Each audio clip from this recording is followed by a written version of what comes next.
perfect CS on season one when they had like the insane run, and they kind of started doubting each other, or like maybe getting a little bit too irritated from like some mistakes or something like that, and we kind of forgot how close all the games were last year, and to some degree started bashing ourselves a little bit, and I feel like that kind of lost a little bit of inside trust in between us, and like we started slowly picking it up back, and thankfully, like, we didn't qualify for two playoffs, which was EPL and Blast Rotterdam, and we actually had like 16, 17 days of just sit down and grind, and that's what's showing now.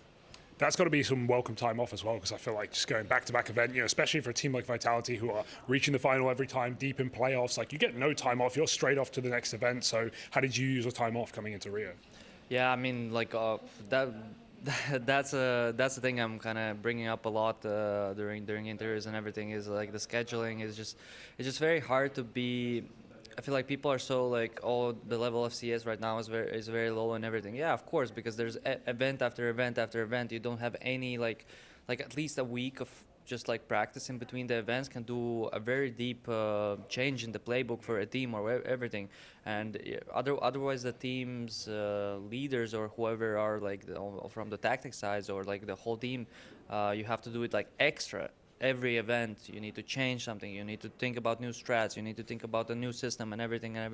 And when the schedule is like so packed and tight, and you are a team like Vitality that's qualifying for playoffs and that's reaching this grand finals, I don't even know how they do it.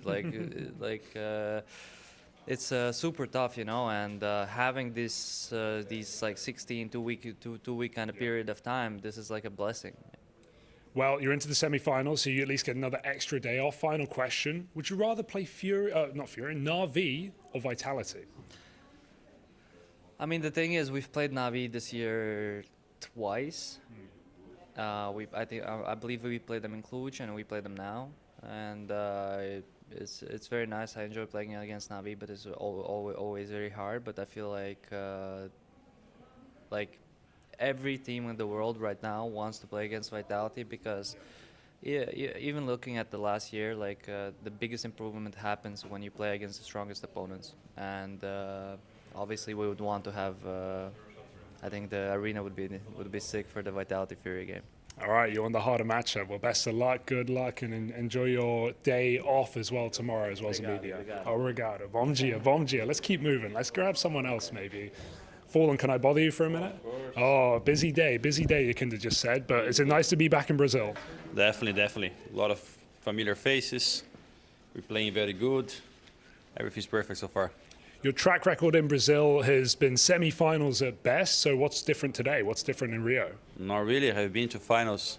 I have won 1.6 tournaments. Okay. You're just cutting half of the... You're too young for that. But yeah, but mostly I'm looking for a little bit more success in CSGO and CS2 events. So looking great. Yeah, I'm looking forward. Maybe we can do it all. All right, fantastic. And, Yakinda just said he'd rather play against Team Vitality in that semi-final. You guys are waiting. What changes from Krakow to now? Do you feel like you have more chance in a BO3 against a team like Vitality? Obviously, you took Mirage off them in the Krakow final. How are you feeling about that potential matchup if Vitality are going to go through? Honestly, I think both teams can really win. I think we have a chance to beat them as well, like we proved that in the past.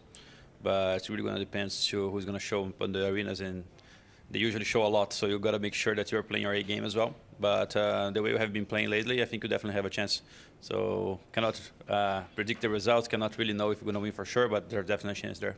And I wanted to ask a final question about the Na'Vi game as well. 9-3 down, pulled it all the way back. Very impressive show of resilience. Can you talk to me a bit about that game and what that was like on the T side of Nuke? I was very happy that the team never gave up during the match. Like, we knew that we were having some unlucky or underperforming on some rounds on CT side. They really had our number there. But when we changed halves and we switched it up, I told the guys, like, it's 9-3, and in CS2, that advantage can go off very fast. You win pistol is 9-4, you convert the force by 9-5, 9-6 is free. You win first gun round 9-7. You saw it is 9-8 in their pressure because you already came back into the game. So it's literally one pistol and one gun round, you can be back in the match. And I just took to it. I just really believed that we could do it. And there's many individual performances that happened, the many situations that we play well together, coordinated some decisive micros, some ideas from people who were dead. Sometimes they were just letting it happen. Some risks as well, like there are literally rounds where We sent this guy away, trying to sell the fake away. He kills everybody. Marek wants a big clutch. Like, I don't know if you saw that, but his character in game literally speed up so much that I don't think the guy was ready for the fight. So there's so many things happening in the game, and that's just how it goes. I think that watching the match back, Navi kind of played some advantage situations with too much confidence, and that gave us a little bit of a margin to really come back in many rounds. I have to ask about Yuri as well. I just remember top 4 rated player of the event. He's put on some incredible games. His flash assists are next level right now. What's changed for Yuri at the moment? Flash assists? Really? Dude, I don't know. I've casted all your games. I feel like Yuri is just like every time someone's full white, it's Yuri in the kill feed. I don't know. Yeah, bro. Yeah, that's nice to hear. I remember a round where we were going outside on Nuke and he threw a flash that we didn't expect him to throw. He blinded their Alper and blinded Maddox, but Maddox got the kill. But sometimes it just goes your way. Yeah, his flash. He's playing very well. I'm happy with the Yuri performance. I know he has been working on his game a lot lately, and he's very known for his strong T sides. And couple last months, couple last events, he wasn't really at his best. But this tournament, he's proving what he's capable of and helping the team a lot. Awesome. Well, best of luck. See you in the playoffs, and enjoy your day off tomorrow as well. Thank you, guys. You thought you could escape with no interview? Maybe. Oh, why not? Ah, well, nice try. I wanted to ask about, your first event in Furia. You guys got to the arena in Kazakhstan, in your home country. Now you're in Brazil. What are your expectations for the crowd here? I don't know how they say me, and they told me about crowd here. This is amazing, and I remember when I watching IEM Rio Major, crowd here very amazing, and people in Brazil very like to support team from Brazil, and I like this. Have you spent much time in Brazil with the team? Have you explored? Have you gone out? What's your experience? I like here because I like good weather. I like hot, and but problem different here. For me, they're eating every time same. I don't like same food, but I need to change every time. They can eat rice they can eat farofa and rice every day, but for me it's hard. But I like Brazil. You tried the barbecue? Yeah, no. But last time when I tried, I think it was the house, and when we played Dallas. But I want to try. Maybe we will try today. We have dinner with team, and maybe we will go. I want to talk big picture arenas, right? You've played in a lot of arenas. You've been in, obviously, Astana. You've been in Chengdu, Hong Kong, Krakow. What's your favorite so far? Of course, I would choose Astana because it's my home country. And but for me, when I play with crowd, I very like because I can do something with crowd, just playing emotions. I'm so happy when I play with crowd. Without crowd, it's not Counter-Strike. Oh, respect that. Well, there's going to be a lot of emotions. There's going to be a lot of Counter-Strike this weekend, so best of luck. Thank you. Cheers. Good luck. I'm here with Mezi ahead of the IEM Rio playoffs. Mezi, how are you feeling? I kind of forgot what it was like for you guys to lose. Do you have the same feeling? Yeah, I mean, it's definitely not a feeling I want to feel too much. I think it was a frustrating loss against Falcons. I think not playing our best CS, but at the same time, I think we showed still a lot of mental strength. I think after the first map, after Mirage, we probably should have won this, but I think a lot of teams at that point would probably just go down even further in the second map, just get blown out. But I think for us, we still managed to bounce back and show some good CS. And then, it's unfortunate to lose, but we'll just do it the harder way, going through the quarterfinals this time. Yeah, we don't see that often. More time in the arena, and of course, Na'Vi is your opening game. That's a matchup that you guys have had a very favorable history. I don't think you've even dropped a map to Na'Vi since Rops has joined that team. This is a team that love to anti-strat. We know Blade loves to prep, and we've seen them punish a lot of teams. Think about Furia back in Budapest at the Major. You guys still have a great track record against them, even in playoffs. Why do you think that is, considering they're a team that do their homework? Yeah, I mean, I think of course they always have their way of doing things with their preparation and kind of trying to anti-strat the opposing team. But I think a lot of teams also do that as well. But I think going up against them, we always have. I think our style against them is always favourable. I think just the way they play. Of course, they have their small things on trying to expose what they see in the preparation. But I think their overall way of playing is still always pretty similar to when we prepare. We see the kind of a lot of the same things and their kind of foundations of why they play CS and the way Na'Vi play CS. So I think we just match up well against them.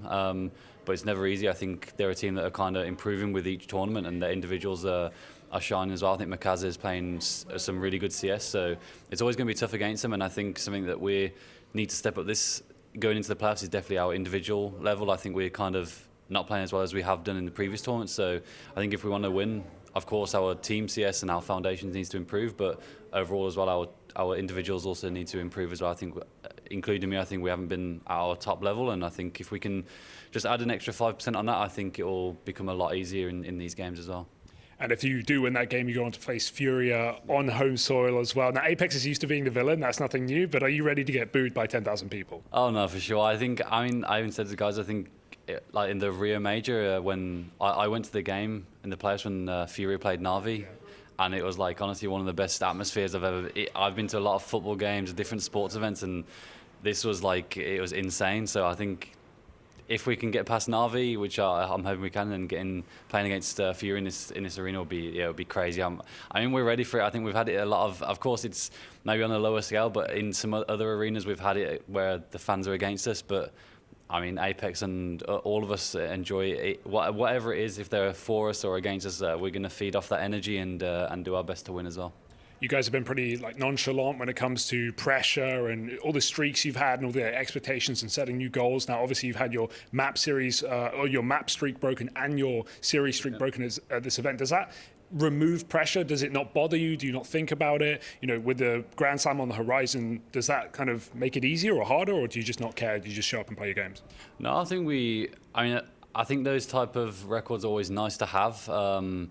It's like an added little extra to kind of keep on pushing, keep on going. But at the same time, now they're gone, it's like, it wasn't like there was any added extra pressure or anything in our back of our minds like, oh, we need to keep this streak going, or we need to keep doing this. Like, of course, last year, I think it was a bit different because we kind of had those records in mind and we kind of really wanted to keep pushing it, and it was maybe a little bit of an extra pressure. But now it's kind of like we've done it and we kind of just want to keep on adding to the record books and stuff. And now it's not there. It's also fine. Like, we just want to, at this point, we even said to the guys, like, our goal is to win here. We want to win the Grand Slam, and that's our main goal. Whether we do it the ugly way, like we're doing it now, not playing the best CS and kind of just getting through matches, or if we can kind of just blow out the opponents, then that's the way it is. But I think our main goal is just to win. Like I say, it's, there's never that added extra pressure of these records or map streaks and so on. I think we just want to show up and play good CS. $1 million for the Grand Slam. What are you doing with your spoils? I don't know. I mean, at the moment, there's only so many things you can buy, and I mean, I've got a family at home, so probably some more toys for my daughter. So that's all my money goes to now, is the family. So respect the family, man. Final question. You know, we saw you guys get a loss here. When's the haircut coming? Is it coming before the playoffs? Not before the playoffs. No, maybe before Atlanta or something. I mean, maybe I'll keep the same haircut. Just think a little bit different. It's getting way too long at the moment. But yeah, it's bittersweet. Of course, I don't want to lose, but at the same time, I definitely wanted the haircut. So it's coming soon. All right, best of luck in the playoffs. Yeah, thank you. You just said you've been playing volleyball on the beach? Yeah, so we just with you know UFC. So we were out with a UFC fighter called Caio Borralho, yeah, and we played football with him, and we had like a full day in Rio, a bit on the beach, a bit in the mountain. Like we've seen a lot of things. He took us out in Rio and kind of showed us the city, so it was cool. But I haven't swimmed in the beach. Oh, dude, the waves are crazy. Be careful. At the major, I almost drowned. Yeah, it looked so dangerous when we were there. We were like, no way we're going in. Probably not insured for that either, so got to watch out. What's you've been really getting into sport and exercise and gym and something you've talked about recently in helping your form. I see you playing the tennis ball dropping game. Is this all part of why you've improved this year? Do you think you've been focusing more on yourself as a person and your health? Well, to be honest, this year I've I feel like in 2024 I was good individually, but the team was kind of shit, and I took the good things I did in 2024 individually, and in 2025 I tried new things, but the team was great, and I think I just mixed those here a bit, and it works out for me. The tennis balls per se, we started that in 2024. Me, my gym, my personal trainer, and Jack, the performance coach, that before every game we try to kind of get the hand-to-eye coordination warmed up a bit. During gym time, maybe you play a bit with the tennis balls, kind of just mix things. And I think it's, necessarily, I cannot tell you like this is what makes me kill more in the game, but I just know that even if it works 1% more, it's very beneficial. So that's where I'm aiming at, like just to increase 1% by 1%. I think that's also the performance coach Jack goal, to kind of like offer every player the opportunity to kind of go 1% in 3 months, and that's like quite healthy, you know, like it beats inflation.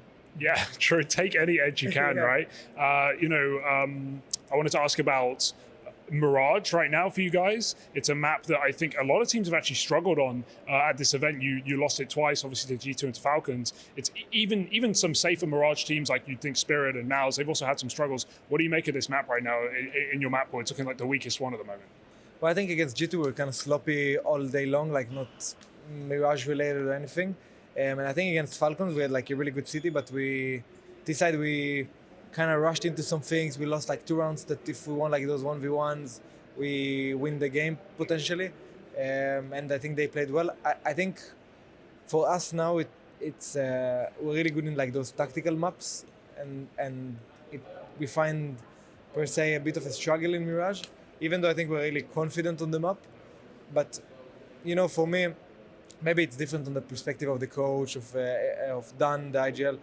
But for me, I'm like very confident on Mirage. I know we're good, and I know we're doing really good things.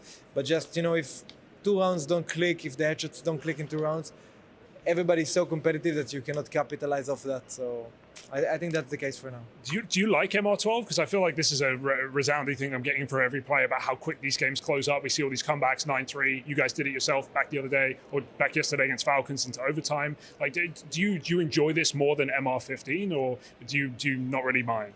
But to be honest, I think that in the MR15 maybe people went for a bit more clutches.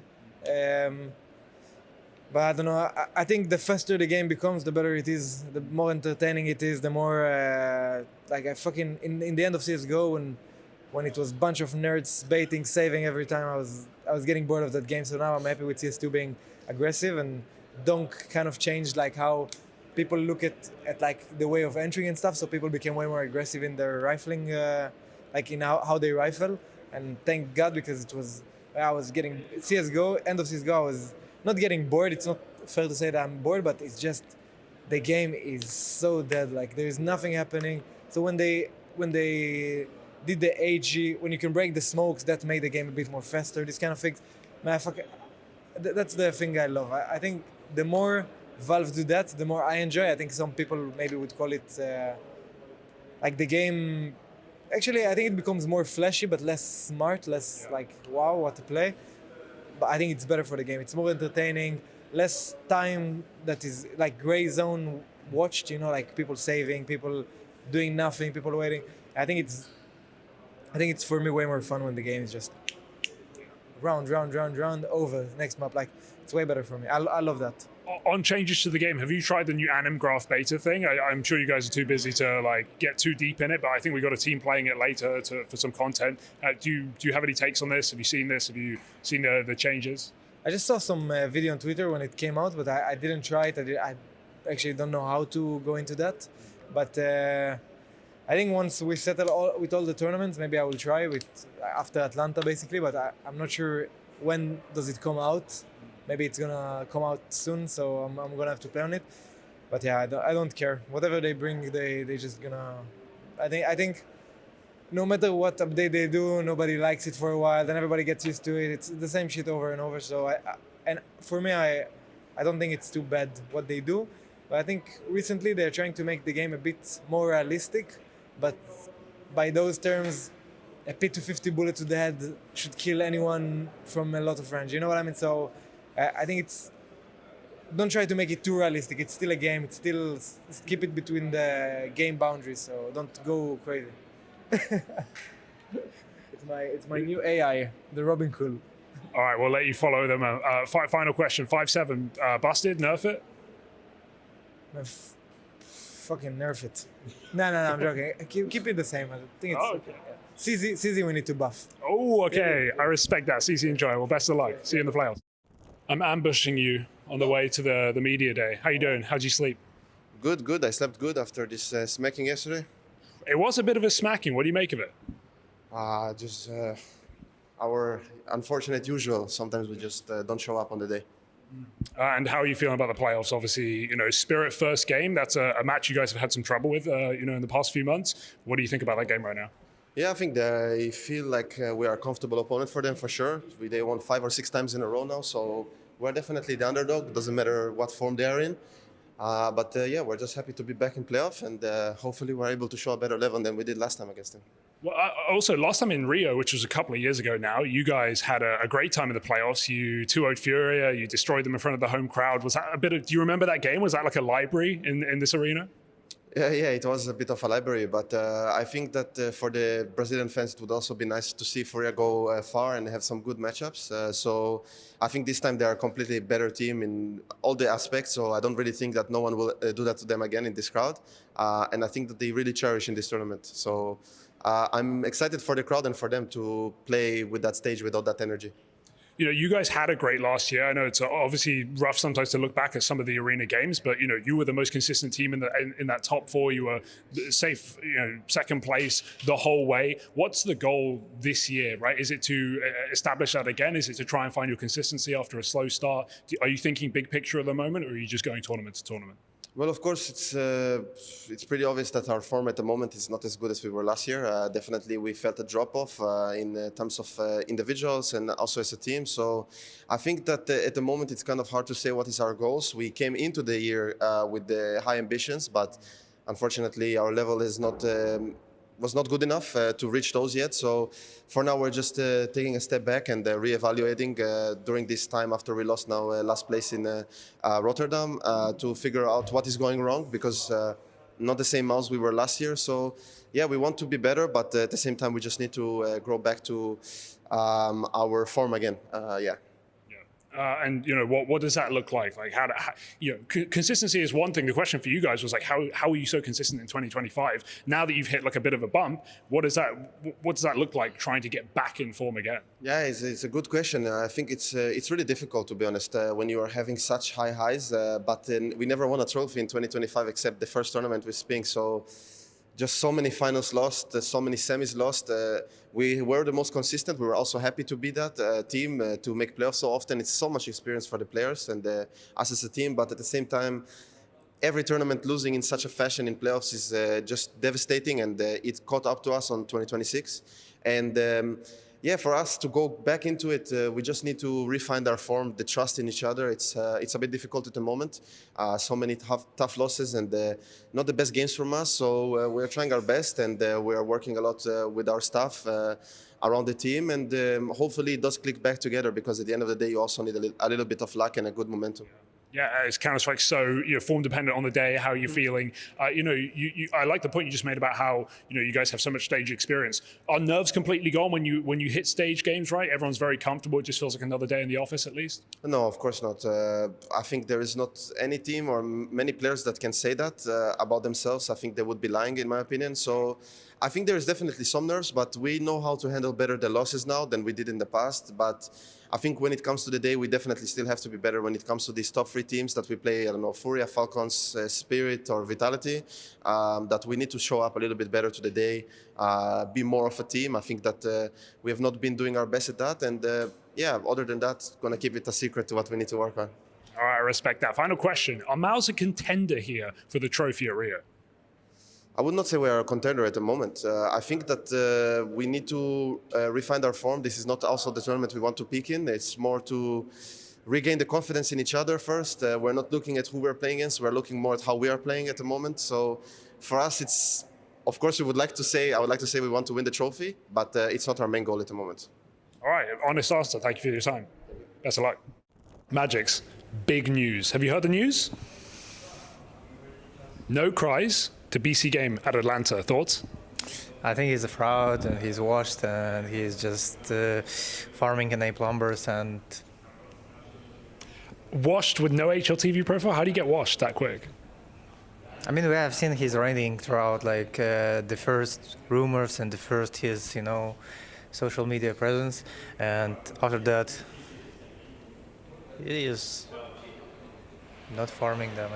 Not farming them. Okay, well, we'll keep our eyes on Atlanta. You guys are going to be in Astana after this, but Rio right now, first game, MOUZ. 5-0. You haven't played them since Austin. You feeling good? What does it mean 5-0? You've won the last 5 games against them. I did not. Is that not true? Fake Me news? personally, no. Oh, okay. Who won the games? Oh, it was Donk, it was Shiro, and sometimes it was Chopper, Nier, Zweig, and Zontix. Personally, I won them only one time, and last time I faced them, I lost in Austin, yeah, as you said. So, I don't know. Okay, well, I'm still feeling confident for you guys. Tanir's looking quite good, or at least he's had a couple of good games here. What's it been like trying to integrate him and make him comfortable? I think he had his second highest rated game in Spirit against G2 the other day. So you played 2 BO3s in one day. You managed your energy well. What have you got to say about Tanir right now? Oh, it's about, I mean, it basically works with everyone. You need to have a space and have a comfort zone for everyone to perform. And, you know, it's not like we're trying to give him the most resources or whatever. He's just doing slightly better in some similar situations which he had in the past. And I feel like it's about you're facing a situation, and you're losing, and you're sucking. And after this, you're going through it, and the next time you just play better. And if that works this way, it's good. Well, it's going good so far. I wanted to ask about Sotvik. You talked to Stiko about him after one of your matches, saying you have to do a lot more work as a guy leading up to games, maybe in prep. You know, how are you balancing that right now after a couple more matches with Hallie, Sotvik, you, and Hallie not here? Well, Hallie has been doing the game plan completely, and we're doing this in duo, kinda. I'm deciding like what are we willing to do, and Sotvik is supporting me, and I'm asking him sometimes if that's good or is this gonna work or is it bad, and we're trying to figure out something. Is Donk feeling better? I saw his Telegram post yesterday. I don't know. We'll have to wait and see. What do you have to do outside the game to keep Donk happy? I see you guys have a special bond. How do you keep him so happy in this team? So the daily routine is ordering a big McDonald's combo featuring 20 nuggets, double cheeseburger, Diet Coke, definitely. Yeah, for sure. Also, TikTok grind, like 2 hours daily.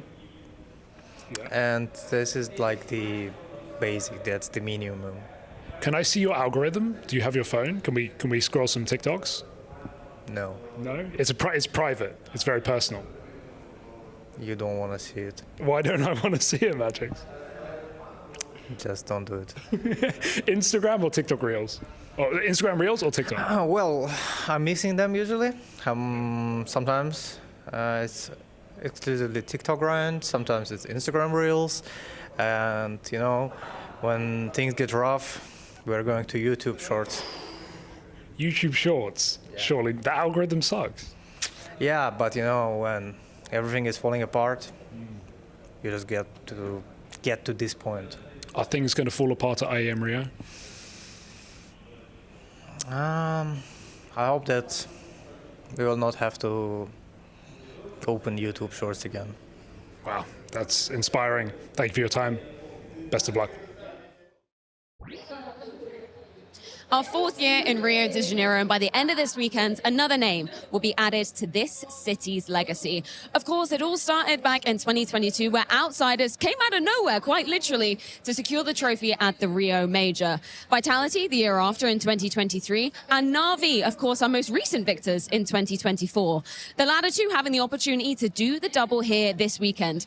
But they have quite the challenge ahead of them, as I would argue this is one of the most stacked playoff brackets we have seen in Brazilian Counter-Strike history. Of course, the team right behind me, Falcons, despite all the noise, have already secured their fast pass to the semi-finals. But what everybody is going to be talking about this weekend is, of course, Furia. Already securing top 4, it's going to be down to our competitors today to see if they can make it there. Of course, it's going to be Na'Vi versus Vitality, a rematch of Rotterdam later on this evening. But we're going to be kicking off the action with MOUZ versus Spirit. It's all going down at the Intel Extreme Masters Rio 2026.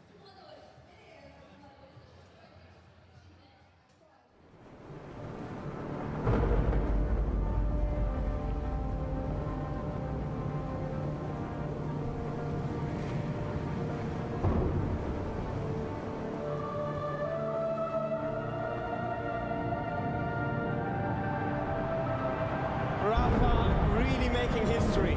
Absolutely phenomenal. And Ace is the champion of the Intel Extreme Masters World Finals. Storm's still not quite done. IMC is going to take this fight, though. 3 seconds left. Last 2 rounds of match, it's got to start it well for ESC. And this is a massive move for Zez, but he's not content with just a Nexus kill. He wants to win. And it's all done. Astralis win it.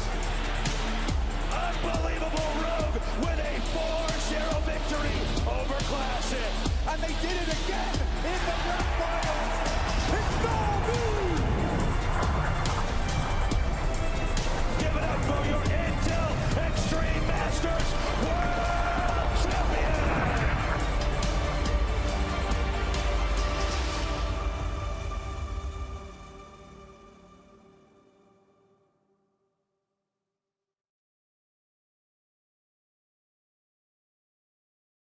The Intel Extreme Masters Rio 2026 is brought to you by ESL in partnership with Intel,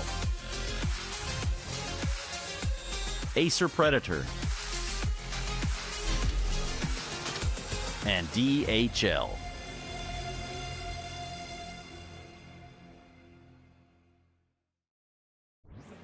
It is what we've all been waiting for, the playoffs at the Intel Extreme Masters Rio 2026. My name is Freya Spears, of course, joined by Stico. We had such a blast during the group stage. I'm excited to kick this one off.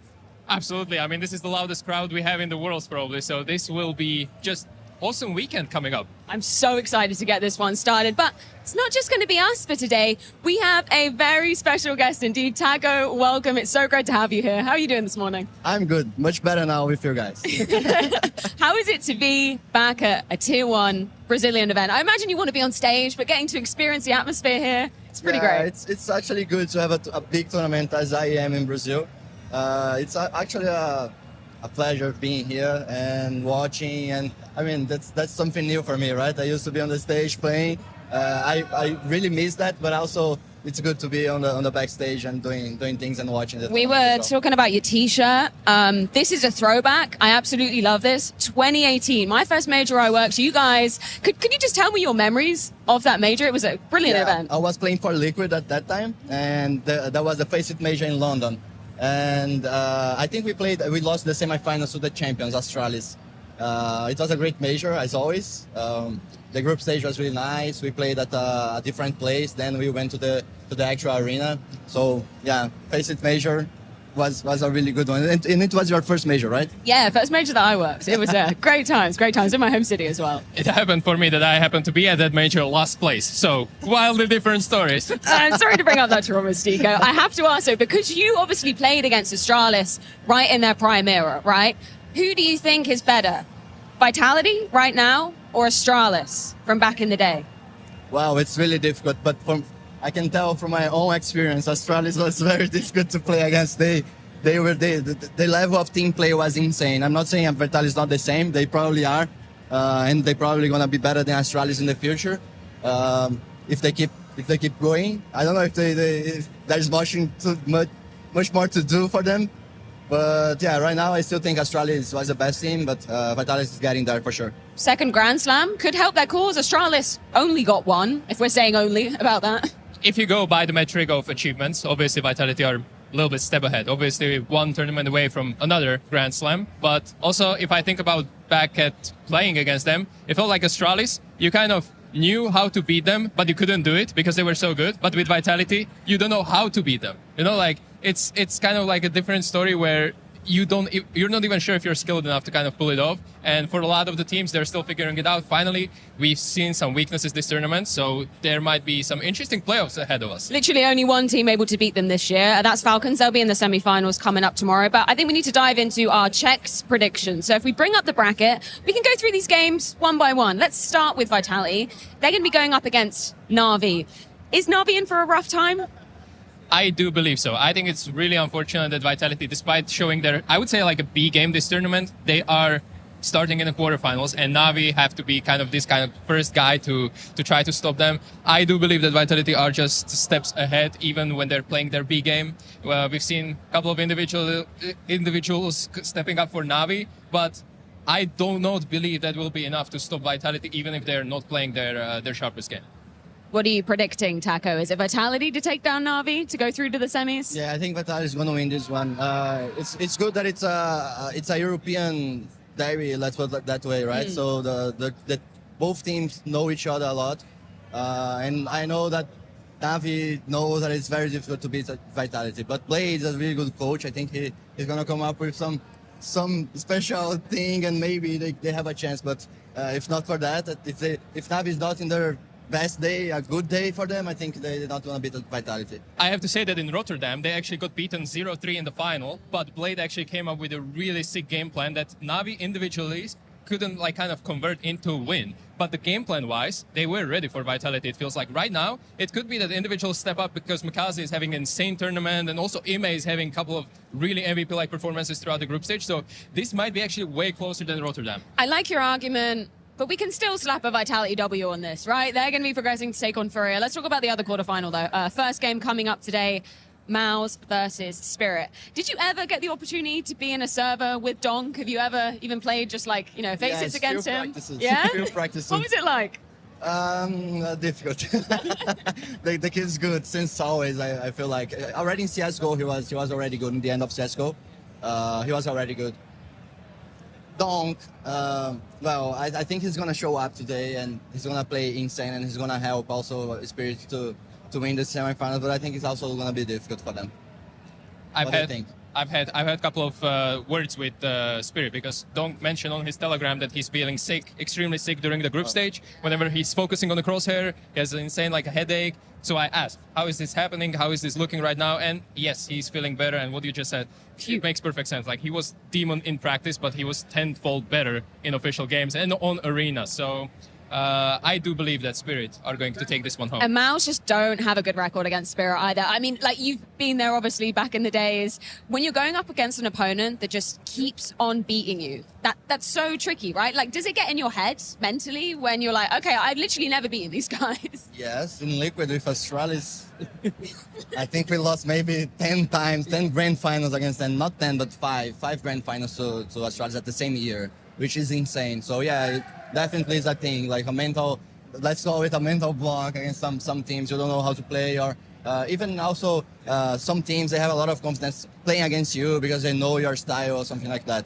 I think MOUZ is also not looking good because I'm at least from what I'm reading on social media, they are about to change a play or something like that. So that's not a good mood to play a tournament like that. And let's see. I mean, that could be a good thing as well. You know, when you play without any pressure, it's also good. But let's see how they'll play today. Perfect segue into the topic of Falcons, because we pretty much know, I'm not going to say we know for definite, but the rumor mill's been circulating, Karrigan coming in to Falcons. They're obviously going to be playing what we think will be Spirit in that semi-final. What do you make of that, Taco, when there's so much discussion around your team, around a roster change happening? Does that make you more free as a team? Does that put more pressure on? Like, what state do you think Falcons are in right now? Well, I think for Falcons, what I said for Spirit is like the same thing.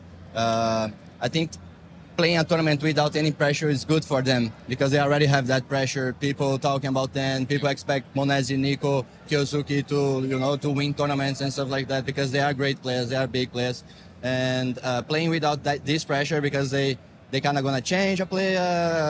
Karrigan is coming, and I think playing with this pressure off their shoulders is really good for them. And I expect Falcons really strong in the semifinals.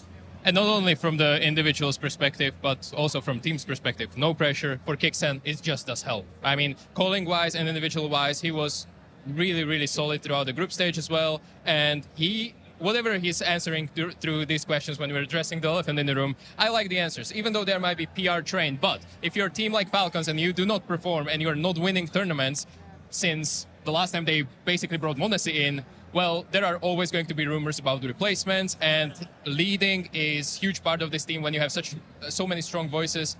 It makes complete sense that Kixen might be on the chopping block here, but what he's doing with Falcons right now at this event is remarkable. So who makes it through to the grand final between, we think, Spirit and then Falcons? Who's going to make it to the grand final?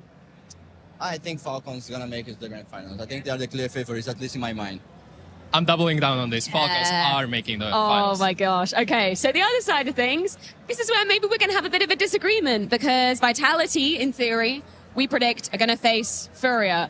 What do you think, Taco? Some of your ex-teammates, do they have what it takes to take down Vitality? Well, there's one team that has beaten Astralis in a grand finals, and this is Furia, right? In the past.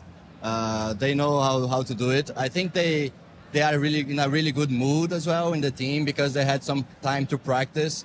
They playing good this tournament. I was talking to Stico as well earlier.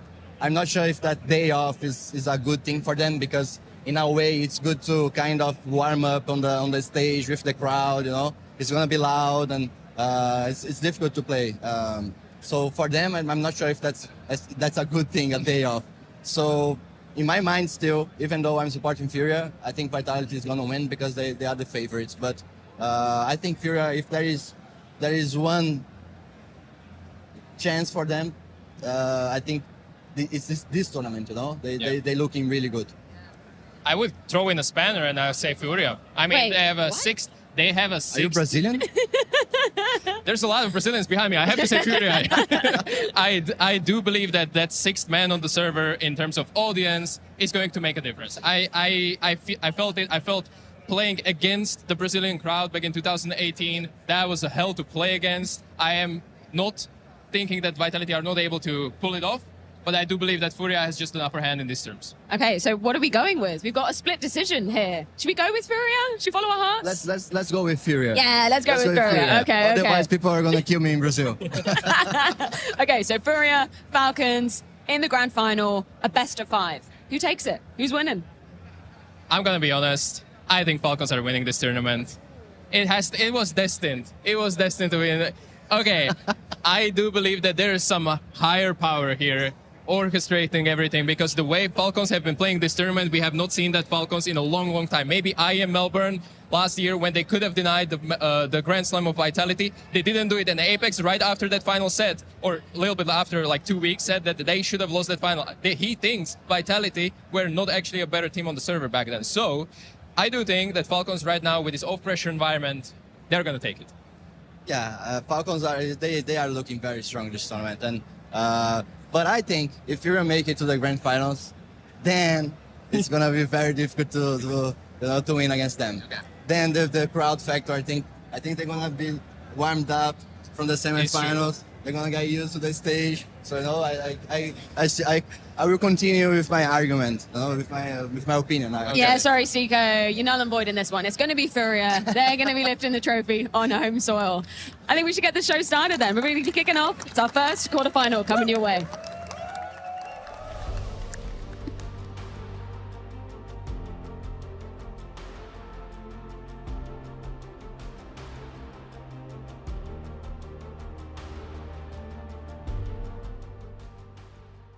Hi, I'm Henry G. Greer, new General Manager for Team Falcons.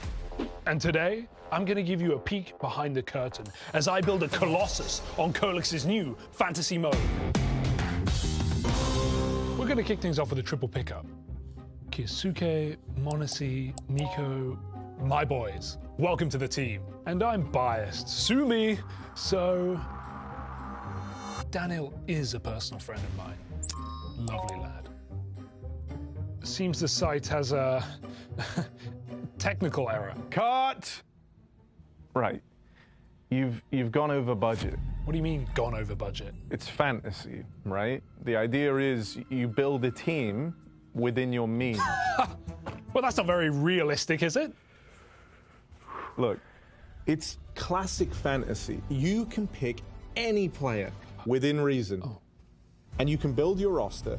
The best part, with Colex, you can win actual prizes. Yeah. That's all great, but one question. This budget thing. If I'm maxed out, how am I going to afford Esotag? What? Can't build a Colossus without Esotag.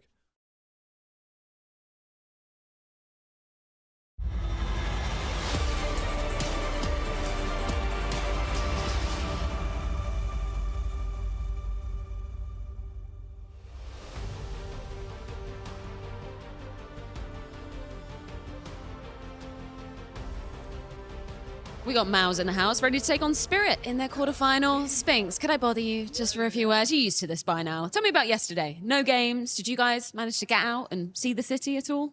A bit. We went out for dinner. We didn't go to the beach or anything like it with the media day, but we had the time to go for dinner. Yeah.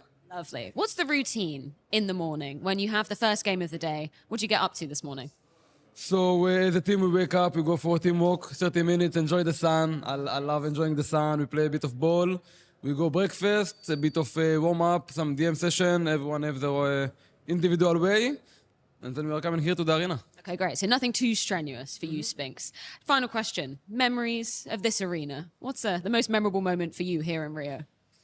I just remember the fans are crazy. And it's like...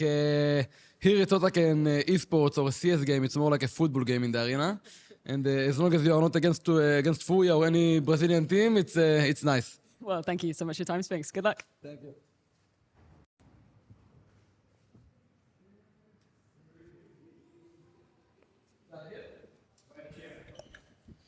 Hey, Zotvik, welcome to the arena. How are you feeling? I'm feeling happy to be here, to play in front of that crowd. Yeah, and I'm really proud of my guys that and thankful to them that they made my dream come true, because I didn't play in front of crowd when I was a player. So yeah, really happy. This is what I wanted to ask. You have absolutely no experience. Usually, coaches are experienced guys, but you never played in front of the crowd. This is the biggest audience you will ever face, right? Yes. Okay. I wanted to ask about your Stark Donk. He's obviously shared on Telegram that he's feeling pretty sick and he had like troubles with headache, and whenever he's focusing on Crosshair, he's pain doubles. How is he feeling after the short break after the group stage?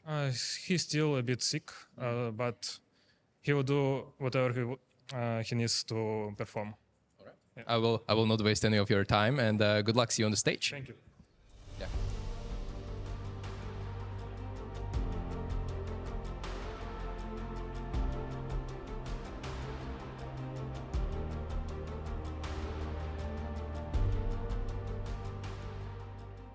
Placement matches set your starting point.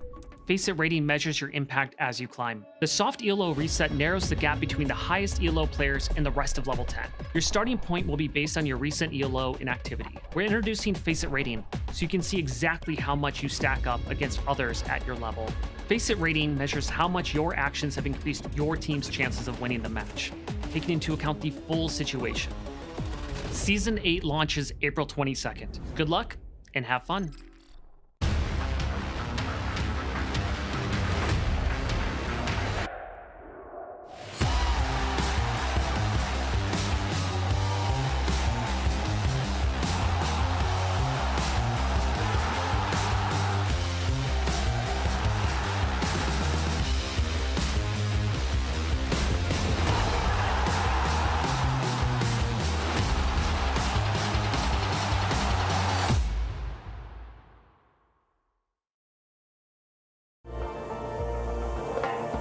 Опа. Ебать. Тупо да. Ой. О, да. И кура. О, да. 0-3 МОУЗ, охуенно. Так хорошо. Да, это очень жестко Так было. хорошо с ВХ играть вообще легко очень. Когда И заграешь. побежал. Easy. I just stay in ladder room and I just look in left side monitor and I saw 4 headshot and easy. It's blast premium, unstoppable player. Да, вообще. Короче, там был момент такой, что Боря говорит, бы дом занял. Мы пошли с ним, убили его, и я Боре отпускаю мышку, даю пятюню, и шифтом иду в яму, и все. А тут просто было понятно, что Вокси пойдет зиги, и я решил прыгнуть и убить. Ну, мы в счете вели, ну, в принципе, не знаю. Тут я, короче, говорю инфу, что это чисто, а оказалось, что под коврами чел. Ну, легкий клатч, не знаю тоже. Просто решил прыгнуть. Симпл выиграл против тебя так клатч в 21? Я не помню. Ну, вроде знаю. But we lost Pro League. Вот это вообще пиздец. Да. Easy moment, because I have good position, but it's triple kill, it's so hard. Хорош, Диман. Nice one. Mom. Oh, yeah. It was my birthday. It was gift from Navi. Nice. Как сказать? Короче, я стрелялся с ними, я думал, это я всех убиваю, короче. He fought, he killed everyone. Да, я убьешь? But the last kill is... Вот, я видел, что это я тебе. I remember this. Про complexity. But Hauser can have mistake, he's picking me, but he's need to not pick, he's just wait for us, but he's die, I don't know why. 2 versus 5, and we know info for the 2 last guy, one full HP and second guy low HP. Don't tell me low, and I don't know. He's going to first guy going first, and he's low HP, and I kill him, and Magus kill last people. Easy. Oh, Juicy. Yeah, I remember this. There is Juicy one tap on Snappy on the side. Oh yeah. Wow. It's easy moment. Chopper tell me info 2 behind, and I know info 1 low HP and 1 full HP. It's not buy, it's force buy, and I have good position for me. Full but buy. It's so lucky. But I hurt him. Oh, it's unstoppable clutch. It's semi-final, да? Нет, это 2-1 счет. Это группа? Да. It's groups. Okay. It's inhuman clutch. Lucky. It's super. Lucky.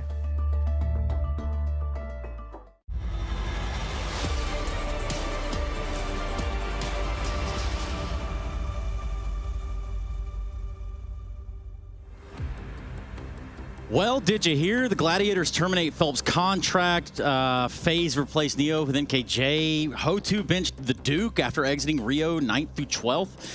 The most stacked playoff bracket that we've had in the past 6 months. It is the Intel Extreme Masters, and it is Rio de Janeiro. My name is Trey Saranthus. You might know me as Stunna, and I've been here for quite some time alongside of these gentlemen as well. I mean, you guys have also been here for quite some time, and I'm not just talking about in the confines of Rio itself. I'm talking about YNK in the middle, Janko Paunovic of former coaching fame, and then also down in the end, we've got Jacob Pimp Vinicky, who once upon a time played for Team Liquid and weighed 930 kilos. Now, let's move swiftly on to the Pharmacy Arena, shall we, Jacob? Yeah, let's do it. You said it yourself, a stacked playoff, a stacked tournament. Group stage was delivering on a lot of different fronts. I think we broke some viewership records as well for events in Brazil without it being a major. So seems like people have an appetite for Counter-Strike, and the teams have delivered as well. And most importantly, we're at Trace's favorite arena, Pharmacy. Pharmacy, there we go. He comes there a lot, doesn't he? He needs it at the very least. I'm so confused. Like, just take your multivitamins. I don't know. Yeah, take your medicine. Yeah, I suppose. Hey, also, Vitality on the cusp of winning the SL Grand Slam. There is a lot going on and riding in these playoffs. What will this playoff tell us? Yeah, we were getting into the tournament thinking first, okay, can anyone take a map off of them? Let's start with that. Okay, they can. It was G2, right? Can anyone beat them in a series? Falcons can. All right, so now they have to go through the quarterfinal, and then that side of the bracket, Navi, the second best team in the world, a rematch from a grand final just 3 weeks ago. If they can get over that, Furia in front of their home crowd in Brazil, right? And then a potential rematch against Falcons or Spirit or MOUZ on the other side of things. That's a tough run. Like, this would be a legit, and even for a team that's been as dominant this year as Vitality, that's not going to be easy. No, they have to do it the hard way, but I guess when you're fighting for $1 million plus, and another ESL Grand Slam, I think you have to do it the hard way in some sense. So yeah, they really put out the landscape for them by losing to Falcons in that game, starting in the quarterfinal. I'm curious to see how they're gonna play later on today, and I'm curious to see if Vitality are starting to show a bit of fatigue. It's been a long period now where they've been great. They've even outdone themselves compared to the 2025 levels. so I guess it's only normal that they slow down just a tiny bit. Yeah, we'll have Spirit taking on MOUZ today, which should be fun to watch around the edges. We'll get to see which versions of themselves show up in the server. Maybe we can get some insight in on that right now through Donk. What's up? I'm catching up with Dong before your first game here on the stage. I wanted to ask about your road here so far. Obviously, this is not kind of like Spirit as business as usual. Was a little bit hard. Can you share with us why that might be? I think our route was really tough. We lost, I think, a lot of maps that we don't have to lose. And I think it happens only because we don't have our coach. Because like it's like a lot of things that he was doing, now we have to do it. And like it was kind of difficult and it's hard to recognize what's like not enough. I remember during the group stage, there was this moment where I believe you lost the map against Red Canids and you stayed in the booth warming up instead of joining the guys outside and talking with the team. Do you feel like you're like relying on your individual performance right now, that you have to step up instead of just talking with the team between the maps, or was this just a rare situation? Like it wasn't about my individual performance, it was more about that I cannot go outside and because I feel like I'm dying. And so I was sitting just in cold place, you know, and it was like, I don't know, alive in me. Are you feeling better though? I mean, you shared on Telegram that it's really, really hard for you to play, to focus on the crosshair now. The audience is going to impact that as well. They're going to be cheering, roaring, shouting. It is really hard to focus on the game, right? So how are you feeling? I don't know, we'll see in the game. I hope everything will be fine. Let's do it. Good luck on the server. Jimmy, great to get to catch up with you ahead of this quarterfinal. I've got to be honest, whenever I've spoken to MOUZ, it hasn't felt like the most confident version of yourselves at the moment. If you're going to rate your form from 1 to 10, 1 being the worst, 10 being the best we've ever seen, where would you put yourself and why? Maybe at the moment, like, I would say like 8 maybe. With the show like we have showed so far, I think we still have some way to go. But at the same time, coming to playoffs now with this form, I think it's good in a way for us, because we are not also expected maybe to win so dominantly, you know, against these top tier teams. So we still need to prove ourselves from this tournament, like in this tournament, and now in the playoffs. I think we have a lot of good opportunities, and I hope we can also deliver now. I mean, you're talking about other people's expectations. What are your expectations here? I mean, our expectations, of course, they're the standard. We still know that we are a really good team, but of course, like, maybe not the most confident at the moment, like, if we're speaking like truthfully, but still, we know like we are really good, and I think we know like when we are playing or like a good game, we can beat any of the teams. But now starting off with Spirit, I think it's a good matchup for us, even though I think last couple of times we lost versus them, but still I would say we are confident, and now in front of the playoffs again, because last tournament we did not make it here, so it feels good. Yeah, it's been quite a while since you managed to take down Spirit. It hasn't been since the Austin Major that we've seen that feat happen. What is it that's so difficult about facing Spirit? I mean, I think Spirit as a team, like, I mean, now they have a little bit different team, like with the Magic side chain and stuff like this, but still, like, of course, they have the best rifle in the world, and if you just don't play a good game, he will punish it, like Donk will punish you, and also Sheer, and they have just a lot of good individuals, but also as a team, of course, like, they're a good team, like, nothing to take away from them, and if you're not capable of, like, being ready for their aggression and just being sharp in the moment, then it will be gone really fast, you know? And I think that has been like the problem, I would say, that we have not just been ready. And yeah, I hope that today we are ready. I feel really ready, like individually speaking. So yeah, I'm excited for the game. That's really good to hear. Just in terms of Spirit's trajectory at the moment, VRS put them at number 10, HLTV had them at rank number 9. Do you think that's accurate about Spirit? I mean, it's a little bit hard to say, I would say. Like, they had I mean, of course, they're a good team still, but they, of course, I don't think they're also in the best form right now. Like, they had they lost some maps in the group stage versus some teams maybe they shouldn't lose to. But in the end, I don't really care about that. Like, it's not important in the moment. I just want to play, and I think just Spirit as a team, if I look at them, I think they're still, like, top team. So I think that's what's most important for me. Just one final question. I spoke to Torzi yesterday. He cited communication and lack of proactivity as something you guys are struggling with. Is that accurate from your perspective? Is that something you feel hasn't been top-notch with the team? Yeah, I mean, I think definitely yesterday it was the case. Or two days ago when we played versus Furia, like we couldn't like show up as a team. And it definitely showed, like Furia played really good and then we played like really bad. So yeah, it was the problem then, but we also showed like versus Aurora that we are really good. We can do like otherwise, like we can bring all of the proactivity and stuff like this, communication. It was really good level. So that's what I hope and that's what I want to also bring for the team today in the playoffs versus Spirit. And yeah, I'm excited to see how it will go. Excited to see you both entering the server. Thank you so much for your time, Jimmy. Good luck.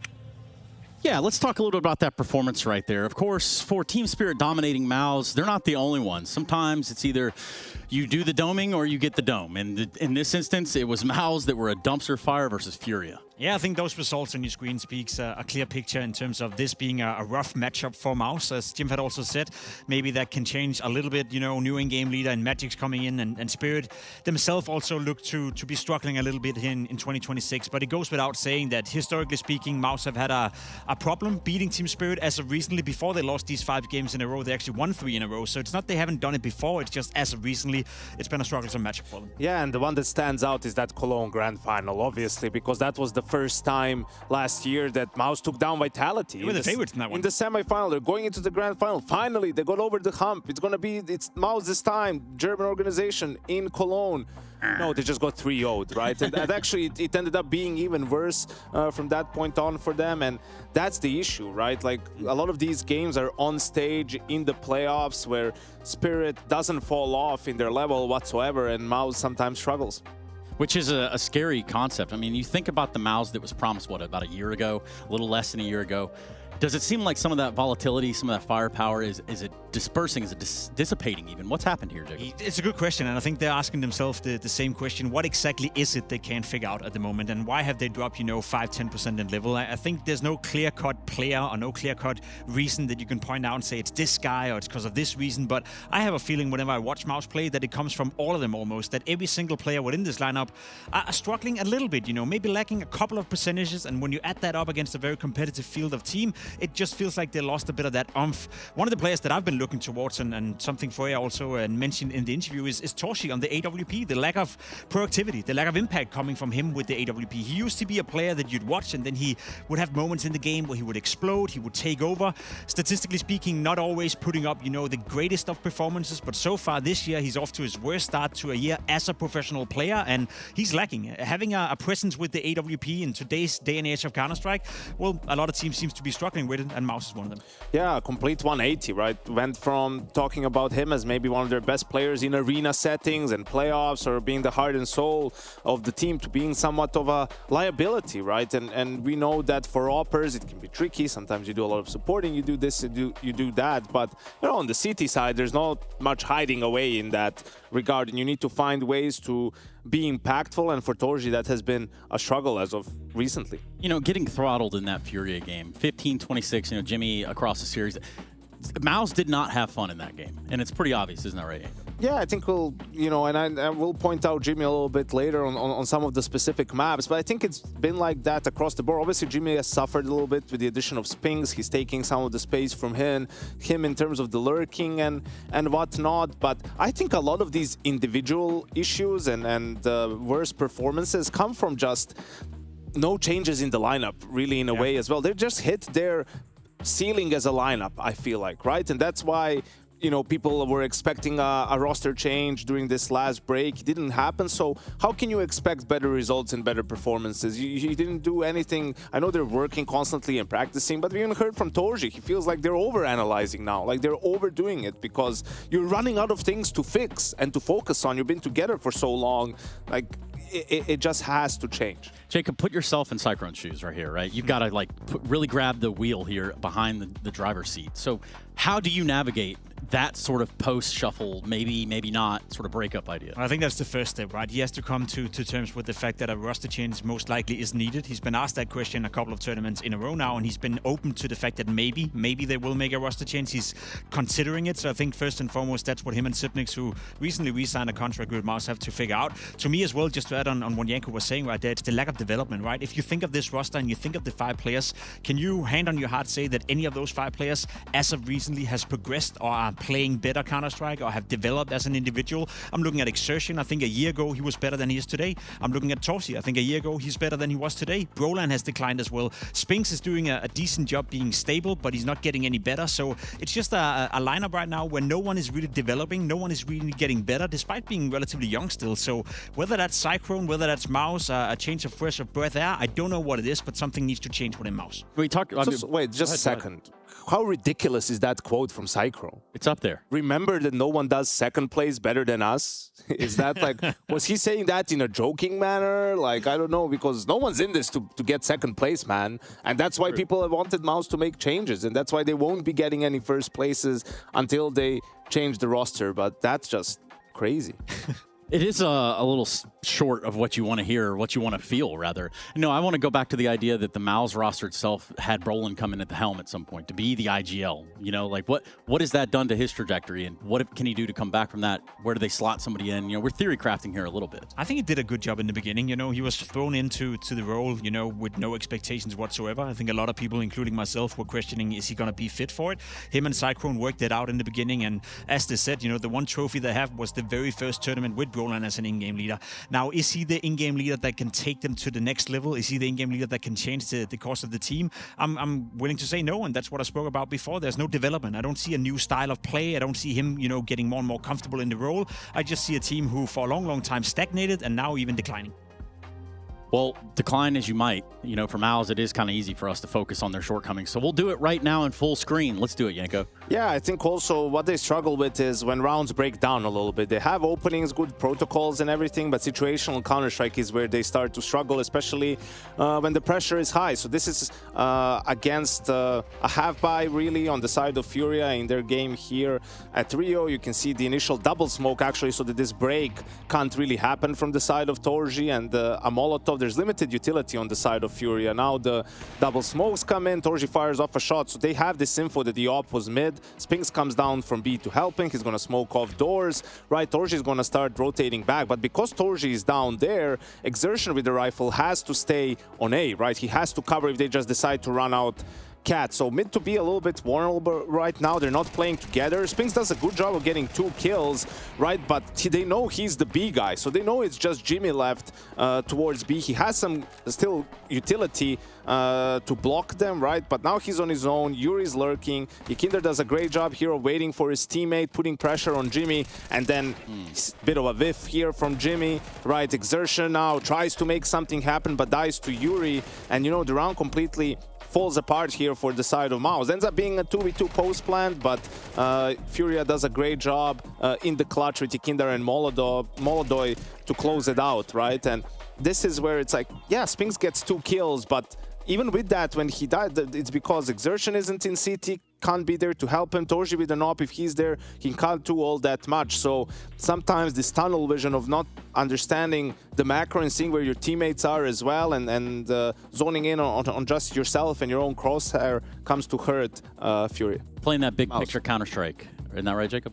Yeah, that's what you gotta do, right? And then sometimes if you get caught off guard in an uncomfortable scenario, like when the round became a 3v3, like normally you'd say Jimmy, he's gonna get a kill in that position, or he's gonna play that situation a little bit better. We praised him to be one of the better anchors in the game. We highlighted him as being maybe the only one who could compete against Bit and Robs for that matter as well in the role, but he's far from that level where he's guaranteed a kill, which he used to be. And it also feels like sometimes they're just a little bit lazy, you know, like they're not communicating at the start of rounds. We have another example from the same game, right? It's going to be the B bomb site again. We're also focusing on it because it's most likely going to be the pick of Spirit coming into this one, right? So you could see after that half buy, Furia is going on a little bit of a roll here in terms of rounds, smoke for a B rush.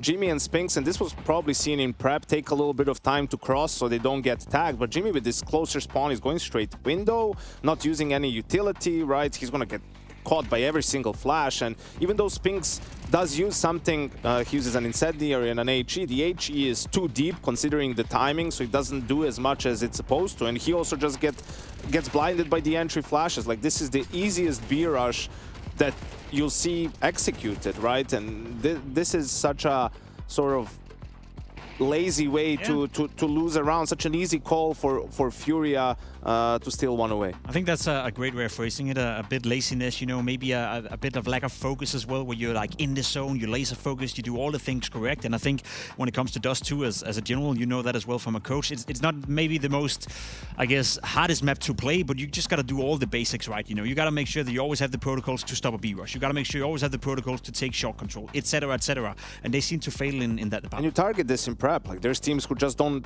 do this on high enough of a level, or don't consider it as big of a threat. And also, I mean, even Jimmy in that situation, you can get into the side, you can drop the defensive smoke, right? You can drop the incendiary, do something to buy time. Like, you're just standing at the hole, getting caught by every flash and dying. Like, it's just a really, really poor way to open a round on B.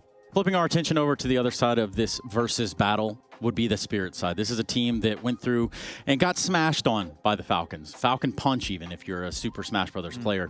And in this notion, though, they didn't get that first time coming into the playoffs, but they are definitely here. Where do their woes start? Where do we start with Spirit? I think it's been a tough transition for them to integrate Sontics and Magix in as an in-game leader as well. I think a lot of people, including myself, expected that team to be freed up a little bit more, maybe give them a new look, you know, with Chopper being out of it. He's been an in-game leader for Spirit for quite some time, but it hasn't really worked out. And I know this time around, maybe there's the caveat that Donk has been a little bit sick during the group stage. He's still the third highest rated player by the at the event, so, you know, kudos to that for being sick. But it just doesn't feel like Spirit have come to a new level. It doesn't feel like they have developed. It doesn't feel like I'm seeing a new trend or a new way of playing or approaching Counter-Strike.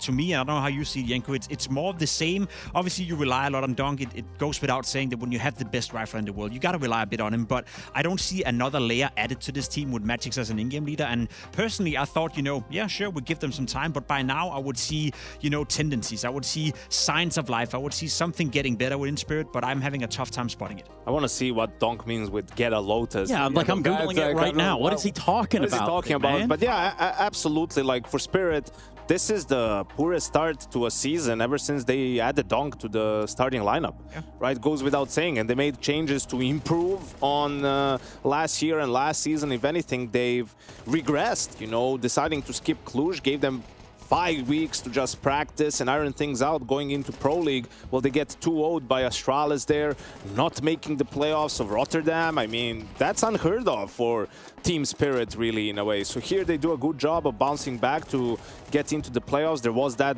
you know, convincing loss to Falcons that's not going to feel good by any stretch of the imagination, but I think this is a must-win for Team Spirit. I know that sounds a bit weird, considering their coach isn't here, and, you know, they're playing MOUZ, they're not playing some plumbers and whatnot, but looking at the trajectories of these teams, like MOUZ is making a change after the Cologne Major. If they're not, ban them from Will you eat a shoe circuit. Live on air if they don't? I will not eat a shoe. Okay, but Spirit, you know, they have to get something going here. They made these changes. Okay, Magix needs some time to get used to in-game leading. All that's fine, but you need to show some results. You have Donk, you have Shiro, like the pieces are there. You have skilled players. You need to figure it out, right? To get some results now so that there's some confidence for the players, some confidence moving forward. And if they lose to a, you know, dead team walking almost in MOUZ, I mean, that would be catastrophic leading up to the major. So the internet has told me here on my Helios Neo 16 AI, the Lotus symbolizes purity, spiritual enlightenment, rebirth, resilience, and the ability to rise above challenges. Where do we get it, though?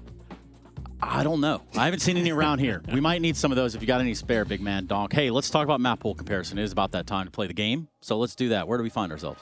Yeah, I think as we pointed out, for Spirit, Dust 2 is going to be definitely, I think, their pick without a doubt, considering how proficient they've been on the map lately, and it's been a struggle for MOUZ, right? The permabans are going to get out of the way, Inferno and Anubis. For the side of MOUZ, I'm not sure where they can take it. Overpass has been good for them lately, but they aren't as prone to picking it, and even Spirit has picked it a couple of times themselves. So, Mirage. Yeah, I was just about to say, I feel like it's either Overpass or Mirage going into this one. That's probably the one map MOUZ have still had a decent amount of success, but they still feel comfortable despite having a couple of losses. So it makes sense in that regard. Even themselves removing Overpass in the second phase right here, forcing it into Nuke. And don't know what it is about this tournament, but I feel like every single matchup we're having between two top teams right now, everyone seems to shake hands on Nuke.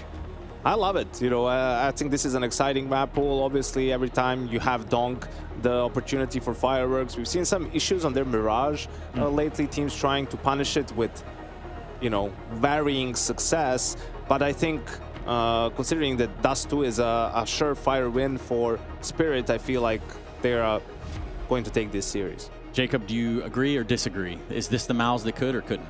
I mean, I have seen nothing from MOUZ as of late, that gives me any confidence in them getting any better. But I haven't seen too much from Spirit either. So to me, it's a bit of an open game right here where I agree with Janko. It almost feels like a must-win for both teams heading into Cologne. Yeah, well, we're going to have to get this one underway. It is time for the playoffs to begin at the Intel Extreme Masters Rio 2026.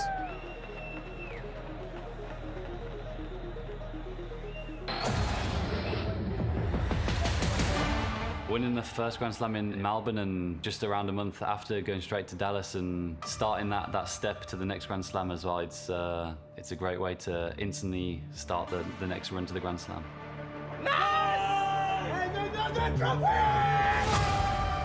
Right after that, we took some time, EPL, and then I think for me the best one is obviously Krakow. It's the newest one and a very special one.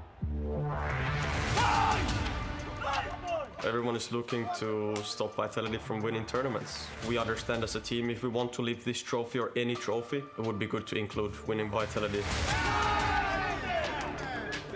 We also have our fair share of history with Vitality, so it would be nice to stop them for at least one event. We could make history and stop their Grand Slam in the final.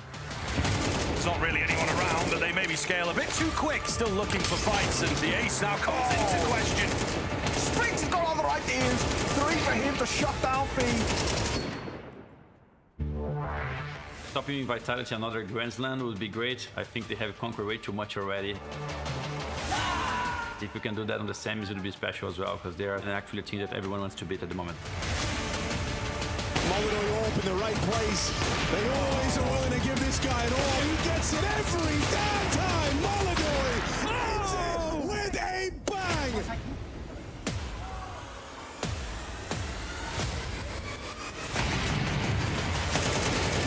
Too easy for Molyneux. This time, really tired of seeing them win. I cannot watch them win so many events, lift so many trophies. It's very annoying. I really want to make sure that they stop winning. We don't win a trophy for 8 months, and like everyone wants. Vitality is the best team right now. Only one team has beat us this year.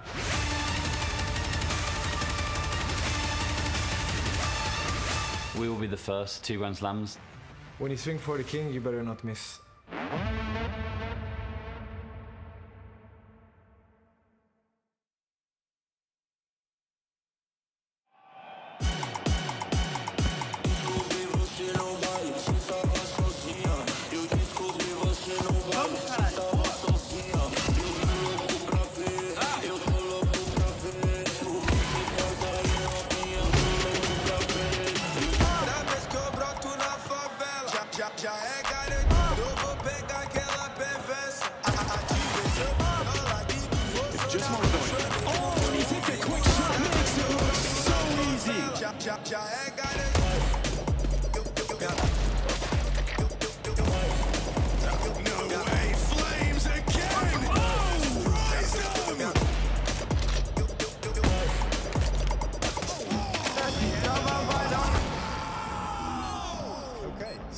Taking a bit of a page out of the Vitality warm-up playbook, and Zontix, still not a fan of headers.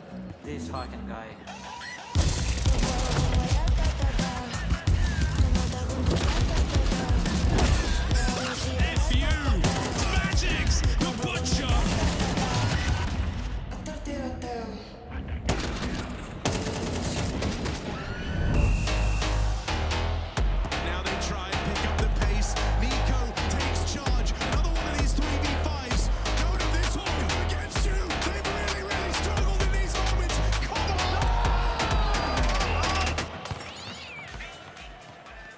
Эй, убери этот гребаный мяч, или клянусь богом, даже этот чувак тебя не спасет. Eu sei que você tá triste que o Jalen não veio pro Rio, mas fica tranquilo, a gente tem a Fúria e eles são seus favoritos. Favorites, you say?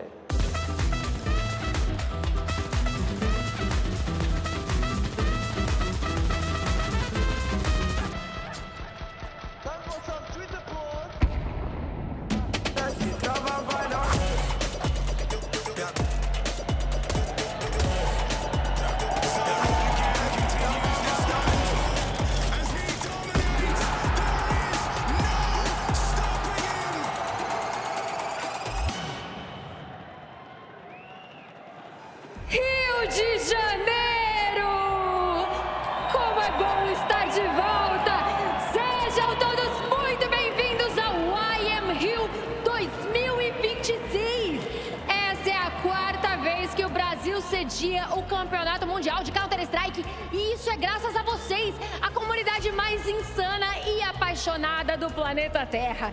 Eu sou a Nive Stefan e é uma honra estar aqui com vocês também pela 4ª vez. A gente teve uma semana cheia de competições, 10 equipes ficaram pelo caminho, infelizmente 2 das nossas equipes brasileiras também. E agora a história continua aqui nesse palco, em frente a essa plateia maravilhosa. Quem está preparado para ver a história acontecendo? Que lindo, que lindo. Então eu peço que vocês recebam com muitas palmas ela, o terror russo. Eles que trazem um dos maiores atletas da atualidade. Com vocês, a equipe da Spirit!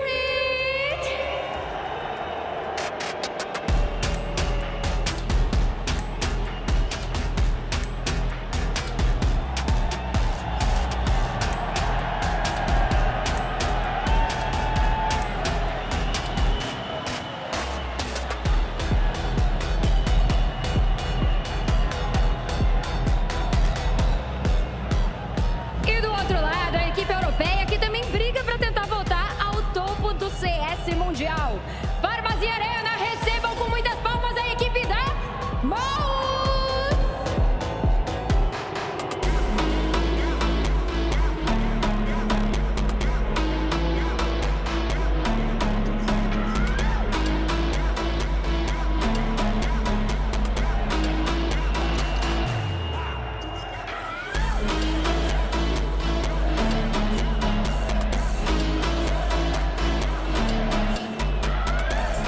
Confronto difícil, hein? Eu quero saber quem aqui tá torcendo pra equipe da Spirit?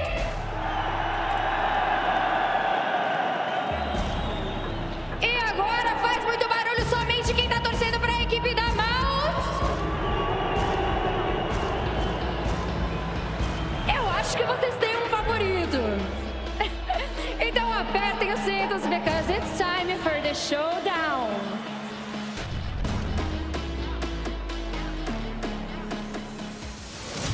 The city's on fire and I'm the one lighting the flame. Running the game, said I was crazy before, but now everybody's insane. Leading the way, must be a reason that they wanna change. Ain't no excuses, I never complain. I keep on going, it's no other way. City's on fire, I'm watching it blaze.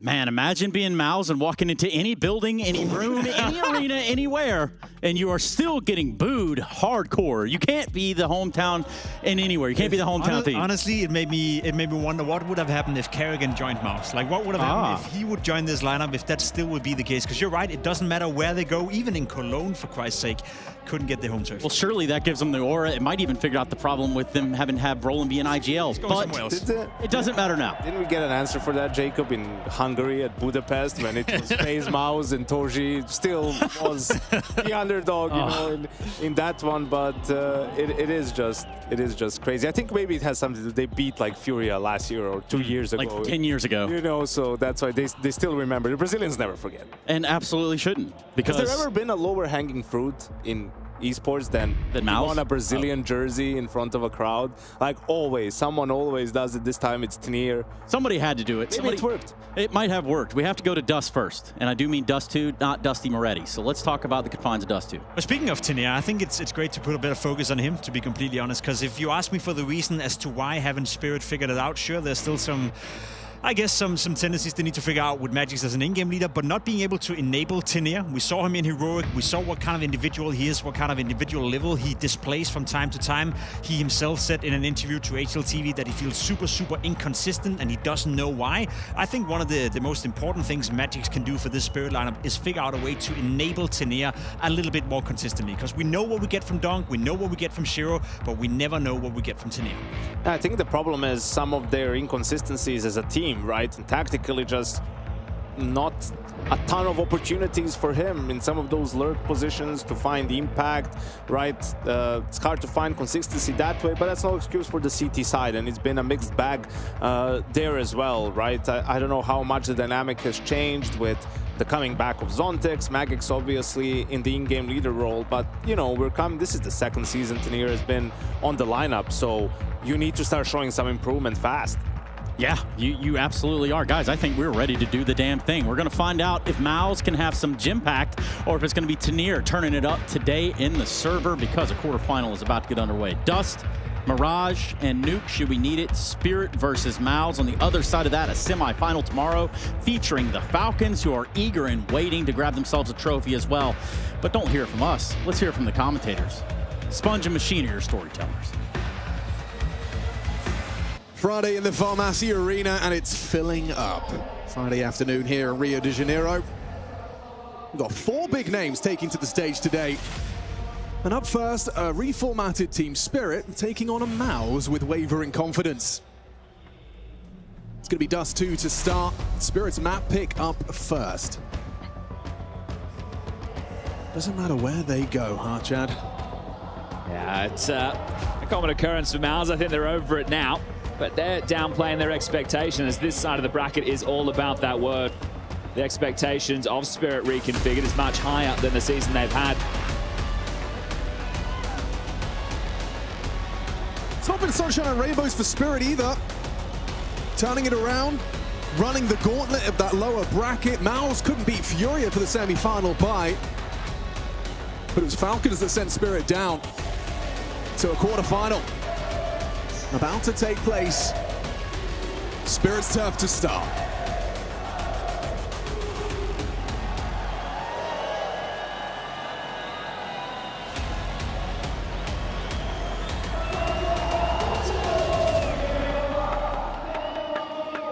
Now speaking of the CT side on Spirit's turf, and it's Spirit's turf for a reason this year, 2026. They have played the map 10 times. They've won it 9-1. The only loss to Astralis at EPL.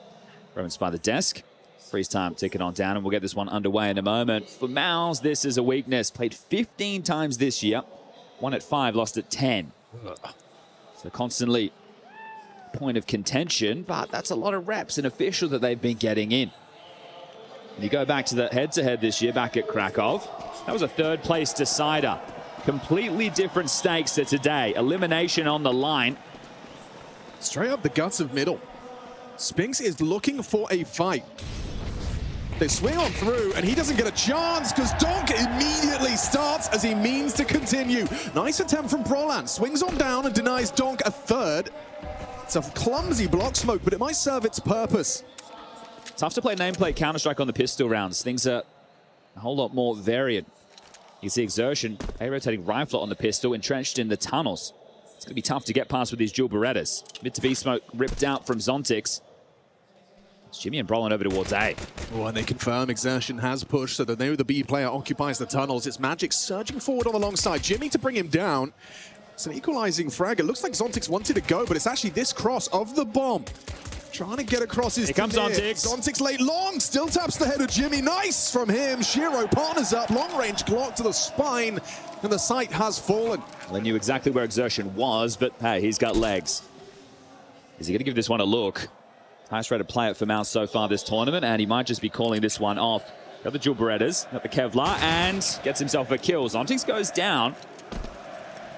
Might want to hang around. Don't want to go too deep, lose everything. But if you can get these last 2 kills, sure, you don't win, but it could turn into an M4 into the following. It's going to be difficult with the positions that have been opted for in the post plant. But Spirit, they've been the best pistol round team. Long range Glock headshot, not bad shooting from Tanir. And he is going to try and get away here, Exertion. So he's lost those Julies, but he's still got that Kevlar. But Spirit confirm it. I said they're the best pistol. Ooh, hold up, Tanir. He's running in. Can he take away this Kevlar? Ooh, just okay. Saved by the bell there. MOUZ are in the top 3, right? So they've both been pretty good in that department. Now, there's obviously a whiff of this. You're not throwing a shallow molly like that unless you've spotted something. Zontix them through it. Gets the necessary kill heat on that backstab long. I feel like you really need the pistol to kick things off for momentum's sake on this map. Not in the series in general for MOUZ. I think they're going to be able to bring it once we get to Mirage. Their map choice, if you took a look at their maps in recent history, you're thinking, okay, maybe they could pick into Overpass. But the problem there, going from Dust 2, where you might get ragdolled, then have to have a T-side start on Overpass to try and push it to a third. Nobody wants that. So Scout from Torji rattles off. Finds nothing through the mid-smokers. Going through the motions, Spirit. Short space is theirs. Lovely read from Donk. He gets the communication that Torji was spotted. He throws a nice deep HE, softens up. Just an unarmored scout, so very susceptible to that HE. Now Donk on the warpath middle. Uncrouch at your own risk. Tag is hit, and so are the headshots. Still 2 on B though. They're going into the stack still. You're right, Jimmy and Spinks both reside on the site. Blocked at the doors, and Brolan, necessary headshot. Messy from Spinks, doesn't connect a single bullet on the FAMAS, and Jimmy ripped out of the server too. It's a Zontics double. There was moments where that could have gone wrong. Look at the health of Tanir and Donk to exemplify it. Definitely so. And the deaths they're discussing with Spirit, right? We're always talking about Donk and, of course, Shiro, but he's the AWPer. You need the second-string rifler, and I think a lot of people were hoping that was going to be Tanir. Zontic's a safe pair of hands. I know he plays some of these more pivotal roles, say, short on Mirage once we get there. But Tanir, when he was in Heroic, the flashes of brilliance is what excited everybody. There have been some position changes for Spirit on a few of the maps. We haven't seen them all just yet, but Dust2 is one on the CT side where Magix has now adopted the A rotating rifler. We'll see that once he gets onto the CT side. Yeah, we've heard actually Flamesy talk about it in interviews about the value of playing different roles. You further your understanding of what your teammates are doing in every position. BYOB, that is. BYOB. I think, for me, if you're the in-game leader and you're going to be the player rotating between the mid to B, helping the long player and stalling out the short, getting to throw all the extra nades, unless you're an eco or the position I'd like Donk to play, then I think, yeah, it's good to have an in-game leader like Magix residing in that role and just let Tanir anchor down long, right? That's the swap. Tanir was doing that before. I think Magix will have a much better read of the situation. He's got so much more experience if you compare it to Tanir. Yeah. It's not even close. Despite being such a young man. That's the thing. Boris has been on our screens for an awfully long time as we do settle into round number 3. So the 2-0 start, likely to be this 3-0 conversion with MOUZ coming in. Just some upgraded pistols. It's one of my favorite parts about Magix on Dust2, on the T side especially. You are going to see so many grenades thrown by one man. You think he's only got the 4 on his belt, but no, he'll be dropped the additionals. That HE looks like it's destined for damage. Shiro with that MAC-10 jump up, so Brolan will evade that by retreating. In the meantime, Shiro on Xbox has gone down to the Jimmy Deeg. Okay, so this is going to get tough. They know that they were short presence. Do they want to risk it as a group and try and get that space? Because they should be able to find themselves in a position to execute. Things to be flushed out into the fight. Goes down to Tanir. Well done. So now they can group up and look for this finish. Sure, the stack over towards A, but again, with the level of investment, you shouldn't be too worried if you're Spirit. You just have to hit the best Deagle headshot you can if you're Brolan. The others are committing to the flank. It's just going to be, you need to get one and slow them down. Can you do it? No, you can't. Even a block smoke perfectly timed by Tanir. Good understanding of the potential. We'll get the AK in the hands of Donk in the next, most likely. It'd be nice to see what he's delivering now. A couple of kills in the pistol. Nice shot just there. But this tournament, fortunately for the man, he ended up having his career worst performance versus Falcon. Still, third highest rated player here in Rio. So that goes to show that, sure, there's a bit of a blip on the radar. Hasn't been feeling the best, but still delivering that world-class form. The Phenom, the Freak. He kind of is like the Black Lotus. A rarity. Good form from Zontics early as well. I understand this is just the eco bash, but had a couple of important kills. For MOUZ, I think everybody's been hoping they turn this corner. And I think that's why it's just tough to see them constantly flailing. This season, if you take a look, it's definitely not living up to their own expectations. There's only one real blip on the radar, though, I'd say, and it's the loss to 9Z. Otherwise, the losses are to only other good teams. Yeah. And I guess that's the problem. You so good for so long, but not able to shine in Vitality's era. It's going to wear down on anybody. Well, we're back underway. Donk does get that AK dropped across. Shiro into the AWP. 2-1-2 start. Torji's AWP mid-doors. Into lower tunnels. I like the aggression. There's a flavor of this early from MOUZ. They want to be disruptive. Torji will get a chance. They're coming his way. There's a smoke on the doors for his retreat. He just has to hit this shot. Easier said than done, though. Turns tail. Will evacuate safely. So safety first from Spirit, a good sign. Not taking any unnecessary risks in the early stages of this. So About 1:10 left on the clock and still need to take this short control before they can really start deciding the push-pull of this T side. Spinks and Jimmy, the B defenders in place. Torji with the AWP over towards A, joined by Exertion, the A rotating rifler and Goose, and Brolin, the in-game leader, will anchor down long. Very standard setup after their early gambit to find that fight. Exertion would love a flash, so Torji holds this at the ready. 40 seconds now, no friction. The difficulty I see as well is there's a lot of Galils in the mix and there's a lot of absent helmets. Exertion doesn't choose to fight. To A from Magix. Yeah, straight through CT. Beautiful. Smoke. Exertion caught in rotation, and now the pressure amplified. Torji's missed his shot. How many more does he get? Spinks, long range onto Magix, gets that belated trade. It's Tanir that's tagged up but unable to finish the job. And everyone on Spirit floods into that A site, finding the necessary fights. Magix making magic happen. That's one of the best rounds I've seen from Spirit this tournament, right? It started very well, a liquid game. I was like, okay, the teamwork's there, they're flashing for each other. This is what we want to see. The Falcons game left a lot to be desired, and then the lower bracket gauntlet, they dropped a map to the Canids, so... Yeah, that was bizarre. It was. It's good that they picked themselves off and dusted themselves up. I love that, right? Very late. Xertion gets pushed off. Mid to B, Smokester in play with a crisscross. Opens the avenue for Magix to come through. Erupts. The man on a mission, and the man on the screen, standing coach in the academy, has some history with a few of the players in the Spirit jersey today. Hallie out. Temporary health issues. He'll be back after Astana, but Saltfic with an opportunity to help the team. A couple of his players taking to interviews, him himself talking about issues that they need to fix. Tanir pointing out a little bit more freedom, but communication being one highlighted by all. This is where everything goes up a notch though, isn't it? In the arena, Magix has been here before, Shiro as well. He lost to MOUZ back at the Rio Major in the Cloud9 jersey. Magix is going so quick up mid here. He knows he doesn't have to worry about an AWP. A scout, sure.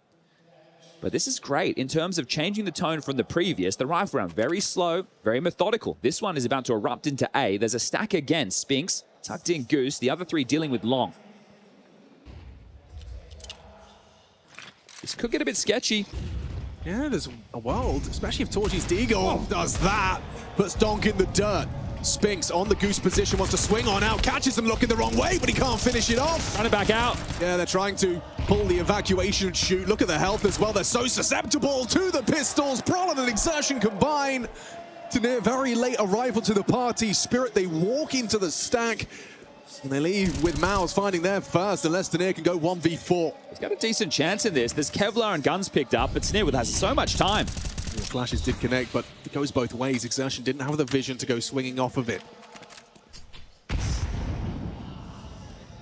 Got that multiple elevations. It's going to be so difficult for him to be able to find that individual fight. They're playing that high-low setup, ensuring that this goes their way. The hard work they think is done. Jimmy up close as well. That range good for the 5-7. Exertion loses it down nicely. Pair of frags for Brolin and Exertion, and they leave with a couple of AK-47s for free. Very well played from MOUZ there in the late stages. As you mentioned, the elevations being used, not giving over the 1v1s once it came to the 1v3. And a fantastic shot from Torji to open the account.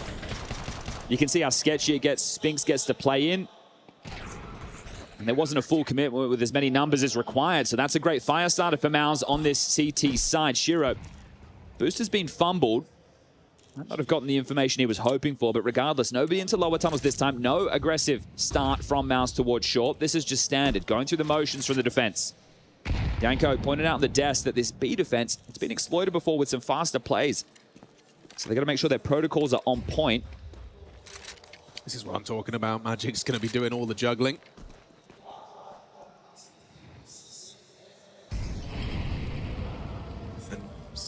Quite early occupation of short. Torji peeking mid would be a death sentence with Shiro still on that line. Flashed off, forced back. And he needs to get to A. If it is going to be an A execute, the AWP really would like to find itself over towards car, ramp, a position that it can put a dent to any of those T's scaling to the site. Looks to be an A split again.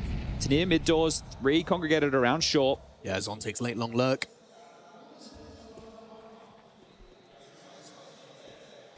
replenish on the mid smoke, and a crisscross established for Tanir to kind of puff up his chest and act bigger than he is. Flash looks like it's going to be turned. Wow, and a great headshot from Tanir, but they start to apply pressure A simultaneously. Tanir's cleared out B. Can they pivot? Gets weird now, 30 seconds, bomb spotted, Donk covers, and it's closed. Tanir, a high impact round. Crazy. They are simultaneously hitting both bomb sites. B is clear, and they still finish on A. I just love it from the macro perspective. First rifle round, crisscross smokes into an A split. Second rifle round, crisscross smokes, will sell it as a B split. Right, that's going to keep everybody on edge. The CT setup was adjusted for this. Exertion wasn't playing close short. He wasn't playing the ramp towards CT. He was deep towards the A site. And the level of output from Tanir, that's exactly what you need. Right? He has not lived up to the standard we expect from this player, or at least we'd hoped for. This is a B pop. Oh, it's the perfect time to do it. Spinks is starting doors. Jimmy spotted the tip of his cap. Back of the site, running in, no support whatsoever. Good hold. Best onto Donk. Now the rotation comes in and they will retreat. Zontix goes forward though. Eats the flash and goes down. Look at the rotation that's been drawn. So many boots. Nobody over towards A. It's just Brolin trying to cheat back over now. So all of that pressure. Clumsy from Spirit. It's completely shuffled this defense, but nobody was able to capitalize on the space. So a minute and 10. Money. Not going to be a conversation just yet for Spirit. So I don't expect them to go for a save. They can give this one a look in. That's that anchor work from Jimmy. I feel that they think that's a fake because what just happened was a fake. So they're playing outside B. There's so much room right now. Looks like it's destined for MOUZ to post number 2 here. Oh, Jimmy's absolutely whiffed that molly there. Throwing it in the doors, blocked himself. Spots a sliver of the Magic, takes heavy damage, but the flames from Tanir do spread, and now an equalizing frag. Sping's got a choice to make. Does he push through? He chooses 2. Only 1 and done. Bomb can get planted. This advantage from MOUZ now slipping out of their grasp, breaching the B bomb site. Magic's actually retreating that AWP, enables him to have more of an impact on that 8 points of health. He's got Tanir, who's got a hot hand at the moment. Roland's got a kit. Torji not able to help Brolin out as he pokes his nose out the doors. Tanir stands and bangs, wins it out. Torji, you really want to have a look at this, does so, picks up the M4, announces that he's giving it a look. How much of a commitment? He's fully committed to this. Time ticking away. They're both low HP. The M4's the right weapon, and that's the right frag, but simply no time. Trying to get away with his AWP. Magic's the same. Spirit's gonna find a 6th there, and MOUZ's advantage, despite Jimmy's handiwork in that initial defense on the excursion B, does not translate into a second round. I'm not sure if we'll catch it again in the replay, but some whiffed utility. Jimmy threw this, whiffs it. Then they threw a smoke, missed it. Look at this smoke. Look at this CT smoke, the top of your screen. Yeah. What's going on, boys? You had 2 key pieces of utility to block the upper tunnels. Spirit didn't play contact. They threw a molly. They announced the presence, and that's the basics. Missing nades, and it's not even set nades. These are just ones you have to throw in directly in front of you. You're not obscured. You weren't even under pressure in that moment. So some speed wobbles for MOUZ early, the nerves showing, and second time out as Cyclone gets on the mic. They still have money for another bite, just that Torji saved AWP is going to be the mantelpiece of this, but Spirit might want to keep up the flow of changes. They have some good long spawns. Could be pacey right now. You've been exploited through mid. You lost a round to some missed utility on a B site after some nice early frags, and now it could be a pace change from Spirit to punish your long defense. They're starting 4-1. There'll be a biff here. Oh, yeah, we got a big fight here. Donk's going to be flashed out. Spots an easy headshot. See you later, Brolan. No trade available because Magix has vision. He catches Spinks, keeps him with empty hands. Torji arrives, but the damage is done, and they have evacuated. They've seized the advantage. Magix gets away with a scrap of health, and he's quickly pivoting into something else. I'm more eyes on Exertion right now. He knows he needs to keep pushing. He needs to make a move. Oh, a move he shall. What an audacious push. He's going to have 2 backs turned here. Shiro's a free frag. He's practicing some trigger discipline, going for that double, lining up smokes. It's clean. 3 kills from Exertion. Jimmy activating towards B as well. That's a big play from Exertion. That's what he needs to make in matches like this. This feels sketchy for Jimmy. The B site will fall if he does get away. Picks back in, does very well. Not the second he'd have liked though. Zontic's in the clutch. Already with the util down that should play through this. A plant. Oh, he's playing through this. Ooh. You're not expecting that. Exertion, certainly, surely not. He is jiggling it. Oh, nails the headshot. Is he aware, though, that Torchi's right there in the smoke? It's smoke pushes on smoke pushes, and Torchi pulls it off.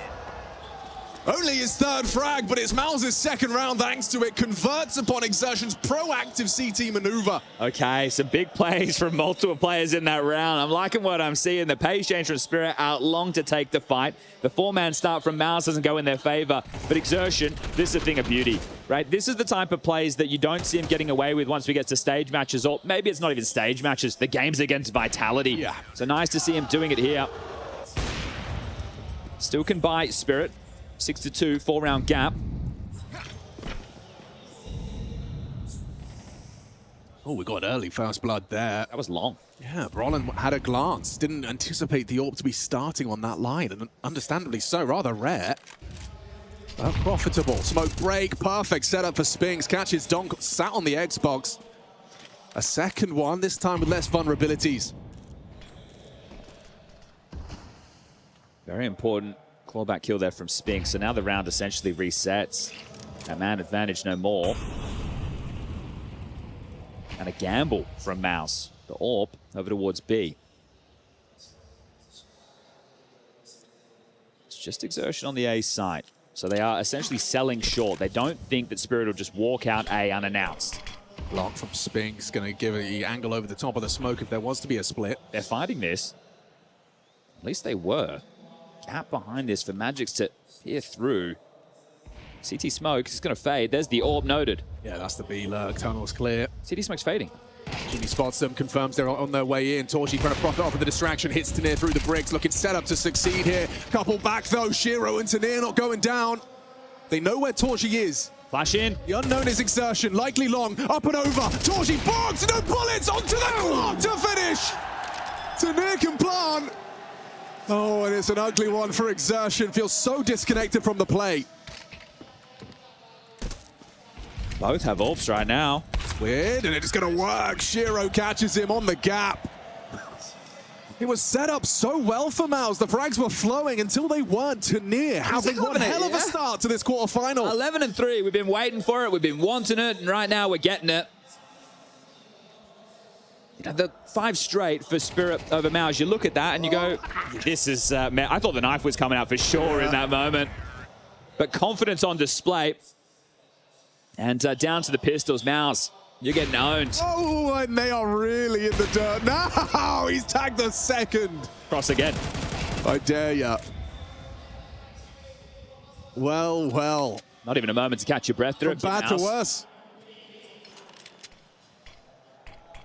Well, you can see the comfort. Here it is, the opener on the replay. Casual for Shiro. But yeah, talking about the last 5 series going in the favor of Spirit over MOUZ, that's great. I think the last one really needs the context of it was third place decider. Yes. So different stakes. This one is a chance to have a crack at Falcons in the semi. I think Falcons would like to take on MOUZ because they're the ones who eliminated them in Krakow. Spirit played Falcons a little bit early in the tournament. Here's the farm. First, Magix peers in, gets all the information. Shiro unloads, and Zonsix will be there to put the cherry on top. 8-2. A massive lead. Magix was leading with that. If people caught the lobby a little bit earlier in the day, Hugo asking you about the last 5 series, he's like, well, I wasn't there. I only had been one of those. Magix was sent to the bench. He described it in interviews as the worst 6 months of his life. Okay. Back in the jersey and a new role. Well, looking good on Dust too. Yeah. It's like a simultaneous strength for Spirit, weakness for MOUZ. Makes it hard for me to understand if this is going to paint the picture of the whole quarterfinal. Tough search here. Elevated angle predicted, but doesn't matter. Jimmy still beats Shiro to the punch. Triple from Jimmy. Such a great player in those anchor positions, able to find those masterful multi-kills. Is this 2v4 still a conversation? Yeah, they're dealing with the rotation. Tanir is deadly. Dealing with the rotation. Oh, he adjusts. He's got 2 on his screen. He goes hunting for Torchi. So now a vulnerability. Jimmy wants to lend a hand, but it was so vulnerable. Drops in onto Torchi. Tanir with impact. MOUZ's advantage disintegrates before our very eyes. And Jimmy, again, finding multi-kill on B and still going to have a round loss. Unless they run at him. The bomb's outside of B. Nade might do it. It will. The bullets find him first. What a turnaround. Here's the thing, right? He does a great job. He locks down B. He doesn't spot the bomb, but the team started rotating because Magic's able to get out those mid doors, cause a little bit of chaos. And then at that point, they're not even worried about Jimmy. They're just worried about how skittish MOUZ are, right? They're just going to deal with you in rotation. You're getting over there. Jimmy's screaming, I've killed 3, Donk's dead. You think that's the pack? Not at all. I can't get over the fact that Tanir not only just throws the molly, but immediately jumps down. It completely subverts Torchy's expectations. He's in the flow state right now, Tanir. Yes. You can see he's playing his game. And what was key? That crisscross with him selling the mid to B fake, that's a play for him. Yes. And he's making it work right now. We might be ending this half with a 10-2 scoreline. Well, this is someone playing their own game as well. It's Donk just walking contact out middle. They started heavy B. A third man cheats over in exertion. He's tucked. He has to find impact here. Oh, and he's just found a bullet between his eyes. Quick one back, but the flood of frags continues to flow. B site brought to its conclusion. Roland started long, won't have an opportunity to have much impact in this. Does look like that 10-2 half. That's far and away not the path of the course. No, and not that many competitive rounds either for MOUZ in this one. They win a light buy situation early on in the piece with a nice deagle shot there from Torji to clamp down the stack, but otherwise it has been fine form for Spirit on their map choice. This is their 11th outing with this roster on Dust 2 this year, currently 9-1. Looking to make it 10-1. It's home turf for a reason. And Brolin, the Swede, the in-game leader, is going to give it a crack, but Shiro says no. That's 10-2 on the half. Spirit have come to play on the playoffs of Rio.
It's a comfort pick for Team Spirit. Dust to their turf, and it shows. 10 already. Just the first half of play in our opening quarterfinal live from Rio de Janeiro.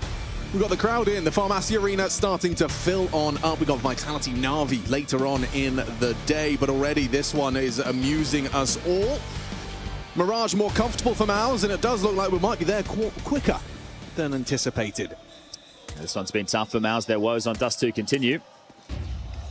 The 2v4s, illustrating exactly that. Some very, very rough moments to stomach, but if you're a Spirit fan, you're remembering the last trophy they lifted. That's over 7 months ago. You're hoping they can just return to some form to be back in that conversation, and this is a positive sign in that direction.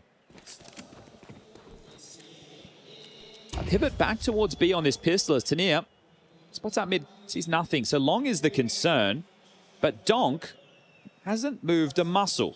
Dual Berettas lined up, ready to go. Zontic's on the jiggle. It really is a rarity to see Donk with nothing on a pistol, so saddle up. This is perfect. Yeah, Zontic baits them in, and he starts to unload his Dual Berettas. Gets nothing! Fumbled nade from Magix. Doesn't get the vision on the Jimmy cross. Bomb can go down. Tanir's looking for the lurk of Torji, but he's going through spawn.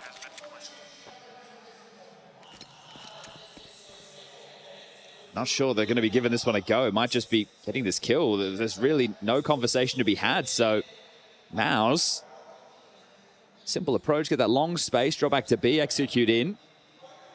I understand the logic there from Donk. You feel like you want to catch them coming out of the gray screen, right? So that way they're seeing nothing and you're getting the glimpse of them first and you are able to unload, excuse me.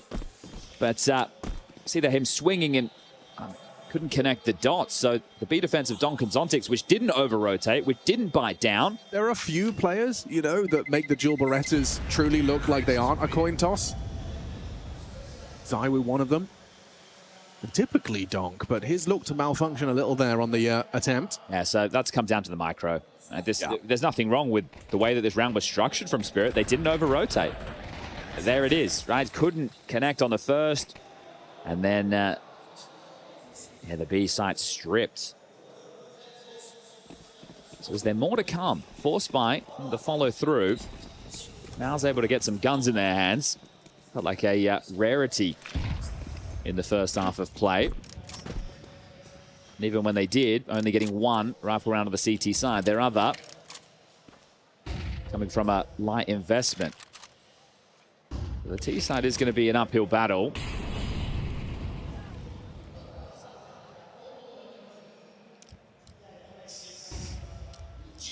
Long pop into Tania and Shiro.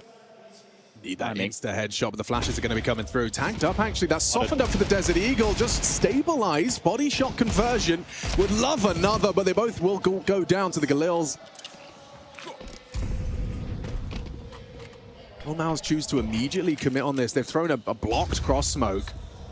And swing it through was Donk. He wanted answers. He wanted bloodshed, but instead, Jimmy, a comfortable frag for him to receive. He's probably hoping, in hindsight, he didn't accidentally block that smoke. Yeah.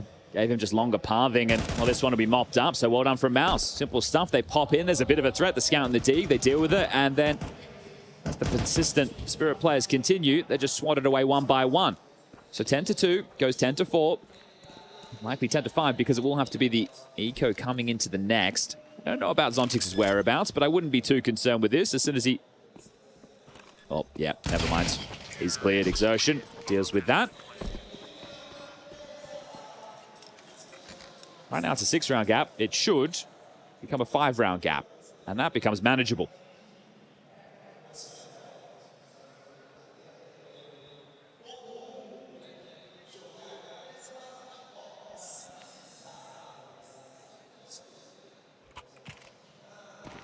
Tania with a 5-7 and a flash, a deagle for Donk, USP with a smoke and a HE for Magix. Zontix with a deagle of his own, and Shiro wants that AWP, so he's just got the USP, but the nade, well placed, good damage. Does it count for anything? Magix bowls that one. And the legs of Jimmy. Yeah, Jimmy didn't play scared either. You know, I think Magic's throwing that nade is hoping that they won't just disrespect long. So that flash, that's somewhat exciting, because if this is the long finish, it doesn't need to be. We still have a minute 25. They catch a good timing and everybody comes streaming through that smoke. They could cause some chaos, but all in all, when you take a look at the weapon and the utility advantage, you have a tough time seeing this one fall apart for MOUZ. If you're Spinks, you don't want to go too far. You don't want to give away a gun for free, so you need to be on high alert of all the possibilities. He's hearing some steps out towards B Hill. And now they're starting to pressure short. Looks like Donk's been tasked with trying to keep a lid on Spinks and his mid-lurk. And now the cross smoke and that flash play you were discussing. Let's see if the chaos does come through.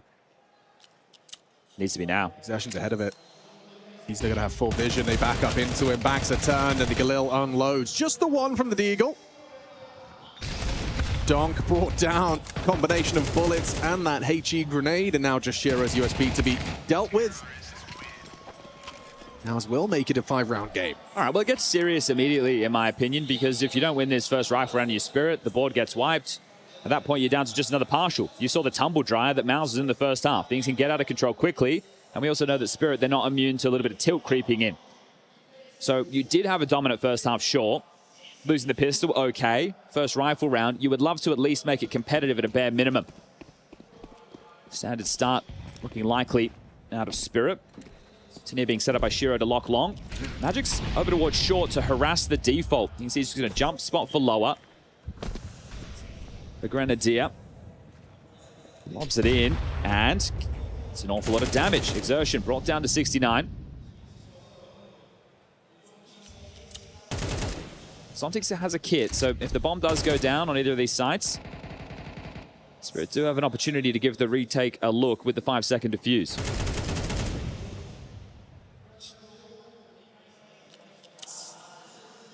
There was trickery in the first gun round from Spirit. As those crisscross smokes finding themselves into an A split. What do MOUZ have in store is, well, Spinks has released that one on the jump. Bit of a skyball there. With the bomb on the back of Torji outside upper tunnels, the mid to B smoke lined up. It does look very likely to be a B split, so it'd be into the likes of Zontix and Donk. Magic's the new position for him. The A rotating rifler is going to do his best to support this. Small incendio, he's going to get caught with it in his hands. Doesn't go down though, draws them into Donk, who's elevated the angle, backs up on the B ramp and connects onto Brolan. Zontix as well chips in, catches Spinks, trying to advance through the tunnel's position, and just piece by piece, it falls into place. Perfect from Spirit. I think perfect's a key word. The fact that not only is Zontix able to deliver his frag on the entry into B, Donk also stalls out the mid to B. That's exactly what you need. Right, if one of the two falters, a big gap is created, and Tania wipes the board. Torji down. And the first CT side round for Spirit. So that worry doesn't need to creep in whatsoever. Spirit can close the game right here, right now. You win this gun round. Unfortunately for MOUZ, they're only working with the 1900 loss going into the next. And that'll be a final round that'll see Tech-9s to try and close what is going to be a massive gap. Bit of a change this time. Just Spinks towards the upper tunnels. Doesn't have his buddy in crime. Or partner. Maybe they're buddies. That's what I say. Always commit crimes with your buddies. As the saying goes. Yeah, you can see with the setup over towards B, they're playing for a B pop. Zontix sitting and waiting with a HE at the ready, but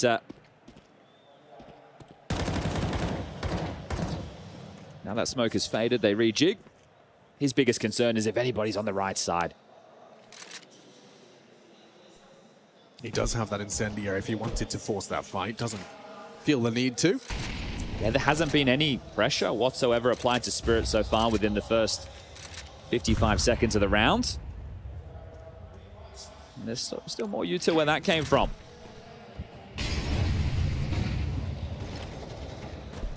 He's got more where that came from, and it's a very solid connection of the nade. Exertion was ahead of it, but Brolan stomachs half of his damage. It's 2 good nades in a row from Magix. He's got another one where that came from as well, picks it up and is just holding it for the potential A commit. Wow, they're mid to being again. Zontix with the incendiary to slow things down in the upper tunnels. Donk turtled up this time. We'll see if they have another rough go of things like the pistol, or if they can just shut this down and secure 12. It's a test for them, and ooh, he's clean with it. clotheslines Brolin on the smoke push, pulls Zontix away, and now Zontix just gets his AK out for one. Jimmy through mid, looking for Donk, got support as well. Nice from Donk, he's having a round here. Triple, make it a quadruple. Doesn't matter if he's feeling under the weather. Still finds his form in this quarterfinal and looking to make this a quick trip to Dust 2. Yeah, this is light work. This is casual stuff for Spirit. There's been some nice moments. I know Donk's at the top of the scoreboard. It's great to see him in fine form, and it's only been really one map that was the blip on the radar. But Tanir's the one that I've been impressed with, especially in the first half. You know, he was involved in some of these 2v4 situations, some really pivotal moments, making plays. Feels like I'm already putting a bow on things, but as I mentioned, you lose that consecutive rifle round, you're down to Tech 9s, and that's what the buy is looking like. They mid to beat on the pistol. They went for a mid to B on the first rifle, a mid to B on the second rifle, and they've been shut down, at least as far as the guns are concerned. It helps when Donk is doing this. This is what we expect from the kid. It's unfortunate when you set the bar so high. Just take a look at Vitality. They lose a series, we all think the world's ending.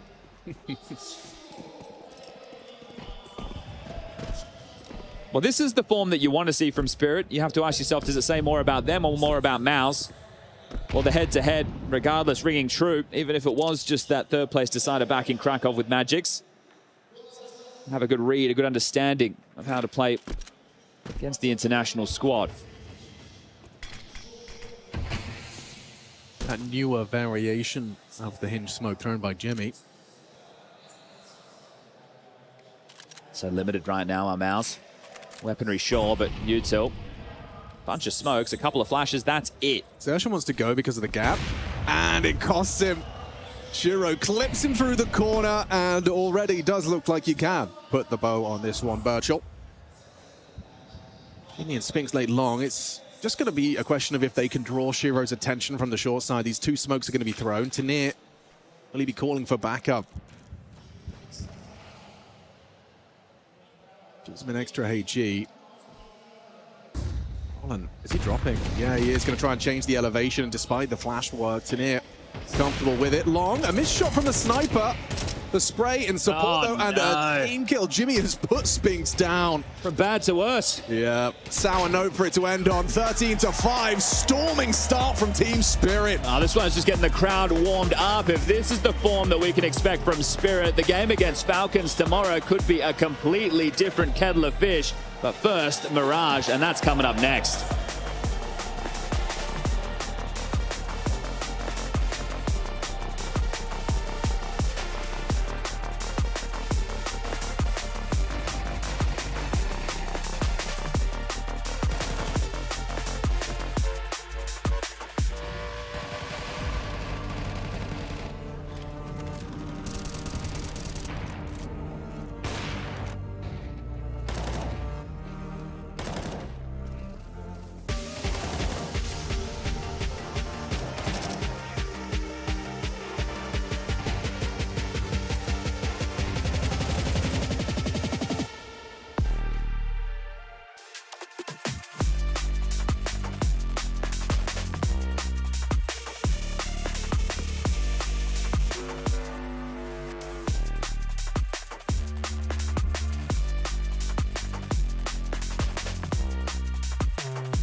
Well, for a quarterfinal, that is what a MOUZ can expect to have happen in a playoff, seemingly more often than not, but falling a little bit flat here versus Spirit on the first map of play. That'd be Dust 2. We've got Mirage in front of us, so we've got still some runway to go if MOUZ want to wake up, but for the time being, Spirit are all gas, no brakes. That was a great performance from Team Spirit. That's more like it, you know. That's kind of the Spirit that we want to see more of. The Spirit that is interesting and the Spirit that is playing at a level that potentially could be an issue for other teams in the playoff as well. But you're right in saying, Trace, that for MOUZ, I don't know if the expectations are that low at the moment. I think this was a lackluster performance. Again, not really getting anything done whatsoever. I think Chad and Alex said it in the cast as well. 1 gun round run in this match. That makes it now 3 maps in a row where they combine for 5 gun rounds, 1 in total, over the course of 55 rounds played against Furia. And Spirit, if you minus the pistol rounds, by the way, we don't take them into account. So basically, they're getting nothing done at the moment. That's not good, and it's lower than I expected. And honestly, it's not characteristical for MOUZ, right? Like, they used to be a really good team when it comes to gun rounds. Yes, they're a good team in pistols as well, and a smart team that maximizes their chances. You know, a lot of saving on the CT side, not going for unnecessary retakes, playing the percentages, but that doesn't matter if you're not able to win any rounds whatsoever. And I think it shows that this is not the same MOUZ that we saw throughout last year, even though the same players are on the roster.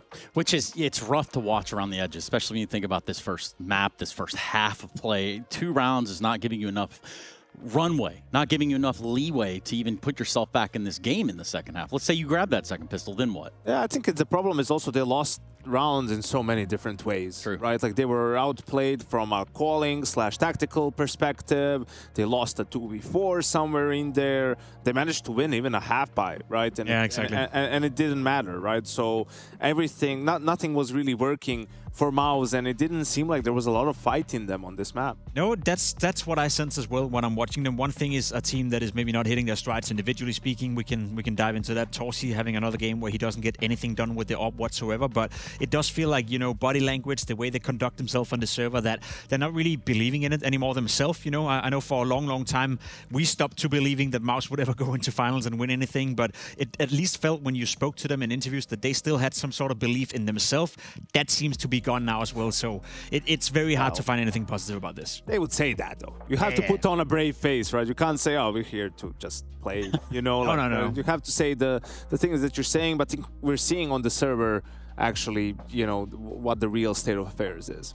Yeah, let's go ahead and just jump into round 6. Early on in the game, you know, some of the troubles are already there for the side of MOUZ. You know, they've lost this first pistol. The first 4 rounds have not gone their way. Yeah, so some things, when you do prep for a game and build a game plan, you always have a couple of rounds up your sleeve, right, for reset rounds. And this is what this round is. 4-0 for Spirit. MOUZ won that half buy we were talking about. So in the reset round, what they do is basically a default opening, don't going underpass, smoke mid, right? They're spread out around the map. Nothing too crazy, molly for short. So this is default signaled to the side of Team Spirit. We see the smoke at 116, right, for mid. Torji, he's going to get flashed off the angle as well by Shiro. And also during this time towards the B bomb site, Tanir is using some of his utility, right? So at this point, you're just doing it to bait out some of the utility from the side of the CTs. They don't expect a hit to come at this point in time, but what this does signal is you're trying to bait out the utility from the B defender. So this is signaling maybe a B finish, and now we can see these crisscross smokes come in as Tanir pushes forward. I want you to pay attention to where the rest of the players are. So they're grouped up. This is just a fake B split. They're going cat, and Tanir is the long lurk, right? So by sending him out first, you're sort of showing, hey, it's the long player. This has to be a B split. And they even have Zontix, who's the B player, as the long lurk in this one, just as a safety net, really. So Tanir does a great job here of managing to find even this 1 kill, really helps selling the fake, gets another one on Jimmy too, and look at the A defenders. They're caught in the middle of nowhere, right? They caught rotating towards B. This is easy pickings from Spirit and a super clean round in what's one of the most important rounds that you'll have in a game. You only get a couple of these per game. That's when you whip out your best strat, your best call for the game, and we saw it work beautifully here for Team Spirit. But also a way of activating Tanir that we spoke about coming into the game. The fact that he's walking out dry in towards middle before the crisscross smokes, he's playing with a bit of confidence, he's executing towards the two players on the B bomb side. One would argue even if he just gets one kill, he's done his job enough. You know, he's causing the rotation. He's making sure the A players are not ready for what's coming for them. So a way of enabling Tinea and a way of, for him, you know, to delivering and actually living up to the responsibility that he was given in this round, which I think is a massive win condition for Team Spirit.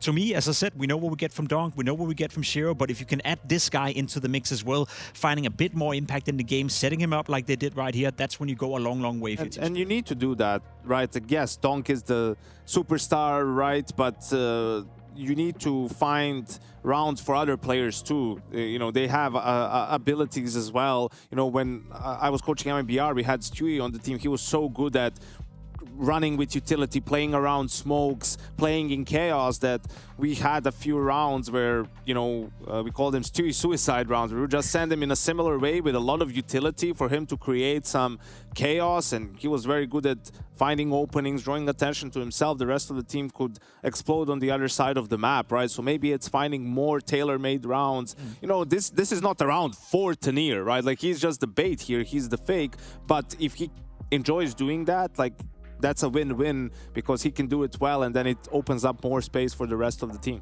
I mean, he just put a thorn in their side by, you know, the execution that we just saw, him getting out middle, working through the smokes. The first kill's enough. The second one is, you know, you've already overachieved at that point, right? So I guess for Tanier, this was a fantastic map. The stats will back that up. For the side of Spirit, this was a fantastic map, and the stats also back that up. I mean, it's a very one-sided scoreline. So I think we sort of take this one at face value. We say, MOUZ, now's your time to try to come back into this series, but it wasn't Dust 2. It wasn't Dust 2, and it was realistically never going to be Dust 2 neither. I think MOUZ have struggled a lot on that map. Kind of got hurt by the fact that Train was removed from the map pool. They had to integrate Dust 2 into it again, but that's also what I spoke about coming into the game, the lack of progression. You'd say, okay, sure, the first couple of tournaments, maybe they need a bit of time to integrate the map into the map pool again, but I'm not seeing a MOUZ that is getting better and better and better on Dust 2. If anything, it's getting worse and worse and worse. So yeah, moving into the second map, Mirage, they know how to play that. We've seen them play somewhat consistently on the map despite them being in a strugglesome period, so I expect a much, much better fight coming now.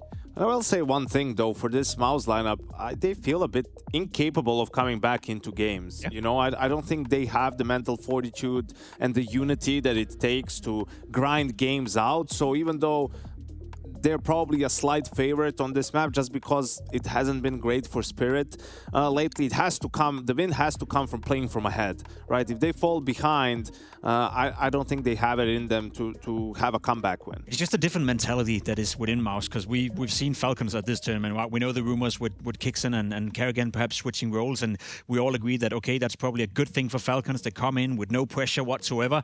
There's also rumors circulating that maybe Magisk or someone else will be joining MOUZ after this tournament or after the major. I don't think MOUZ is a team that thrives in that energy. They need stability. They need to know that they're working together as a unit towards a project. So if the case is that someone is going to get cut after this tournament or before the major, maybe even after, I don't think that's a MOUZ that is relieved or playing a little bit more freed up. As you can see on the server, if anything, they just seem depressed in the way they approach counter right now. I think the problem is actually it's unknown for them, right? Like, maybe, if they knew someone was on the way out for Magisk or for whoever, well, they could have the buff that Falcons have. The problem is, I think at the back of their heads, they know this roster, it's done. Like, I don't think there's anything realistically that could happen for them to stick together with the same five, right? And knowing that, it's really tough to sort of keep playing because you don't necessarily even know who's going to be replaced. It's hard to tell from the outside. So all this uncertainty, right, at the moment makes it difficult to play. At the end of the day, they're not robots, right? They're human beings. You go, you put in the hours, you do your best, but Counter-Strike, there's so much of the mental aspect that goes into it. And if you're trying to lift trophies, that uncertainty can be enough to put you far away from that #1 spot. It feels like a guitar that's sort of ran its entire... Hold on one second there, buddy. It feels like a guitar string that's kind of hit its note. You know, it's like out of tune, and you just keep hitting it over and over and over. I mean, it eventually, yeah, that's going to keep getting looser and looser. And it's unfortunate that we're watching maybe that unfold within the MOUZ camp itself. But Mirage, a bounce back. Tell me there's a way. Tell me there's a chance. I think there's a way on Mirage. As I said, that's one of the maps that has stayed consistent for MOUZ, so at least one of the maps they still play to a high level. I think we've seen this at this tournament as well. We saw it against Aurora, a great performance. We've seen it against some of the other teams they played in tournaments where the results didn't really showcase it. I also think it's one of the maps where Broland feels very comfortable as an in-game leader. He's very much in the center of attention in terms of taking map control towards middle and uses, you know, the tools that is Exertion, who's also thriving on this map. So I think in terms of, you know, downplaying the crisis that is within MOUZ right now, there's no better map to play for them right now than Mirage. I want to see them also play a bit more YOLO, right? Play with more pace. Gusto, yeah, try to take some more risks. You know, like we saw Exertion in that one round on the CT side, right? Like, just send it a bit more. Yeah. If it is true what we're thinking about the roster, you know, then go out swinging. Yeah, let's do that. Let's go at least to a break, then we can come back and swing a little bit more in the server. Either way, is it going to be MOUZ or is Spirit going to close it out right here? We're going to find out on the other side of this break. You're watching the Intel Extreme Masters. We're going to hear right now from Cyclone, it is. I'm here with Cyclone, obviously. What is happening? What is the biggest issue right now? The biggest issue is we're playing a little bit off each other. We're out of sync. There's a lot of situations where we have a decent setup and we don't play properly. We don't manage to play off each other's contact. We're overcommitting a bit on fights, and also in the moment we see some pressure, we're over-rotating, and we're getting caught quite a lot. I noticed the gun round issue. I feel like you won only one gun round this whole map, right? Yeah, it is for sure. And we need to show a better face on next map. Yeah. I want to say one more thing. Torzy and Jimmy both mentioned that they lacked initiative in that relation to Furia game, right? Do you think like this is a little bit better right now, or is this a reoccurring issue in MOUZ right now? They both said that we lacked initiative. I mean, in a game of Counter-Strike, you always need some initiative, right? You need people to step up and take charge. Also, when the pressure is a bit on. I think in this moment right now, it was more the team play that was missing. Thank you, and good luck in map 2.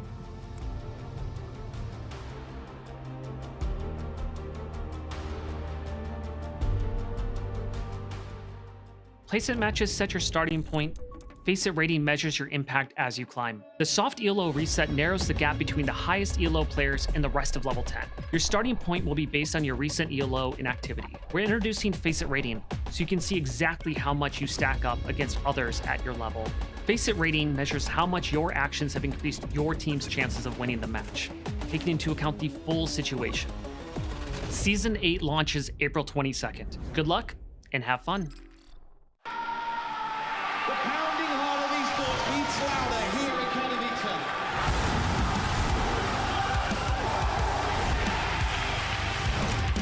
Double peek, he's getting his shot. Unbelievable!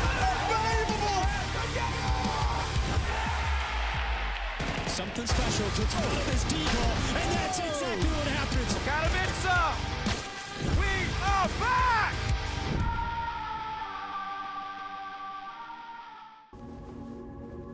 Please ensure your phone is muted during the session. Already muted after a break. Of course. Floor app policy. This wellness check-in has been scheduled after you declined a department move to finance and fraudulence earlier this year. Distractions acknowledged.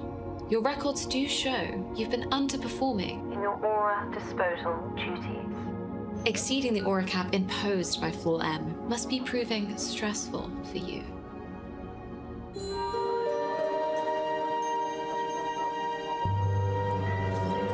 Aura disposal denied. Your aura levels are concerningly high for your station. Luckily, your colleagues' work is ensuring that your team's aura will return to net zero by the end of the cycle. Aura disposal successful. The board is thrilled with your department's consistent presence. They hope you'll be around for a long time. Before we end the session, we've produced a photo of your Outies family for you to enjoy at your workstation.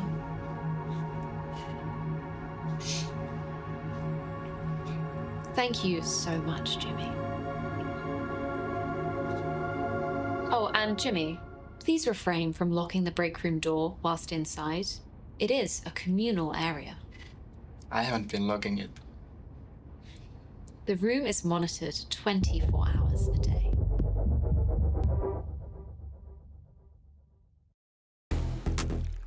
If you drink vodka, bro, it's another level. Next day, best thing, you don't have anything. Take cucumber, potato, you know, kartoshka, yeah. You can drink it, I don't know, 10 hours.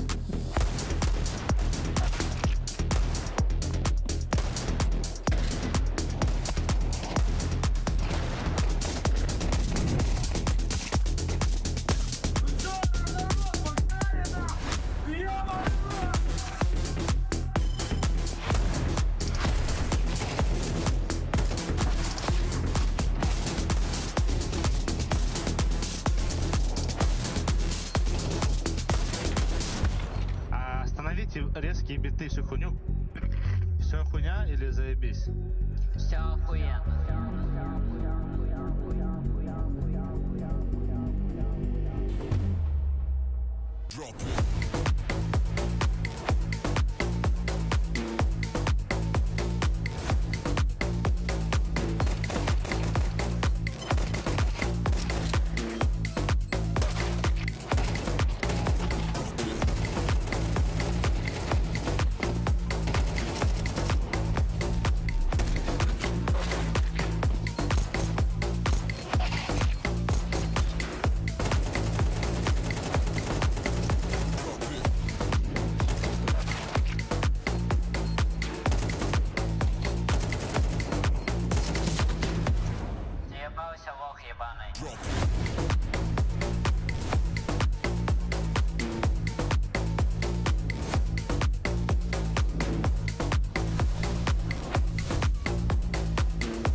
Falcons awaiting the victor of this one in the semi-finals. Spirit upper map. Cyclone citing synchronization issues on Dust 2. Team play missing for MOUZ. Heading into Mirage though. Has to be a different story if they want to buck the trend. Tanir reminds us all of his potential on that first map. He will be a focal point of Spirit hope to pick this up in 2. But Mirage, a different story. It's been a notable weakness here in Rio.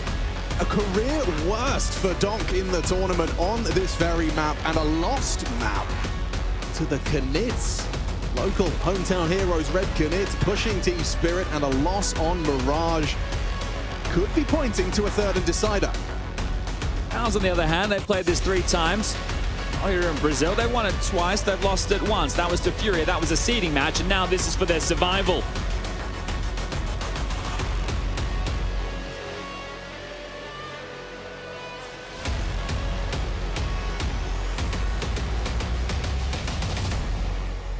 Feel like they were connected to the server in map number 1. Just 1 gun round. But 1 pistol. Let's see if they can make it 2. Set up with an execute early. Shiro and Tanir, Donk. Smokes out towards Palace. Well timed. They could wait this or they could breach through. Roland and Jimmy, they're equipped with the util. Looks like they will wait. Shiro comes and burrows into the smoke in case. Magic's playing forward on B. That'll liberate the rotation. Zontix getting a move on. Shiro now paths back. Smoke's half-life almost gone.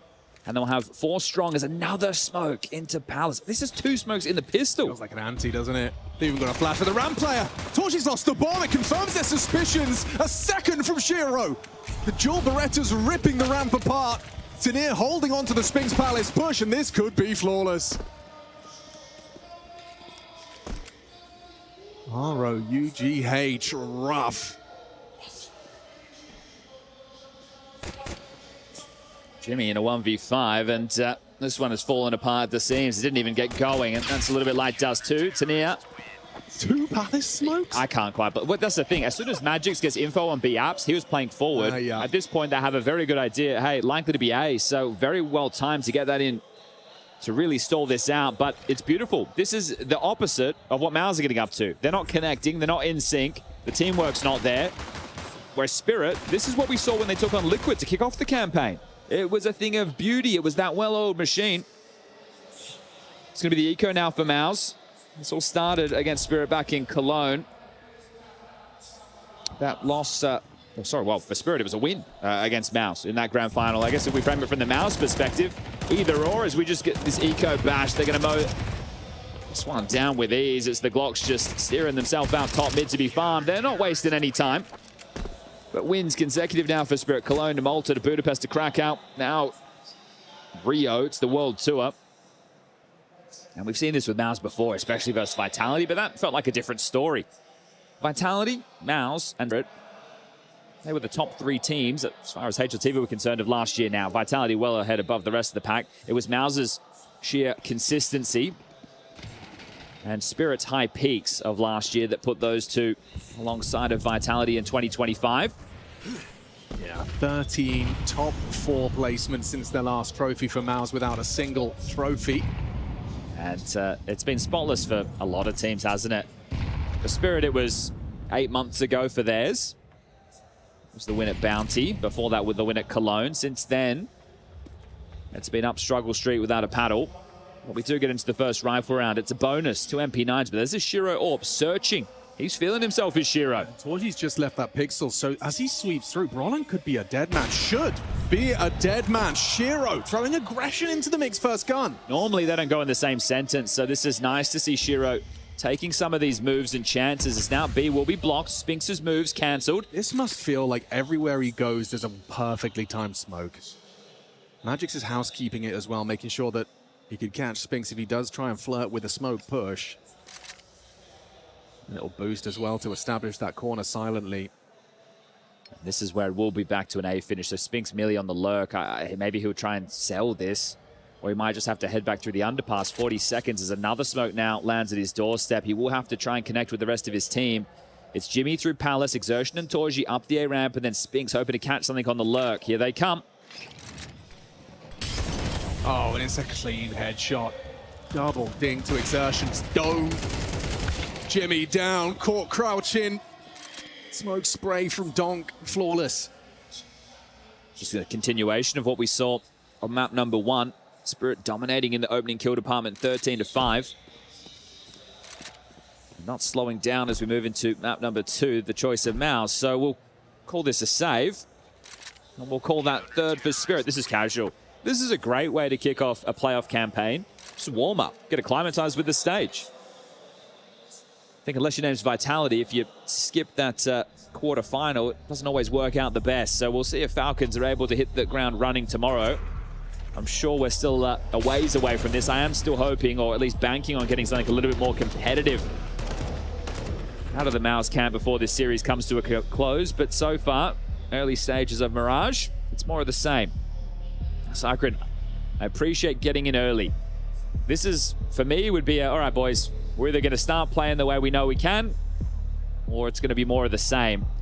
So those saved guns come through. I also want to return to the fact that Shiro did just push up mid solo with an AWP first gun round. So this is where the saves being complemented by lighter investments because of the loss bonus. Hope either is more direct, so the AWP can't pick you apart and then your round is lost from that point, or they pick up the pace. Right. The Tech-9s make some space, and then the AKs of Spinx and Torji try and trade. Top cat, window smoke, standard opener. It does look like pace is the name of the game. Early mid control. Shiro is going to be breaking that smoke to have a peek. Nothing to report. Smoke spam not going to connect. Yeah, very heavy investment of bodies top middle, so nothing on the extremities. Exertion in through the underpass. Everybody connecting in middle now. They're looking to brawl. And that's enough from Zontix. He catches Exertion on the bench, pulls out the util of Donk and Incendiary Throne. That's caused a pivot. So something either they were banking on just applying that basic pressure. Is this where they've seen something in the prep to do with the rotation? Well, Shiro's AWP is in rotation right now. My main question is, will MOUZ find a frag? Round 4. Didn't even notice that it was spotless to this point. That is wild. Oh, my eyes are really on Tenero. I know we had a great map number 1, but being the A anchor, there's a lot asked of you. Right now, he's not in position for that. If there is an A execute, Spirit of... Cool. Yeah, they've read this situation completely wrong. So the bomb should go down. Yeah, should be, unless Donk continues to find these frags through the smoke and flashes. They're out into the site. A smoke break will expose Torji. A lot of bodies spotted. Full commitment. Brolin alive, though, will enable the plant. Starts to punch it in. Gets it down on default. Shiro trying to maintain that CT space, but he is on his own and very susceptible to the swing. Tech9 looking for the frag here. It's a reaction speed test for Shiro if Jimmy dares to go further. Shiro peeking into this. Oh, and he's tagged him up, softened up for Zontix on the swing back. Coming in through CT-centric retake. Too easy for Zontix. Pressure applied from Con as well. Magic's brought low, but now the distraction, your backs are turned. They get a single frag.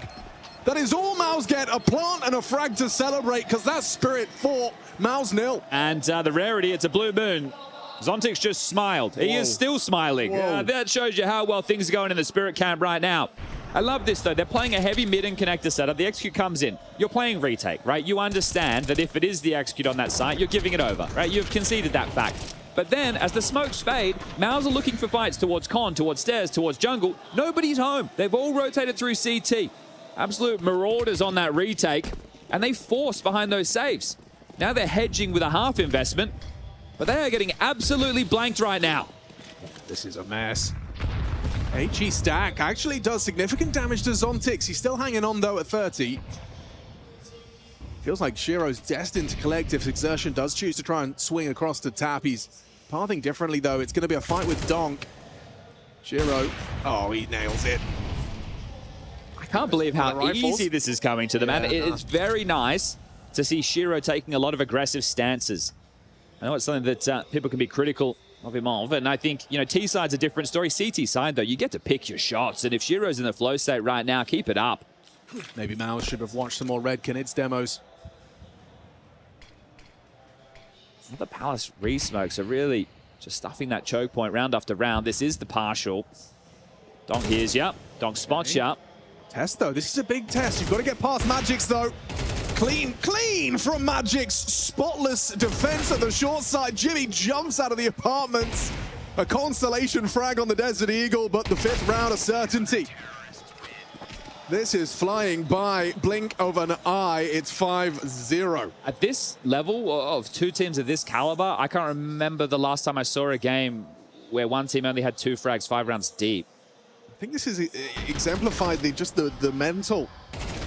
It was the interview in the lobby where Exertion was talking to Hugo. Thought it was a bit. I thought it was a bit. I thought it was like trying to kind of psychological warfare himself into a better frame of mind. Yeah, but change your own expectation. Yeah, absolutely. Instead, it just seems like he's kind of manifested his reality here. They said they're not playing well, and that's true, but other than Vitality, I was talking to Taco in the green room, and he completely agreed that, you know, confidence and the mental side of Counter-Strike is one of the biggest parts of professional Counter-Strike. Well, they've been in so many playoffs, they've been in so many finals. I think when you go there time and time again, I'm sure you lose to the likes of Vitality, that's one thing, but some of these losses they've started to hemorrhage, it's not just been against Vitality, and that's, I guess, where the doubt starts to creep in. So this is a gun round, at least a full, and as a nade, just chips away at Exertion over towards underpass, but he does get the space.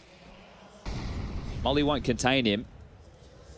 And Bomb now heads back over towards B. Magix is on the jump spot with a smoke at the ready. I think the key for me is everybody on Spirit has been shooting very hard. Yes. I mean, make no mistake, there are 2 kills for MOUZ. And they still haven't seen another. Surely now a trade, yes. He's open. The smoke. Now B's open. This is their best bet. Xerxes got the rotation. Surely got Shiro here. Yeah, books him. Donk's out.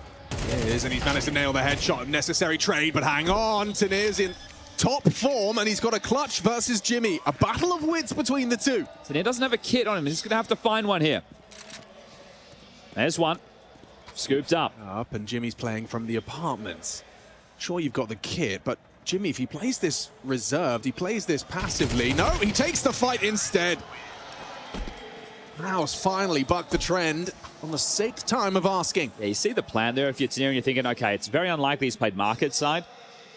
So at least had a rough idea, but still so many positions they have to worry about. No audibles able to assist him there. So they get the opener playing ahead of the Flames with Zontix. Magix also locks down B, but the sweep comes through and the key is Exertion.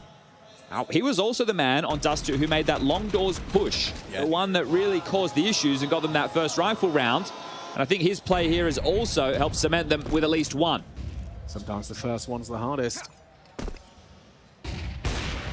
Great information. A flash with no follow-through shows where the AWPs started here for MOUZ. Jimmy might walk into this. How diligent is he? Spots the elbow, gets that warning to near. Somehow alive and kicking as well. Here's the sound off, and Jimmy's getting hunted down. Does well on the flick through, and run out by the USP. They can call Palace clear. Shiro maintains that space. Donk cheating over towards this mid window. Cognizant of the vulnerability in mid. Does he really want to dry peek this? Yes, he does. Perfect timing as Exertion averts his gaze. Donk will strike to maintain the lead for Team Spirit. Roland's heard Zontix there. Still the three of them now pinned in middle. Zontic's aware of the boost possibility. He can fall back. He's even got the block smoke for the apartments, enables him to focus fully. A boost established. If Zontix oversteps here, he could be caught off by Spinks' angle. Free aim. So good. Brilliance on display. Torgy's got the bomb on his back. If Roland's not looking the right way, he's been hurt. He's throwing nades. He's looking the wrong way. All too easy. Spirit straight back to that winning trend. I didn't even mind the response there from MOUZ. Okay, AWPs over towards Palace as well. We'll take the mid space off of him, but just how Donk, he's not afraid. He just peers in on a timing of his own design. And then Zontix shows us how masterful he is at a position like short. Right? It looks on our screen that he's going to overstep the mark, but he understands his angles perfectly, peers in, deletes another, and that's 6-1. See, I don't think they... Oh, maybe if they let go of the shift key now, they might be able to deal with Torgy, but they have to start moving. Oh my god, he's getting pushed by Zontix. Not in 2-1. time. He's got it. Something. I mean, what's going to be bought around it? That's the thing. At least you've got a decent chunk of loss bonus, but it's not enough to justify a full shove. You'd want a partial. See if Torgy can get you an opener. Get a kill at this stage. I still, again, it is baffling to me just how light on that column is. It is only Exertion and Jimmy to find frags for MOUZ so far. 8 between the two of them. Everybody else is still at the starting blocks. Yet to pass go, yet to collect $200. Got a monopoly on rounds right now to Spirit. This was a great clear from Zontix. Oh, wasn't it? I mean, this is a short player. You know, he is by definition a short player. He's got the aim, and he's definitely had the reps. Okay, well, there are some investments. A Galil for Jimmy, a couple of Tech-9 short, smattering a util for the opening window, smoke and top cat, but this is tough to watch. It is. Not if you're a Spirit fan, you're loving it. Just feels like it's watching like a car crash in slow motion. I hope that we get at least something that resembles this level of Spirit tomorrow, because if not, does that say more about MOUZ? It probably would, yeah. Or maybe more about Falcons, I don't know. Okay, look Donk's at this from kryptonite. Spinks. Look at this from Spinks. I mean, Donk's aware, but Spinks has got the aim necessary. He's on the board. Gets his first, and down goes Zontix, cleared by the Torgy AWP. Smoke facilitates. Now Spinks catches Magics in rotation. It's all shaped up nicely for number 2. Just got to get past Tanir. Easier said than done. 2 on A. He knows Torgy was near mid. Doesn't want to overextend. The great restraint there. He would have been a dead man had he swung. They're letting Spinks play in, try and take away this space. Wow, he did peek into Torgy, and now he's got him trapped. Exertion not providing the help Torgy needs. They'll trade for sure. Yeah, trade short. Swing. Oh, God, that got close. Oh, Didn't hit damn. the first bullet. And they're still worried about Shiro. He's going to march late into this short position. Exertion gets the bomb safe, though. Yeah, and he's aware of this possibility, so he can plant default or reverse side. It doesn't matter. Shiro picks up the rifle, has the kit, is going to give this a look. All right, Shiro, 7-1. You're in good form. I think got what it takes. Certainly got the nades. They go for a sandwich Tetris setup. They can't let him cross sight. They'll be ready to take this together. Flash could make life a bit difficult for them. Swings on in, and solved. Spinks with a high impact round. Those are his first 3 frags It translates into MOUZ's second. All right, now it's just Brolin who needs to get off the starting blocks now, and everyone's contributing for MOUZ, the in-game leader. Plenty of cash being accrued. Some starting to wane. But both rounds won for MOUZ have had an element of dealing with the rotation in window. Yes. One came after the initial trades on B. This one was the opening exchange. So we'll see how that continues to play in, as MOUZ can still salvage the half with 6-6. I mean, that was just around the AWP save. It's a big one to win. Sertion's quick towards Con. He is, and he's got to get past Donk. And he's coming. He's just jumping into the jaws of MOUZ. Still gets his. Off of Zontix's flash.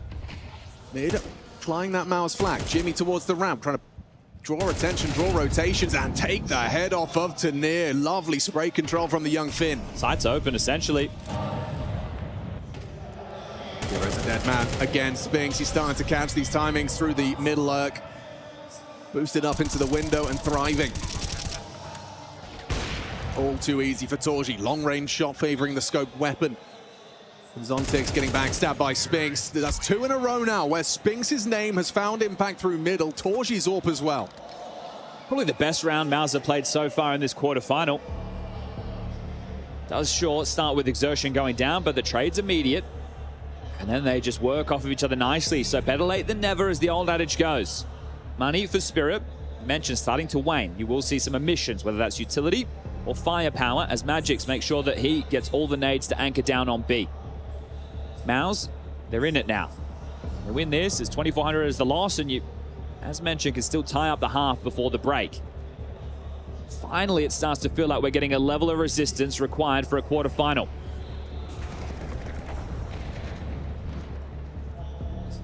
A little bit of that Donk disrespect on the mid-fight. And I think a bit of Jimmy disrespect there as well. Hey, take the 1v1 against Tanir, right? We know that they're playing for a mid-control, so that fight should be isolated for you. Do your absolute best, and he's won it out. So an important kill there for Jimmy. To an A execute right now. MOUZ, a loose piece of Spinks, just making this look like a default top middle. This is going to come quickly. And Tanir's forward. He is, and he spots exertion jiggling. Donk and Tanir going to be calling for Shiro's aid. Nice support from Donk, just ahead of the smoke plume. Catches exertion trying to make space. The M4's connecting. Tanir swings down out for another. Damage onto Jimmy. Dink's going to make it so hard. He's going to be limping through the rest of this one. And it looks like Torji's evacuating Jimmy too. A full reset. This moment, if the CTs identify, right, because of Magic's position, hey, they're backed off. One of the standard responses you see is a player pushing through middle underpass to cut them off, right? But it is just Shiro who's going to take his AWP over towards B. Zontix will focus on middle. And this full reset, it doesn't have to just go with a sight hit. MOUZ don't need to just continue into the B side. If they want, they can go through underpass, see if they can catch a timing on the reroute. It does seem to be apartments. Yeah, and so Shiro on this line, there's nothing to pull him away. They know that it can't be short, so Shiro just has to focus fire. And it's Jimmy that's been given the AWP. He'll be peeking in first, so that's an easy one for Shiro. And now Torji thrust into the 1v3. Molotov standing in the open from Shiro. He just backs his aim there. He knows he's not going to miss, and doesn't. Everyone playing well on Spirit. 9-5 for Tanir, 10-5 for Donk, 9-3 for Zontix, 9-3 for Shiro. Magix, he's the B anchor, hasn't had to do an awful lot so far. And Donk finds himself another opener here. Very well done from him. Sure, this one does actually get resulted in the round. In the previous, they lost it. This time, they convert it. But they are flying with these openers. We're talking 8 ready, and this is looking like another drubbing. Just as it looked like they were getting back underway, you get a relatively clean defense. Quick mid, really quick. Look at exertion as well. Going to catch Donk. Oh, Donk still prevails. Pulls an equalizing frag onto Zontix short side. Still, Tanir on the staircase, up and over onto Torji. Spirit maintain. Bomb spotted. Back and forth. Donk again. Pulling into place for an 8th, and oh, he can't even get his boots on the ground. Shiro takes his head off. Donk has got the opening kill on exertion in 3 consecutive rounds now. So, tough one for poor exertion.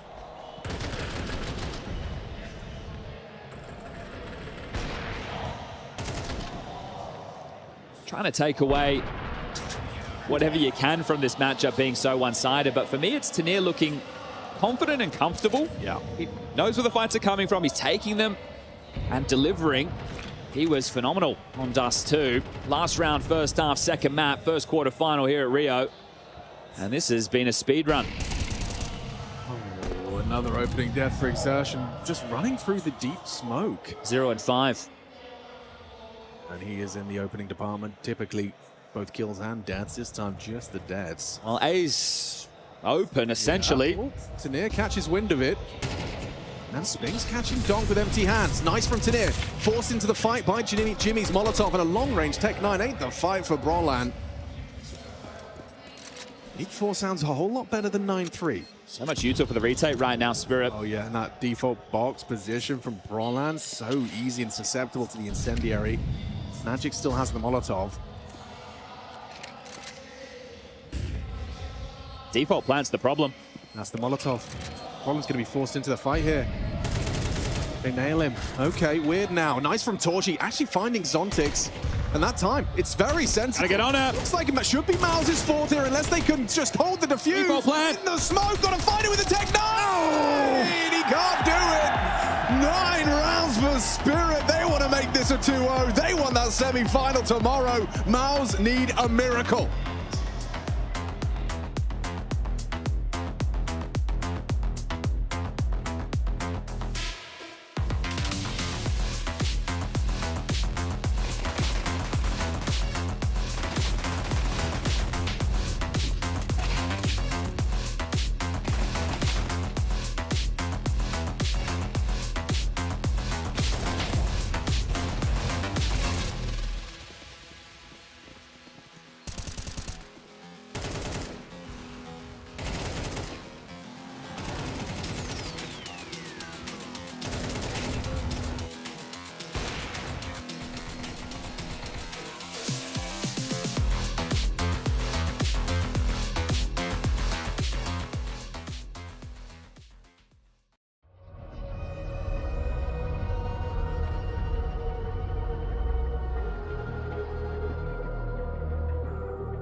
It's not just Vitality that MOUZ can't seem to beat. Dust 2 was quick, and it feels like Mirage might be going a similar way. The individuals of Spirit all hitting.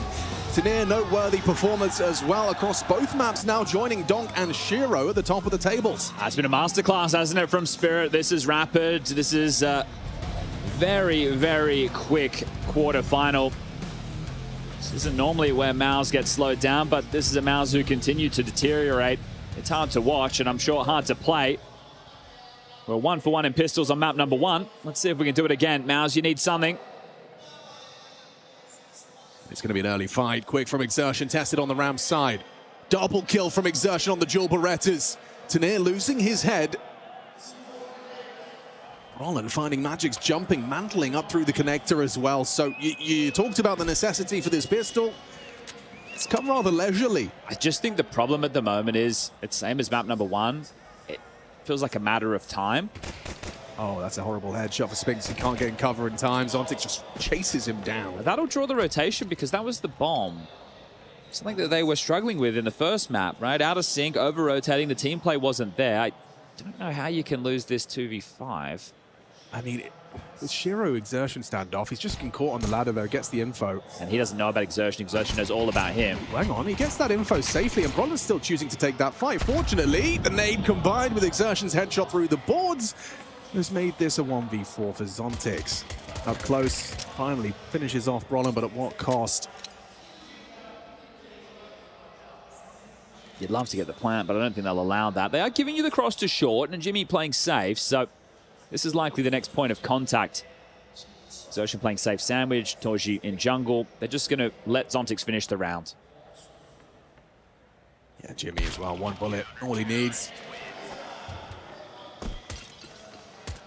Step 1, complete. And this is it, right? You're likely to get an eco for Spirit in this situation.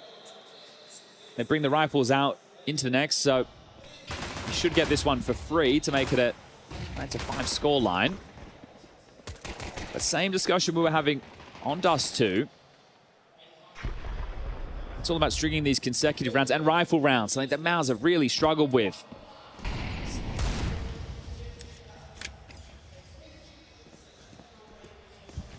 Zontix has invested in Deagle, and he's got a friend.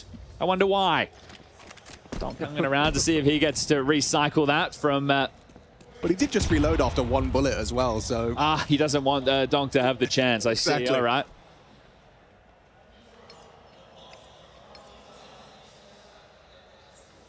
On staunch defense right now, this full mid control, they're not afraid. Knowing that bomb didn't go down, so the likelihood of the force not on the cards right now. This Donk decoy. Be one hell of a decoy.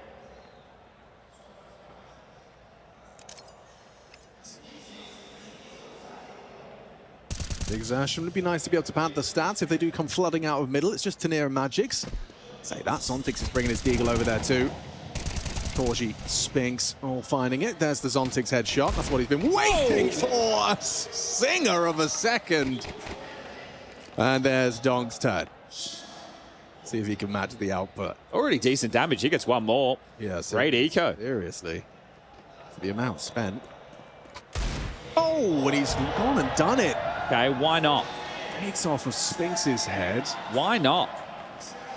Because they have guns, Kevlar, and won the pistol. That's why not, but they have to pay a very heavy price. Yeah, that's a lot of casualties to stomach there against what was essentially just a $700 investment.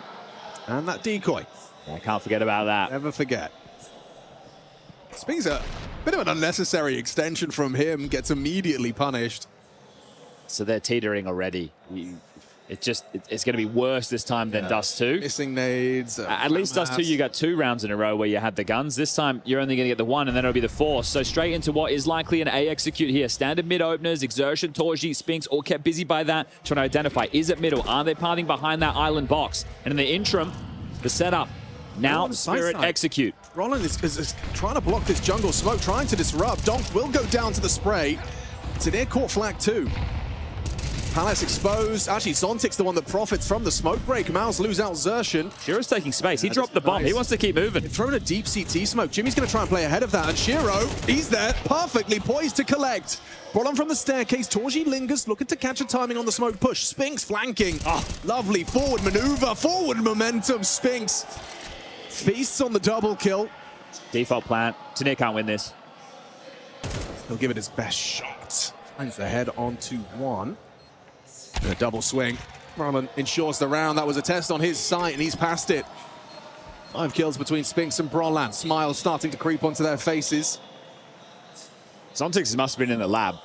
I feel we're seeing more headshots out of this guy than normal, aren't we? Here he comes through the smoke. Bang, while flashed in a smoke. Admirable. Spinks' forward push there. This was like incredibly quick. Yeah, very well played from Spinks, understanding that he has an opportunity there.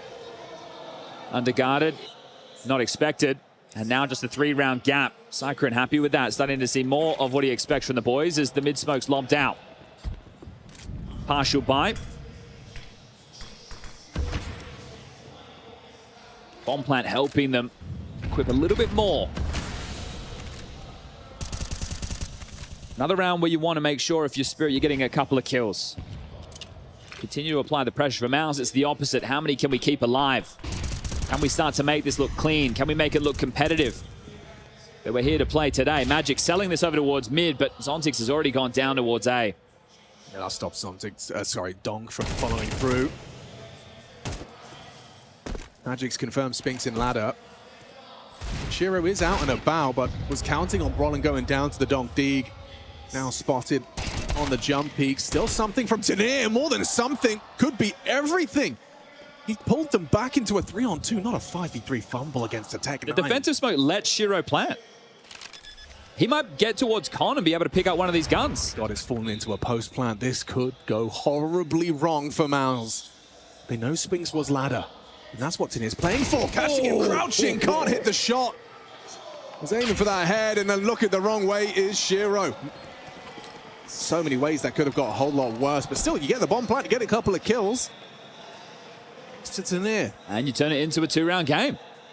So this is MOUZ finally finding some form. We were expecting a better showing on Mirage. Dust 2, as mentioned, this year so far, they played it 15 times, well, 16 now. They're 5-11. It's not their forte. Mirage, a little bit more their bread and butter. It's their map pick. You can understand so.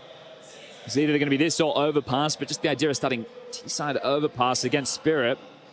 No, thank you. Okay, second gun round, second half. Can they really make a map of this? Starting to feel that way now. Going straight up mid. Donk and Shiro waiting for him. Flash connects onto both of them. Important trade. Shiro gets vision just in time to ensure it stays level.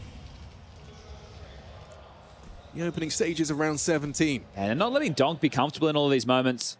It's not that he's a non-issue, but they aren't getting a couple of openings against him. Magic's had a chance on Brolan. Whistles one past Brolan's ear. Now man advantage, and maybe a little bit disconnected in some of these plays of Spirit. Trade potential not there.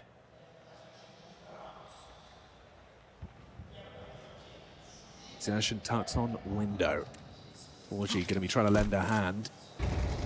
And Tanir, what? Gets 2 in quick succession on the spray. They lined up. That's the A defense. They were just in a massive line. Still Xertion pulls the trigger while in the smoke grenade to ensure it's a 1 versus 2 advantage. Shiro gets across, but they're quick on this. Jimmy and Xertion can just walk on that plant sound, partner up and ensure the trade. Shiro, oh, they nearly lined up again. It was nearly the wombo combo. Okay, another tense moment there. These rounds for MOUZ, yeah, you're adding them to the tally. You're starting to brew a bit of confidence. Feels like they're even having fun in some of these moments. This is the double from Tanir, the flash, right? You saw Torji lob that over, and then they're peeking in mid to combine. But Tanir, the output we're getting from him today, I don't know how many times we've seen it in the Spirit jersey. Another clutch attempt for Shiro, another difficult one short. 9-8. Sodfik, academy coach, standing in for Halley throughout his absence. Finally has some work ahead of him. No rounds posted so far in the first 5. The second half here of Mirage, but they're close. The bomb's going down. It's tough situations regardless of investment. That does mean that the money isn't comfortable for MOUZ. They have a little bit of extra on 3 out of the 5. Does mean this house of cards can get blown over damn quick. So is the big bad dragon ready to blow it all over. Well, MOUZ about to tie things up.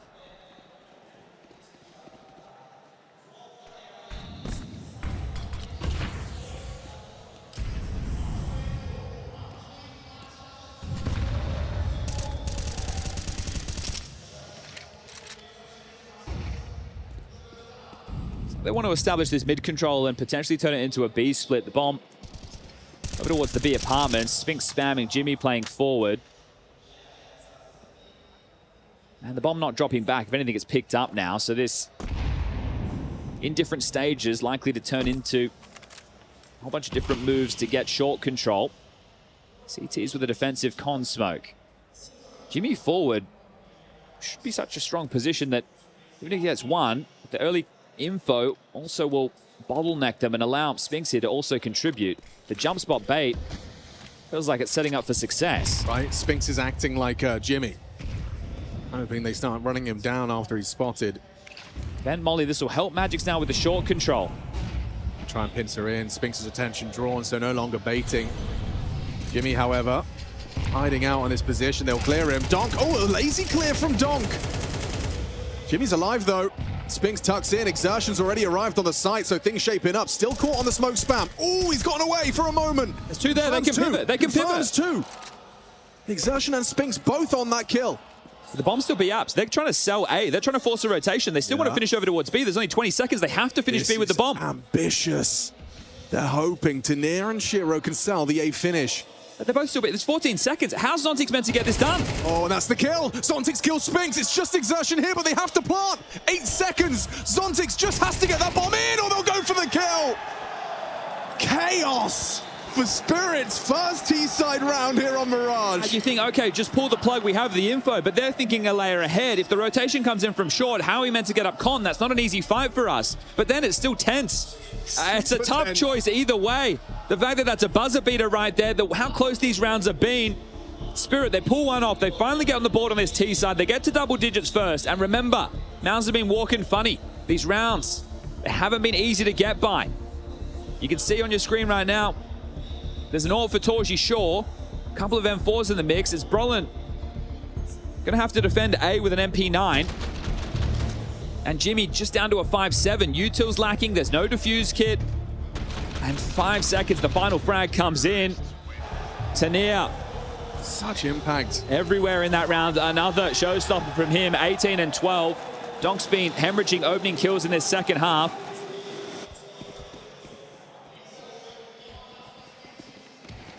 This one's worth 2 for Spirit. And those 2 could be all they need. It's one of those situations for MOUZ. You lose this, you're either forced by out the game or you take an eco. Zontix, he's just got to try and find one here. They're pushing for him in his blind spot. MP9 at range combines with the M4 of Exertion. Warren will find himself an upgrade and the opening kill for MOUZ. You want to sweep back through if you're Spirit. They're quick to this and they're bringing an awful lot of bodies. Jimmy's going to stay pretty passive over towards B because of the aggressive play on the other side of the map. Spinks' Exertion rotating over. Spirit essentially calling their bluff in this. You were forward, we think you're going to rejig, and Shiro clears out Brolin. That's one big threat removed. Nice damage from Brolin, has the advantage on the angle. Torchy's up close on the default box. He's been spotted though. It's not comfortable now. Brolin's gone down as well. Yeah, overwhelmed. Tanir up and over from the Tetris side. A site lost. Jimmy closest on jungle. Exertion advancing behind that smoke wall. But they have got control of CT, and it's a default plant from Magics. And but no kit. Not possible to invest right now. Doesn't feel good for MOUZ whatsoever, does it? They're hoping for an overplay here. Jimmy tucked into the corner. He's actually been cleared. Again, the awareness from Tanir finds his 20th contribution here. It's your favorite 4-letter word, Alex. They're saving. They know the options ahead of them. MOUZ with 1900 going into the next, the late stages, and they are just going to have to retain these M4s, so they have next to nothing to defend their honor, to defend against 12. Spirit, they call the bluff on the palace push. Shiro deals with Brolin. They erupt onto A, and they make this one look simple. Only a handful of rounds away now from making it 6 consecutive series. Spirit have a MOUZ's number. Another one of these head-to-heads that's no longer a rivalry. It's domination on display.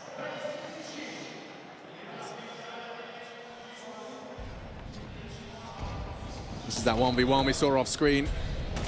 Shiro did manage to best Brolin despite that damage equalizer. Again, Tanir's in the flow state. Every choice he's making is the right decision. Yeah. And he's considering everything right now.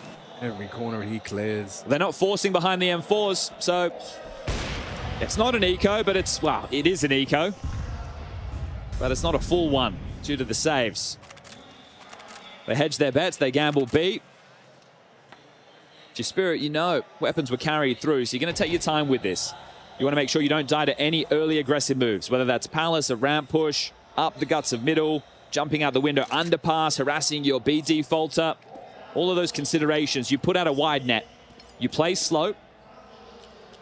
And then once you're sure there hasn't been that aggressive move, you start to piece this together. And again, they appear to be picking perfectly.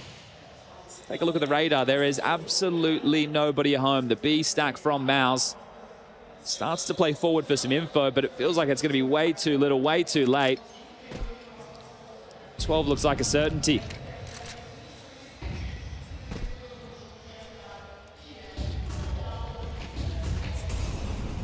Just listen to that barrage of utility thrown out, the diligence. Spinks and Exertion can play back, try and chip away, see if they can get rifles to Torji, Brolin, and Jimmy. It's not even damage being the name of the game now. It's too late. Zontix is so aware of the potential Palace aggress as well.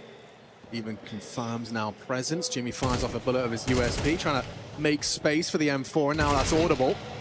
So you'll get one, Spinks another. Opportunity for Spinks to go swinging in. Donk having absolutely none of that, and Donk goes down to Torji. The distraction from the Palace position enables the USP to find that frag. So they came into this round with 2 M4s, and they'll leave with 1. 12 already, okay. It really did look like MOUZ had managed to put up the wall. Yeah, I just think with those 5, a handful of them were ropey. Yeah. Take 9 rounds with Sneaker and doubles, they're lining up. It's one of those days, everything feels like it's going wrong if you're MOUZ, and for Spirit it's oh so right. This is the form of a team you'd expect that has Donk as the crown jewel. And Tanir was brought in to bring this level of firepower, so it's great to see him delivering today. I mean, the scoreboard reads fantastically for Team Spirit. Oh, is this it? Is on par with Donk as well. Everyone's hitting their shots. They're executing A again, Alex. They are bludgeoning this side. It's Brolin who's about to get a complete onslaught. They've gambled B. They're playing it for info, sure, but when's the go on the execute? The rotation, I don't know if it'll be there in time. Jimmy's... Oh, Brolin. He's going to have his work cut out for him, trying to find a safe haven on site. Here they come. Anti-flash. Oh, still blind screen. Buys time for Donk to close the gap, and down goes Brolin! He gets another one. Stop! The bulldozer flattens MOUZ and sends them packing out of Rio. Yeah, pack their bags. Send them to the lobby. This one's done. MOUZ, you punch your ticket by taking down Legacy and Aurora. You couldn't deal with Furia and Spirit are too much to ask for. That lower bracket gauntlet, no problem. 13-day. A casual day at the office for Spirit. 8 months since their last final. 8 months since their last trophy lift. Only 3 days since their last head-to-head versus the Falcons. And that's what comes next. Blown out in the group stage. Donk's worst career performance. A chance for revenge on the stage. Didn't see that form, though. The individuals that played today, I think they can hang with the Falcons. Could be a very entertaining semi-final. But for the other side, I mean, for MOUZ, yeah, you said it, that is no longer a rivalry, it's domination. Yeah, 6 straight now for Spirit. This is one that they've got in their pocket. They take to the stage, get the handshakes in. A good game for some. But MOUZ, the questions continue to be asked. They continue to put up the front. It's the opposite of the form you want to have ahead of the major. Yeah, well, they're saying, look, this one might not be the priority, but they are looking to find that form. They've got a couple more months to find themselves. Bit of soul searching required. because the MOUZ that was the second most consistent team at 2025 look like they are eons away from that, but we're heading down to the stage. First of all, congratulations. What a consistent victory. I know you were not feeling well over the past few days, and you are playing without your coach, but even so, you're performing incredibly well. For you, how's the tournament going so far? It's fine, you know, I was sick sometimes, and like I was feeling like I'm dying inside the game, so it's sad, but right now I'm feeling myself like good, and everything is fine. But now you're on Prime, right? You're Prime. No. No, it's not. You want more? Yes. Well, you have chance, because tomorrow you're gonna face Falcons. How are you gonna prepare for that? As always, I think we will try a little bit better than in group stage, but I think we will do better. Amazing. Have the best of luck. Thank you. Congratulations. Obrigada, galera. Ó, recadinho importante para vocês.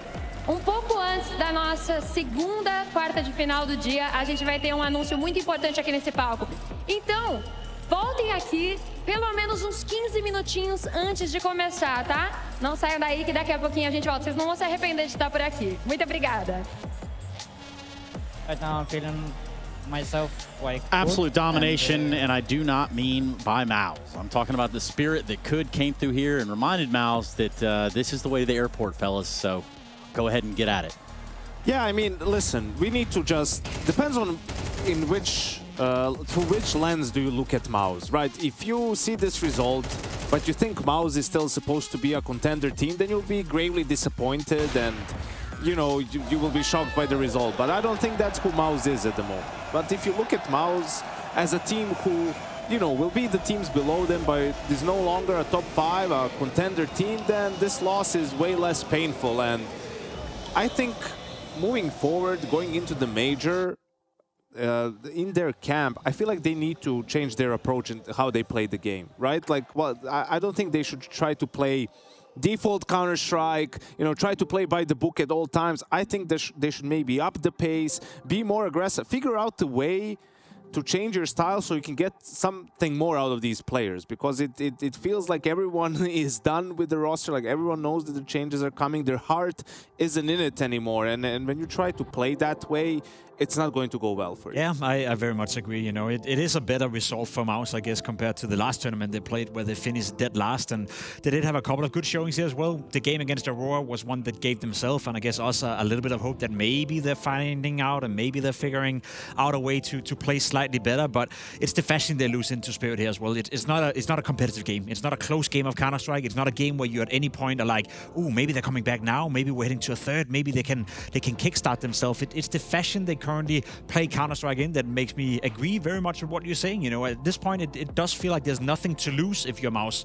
Sure, heading to the Cologne Major, if you're sticking with the same lineup and you're not making a roster change heading into Cologne, then just free it up, you know, play a little bit more loose, and as Janko is saying, trying to see if you can get more out of the individuals instead of trying more of the same and the same and the same. So at the end of the day, the way I want to summarize this game for me is that I didn't learn anything new about MOUZ, and that's a great disappointment, because I've been asking for that for a long, long time, to see signs of life, but as we would say, Trace, the lights are on. There's nobody home in the camp of MOUZ right now. Yeah, and I do hate that he's right, but he's right. Cannot always be the day, right? Yeah, can't always be the day. Sometimes you got to be ready for the night. I did like, though, from Spirit, you know, some of the stuff on their T side. I mean, it did get to 9-8 in this map, right? And Spirit had to win 4 rounds in a row, or didn't have to, but they won 4 rounds in a row to close out the game, and had some cool rounds on T side again, right? That had some tactical depth. We saw it on Dust 2, we saw it on Mirage, right? And that's a good sign with all the question marks around Magix and his leadership, right? Tanir having a good series is also a great sign for Team Spirit. Hopefully gives them some added confidence going into the Falcons game tomorrow. It was beautiful to watch Tanir play Counter-Strike today. He did a great job on Dust 2, as we highlighted, with a couple of rounds on Mirage as well. When it was looking the worst, I guess, for Team Spirit, he was the one player trying to drag them back into rounds up until they got the engine running on the T side. side, and that's kind of what we wanted from Tenier. Again, on a map like Mirage T-side, he was involved in a lot of stuff in the mid portion of the map, center of the universe, instead of being out on a flank, not really involved. So I want more of that Tenier, you know, in-your-face Tenier, the one that takes duel against arguably, you know, great players, which he can win. So it's a good sign for him, a good sign for Team Spirit, and a game where you win without breaking a sweat. You know, if that doesn't give you a bit of confidence heading into the semifinal, nothing will. Well, you said it. I mean, if you want more Tenier, this is how you do it. It's our DHL MVP vote. Who will be the DHL MVP? You decide. You can participate in the DHL MVP vote as it happens. Make sure to be tuned into the Twitch stream and be ready to have your say. Yes, it is time for that DHL MVP vote. That way that we can likely catch up with them at the conclusion of the grand finals. But of course, you wanted more Tenier, so we delivered just for you, Jacob. An awesome series, really cool stuff. We showed, or he showed rather, there on Dust 2, and really put his prowess all over MOUZ. It's great to see. You know, he's reminding us what capabilities he has as an individual player. He's struggling with consistency, so has Team Spirit, but 2 good maps in a row, and hopefully something he can build on towards heading into the semifinal. Naturally, the next one in terms of candidates, nominees, you should say, Donk. Surprise, surprise.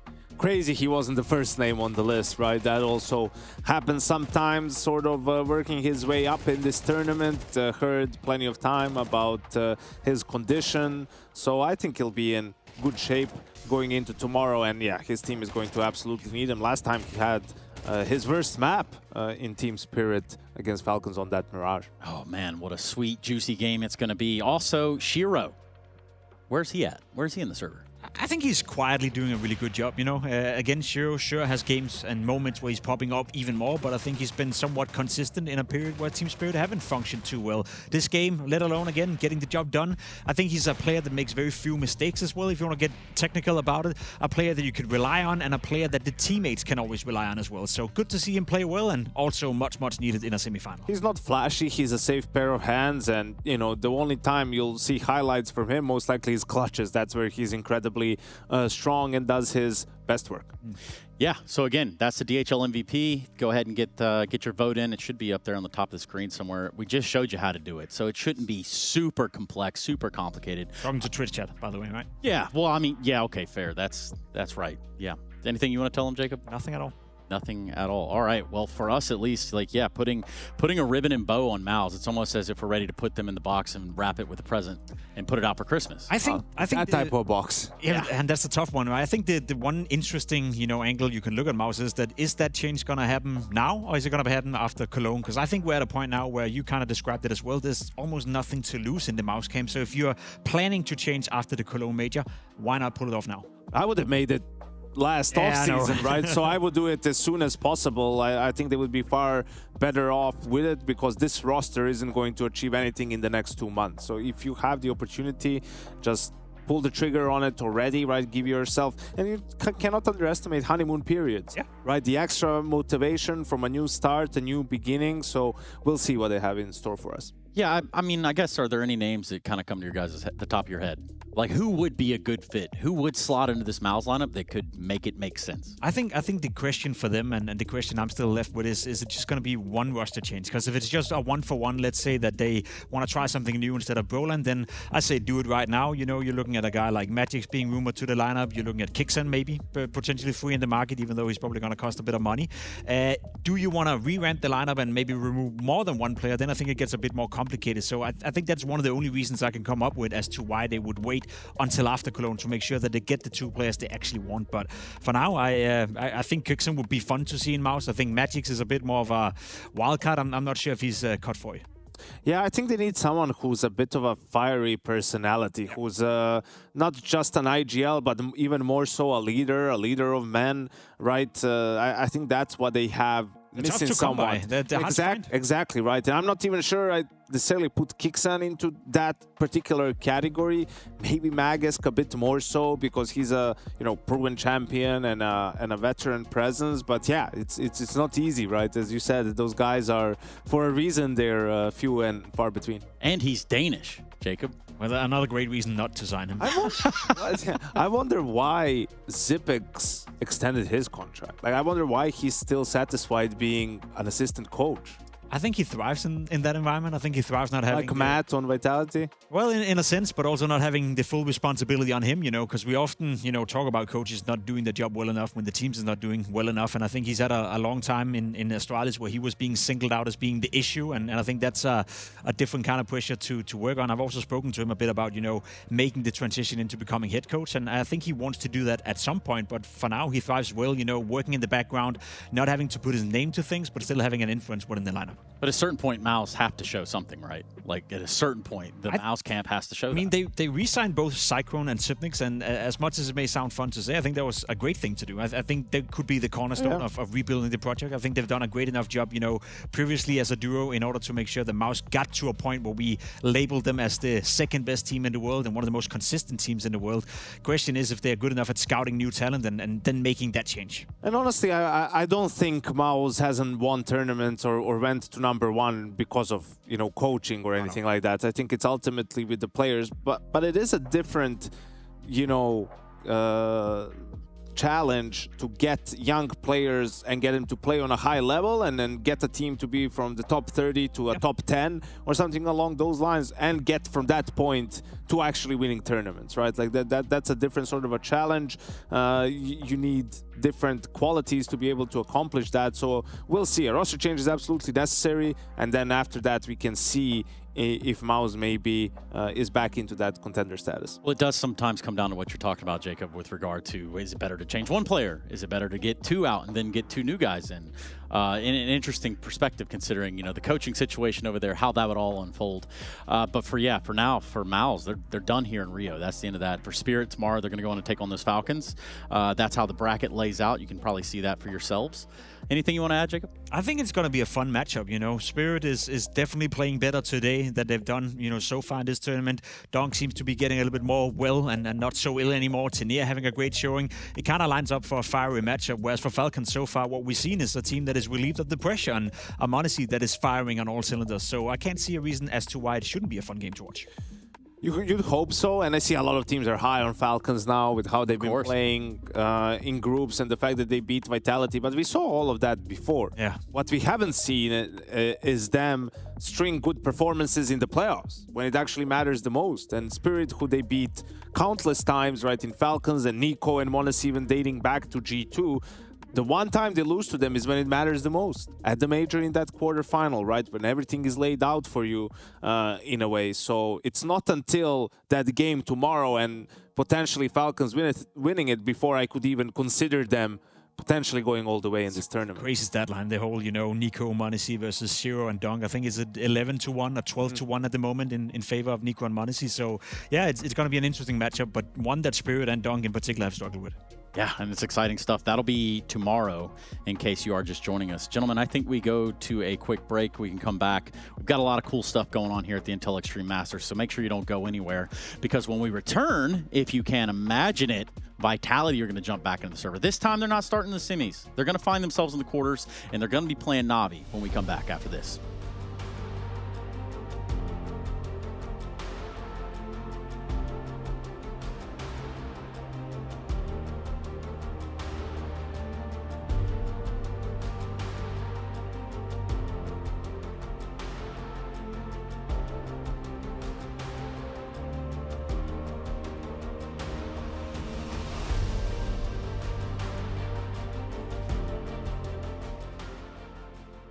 Placement matches set your starting point.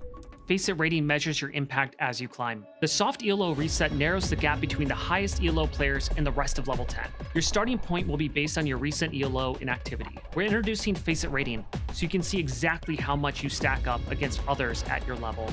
Face-It rating measures how much your actions have increased your team's chances of winning the match, taking into account the full situation.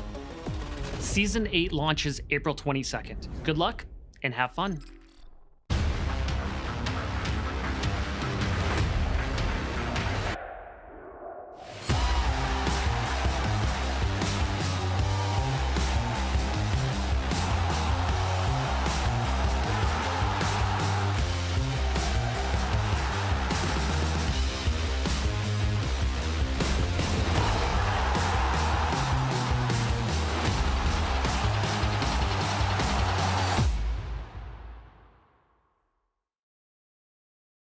Magix, big news. Have you heard the news? No cries to BC game at Atlanta. Thoughts? I think he's a fraud and he's washed and he's just farming in A plumbers and... Washed with no HLTV profile? How do you get washed that quick? I mean, we have seen his rating throughout, like the first rumors and the first his, social media presence, and after that, he is not farming them. Not farming them. Okay, well, we'll keep our eyes on Atlanta. You guys are going to be in Astana after this, but Rio right now, first game, MOUZ, 5-0. You haven't played them since Austin. You feeling good? What does it mean, 5-0? You've won the last 5 games against them. I did not. Is that not true? Fake news? Me personally, no. Oh, okay. Who won the games? Oh, it was Dong, it was Shiro, and sometimes it was Chopper, Nier, Zweig, and Zontix. Personally, I won them only one time, and last time I faced them, I lost in Austin, yeah, as you said. So, I don't know. Okay, well, I'm still feeling confident for you guys. Tanir's looking quite good, or at least he's had a couple of good games here. What's it been like trying to integrate him and make him comfortable? I think he had his second highest rated game in Spirit against G2 the other day. So you played 2 BO3s in one day. You managed your energy well. What have you got to say about Tanir right now? Oh, it's about... I mean, it basically works with everyone. You need to have a space and have a comfort zone for everyone to perform.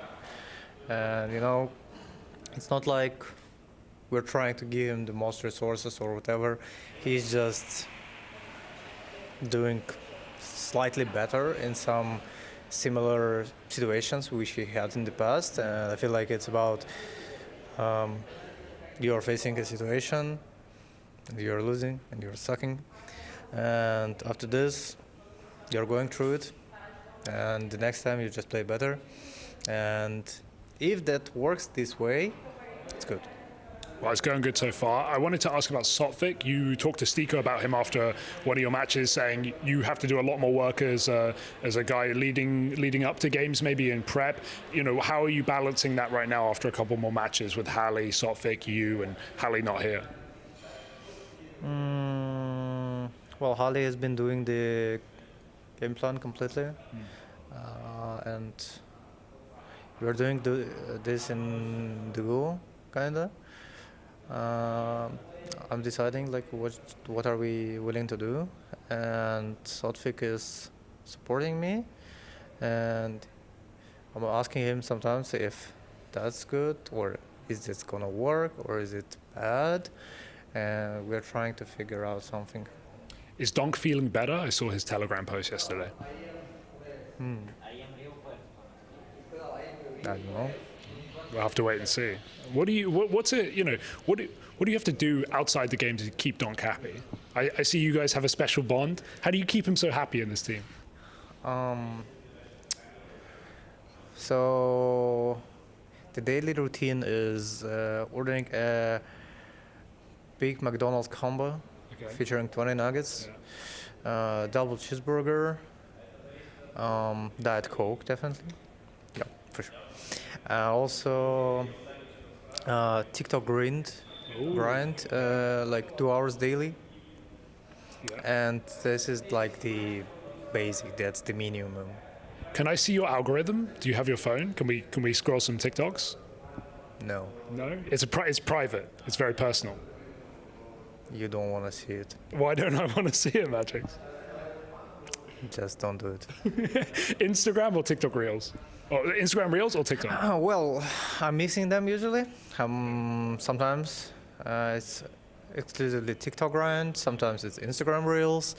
And, when things get rough, we're going to YouTube Shorts. YouTube Shorts? Yeah. Surely the algorithm sucks. Yeah, but when everything is falling apart, you just get to this point. Are things going to fall apart at IEM Rio? I hope that we will not have to open YouTube Shorts again. Wow, that's inspiring. Thank you for your time. Best of luck. I wanted to ask you about body shotting, right? It's something you talked about in the past. You're still doing it. You're still lowest headshot percentage from pretty much any rifler here. What's your theory behind this? I've explained it many times, and I believe I'm not the player with the lowest percentage anymore. I think Alexei has less. I'm not sure. So I think I'm just able to kill more, especially with the M4 if I aim like that. What about time to kill though? Like, I just want to hear you explain the logic of the time to kill, right? It's obviously quicker going for the headshot, but you still have a lot of success doing it. So can you explain the theory? I believe it's pretty simple. If you aim only at the head, there is just more of a margin of error. Because if you look at Beat or I don't know, Robs, you only kind of looking at the way they kill, but not the way they're not killing people, just because they're missing at the head. So now there's just a less of error available because you aim for the body. When it comes to being a supportive player, how do you view that role on your team, right? Like, what would you say you provide the most to your teammates in your role? I'm just trying to fill the holes the team have with the different aspects, especially I would say. It comes to a lot of different things, and I'm just trying to adapt for every new problem the team encounters. And it's not something specific every other match, it's just very different from match to match. But I would say I'm just trying to do something that others are not really willing to do, kind of help them. Can you get more specific in certain positions there? What do you mean? Like, can you give me some examples?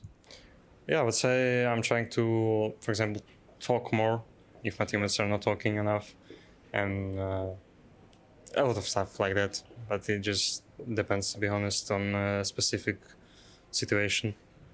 Can you tell me about Sotvic being back in the team? Obviously, you and Donk played under him in Spirit Academy. What's it like having him here behind you and, outside of the game?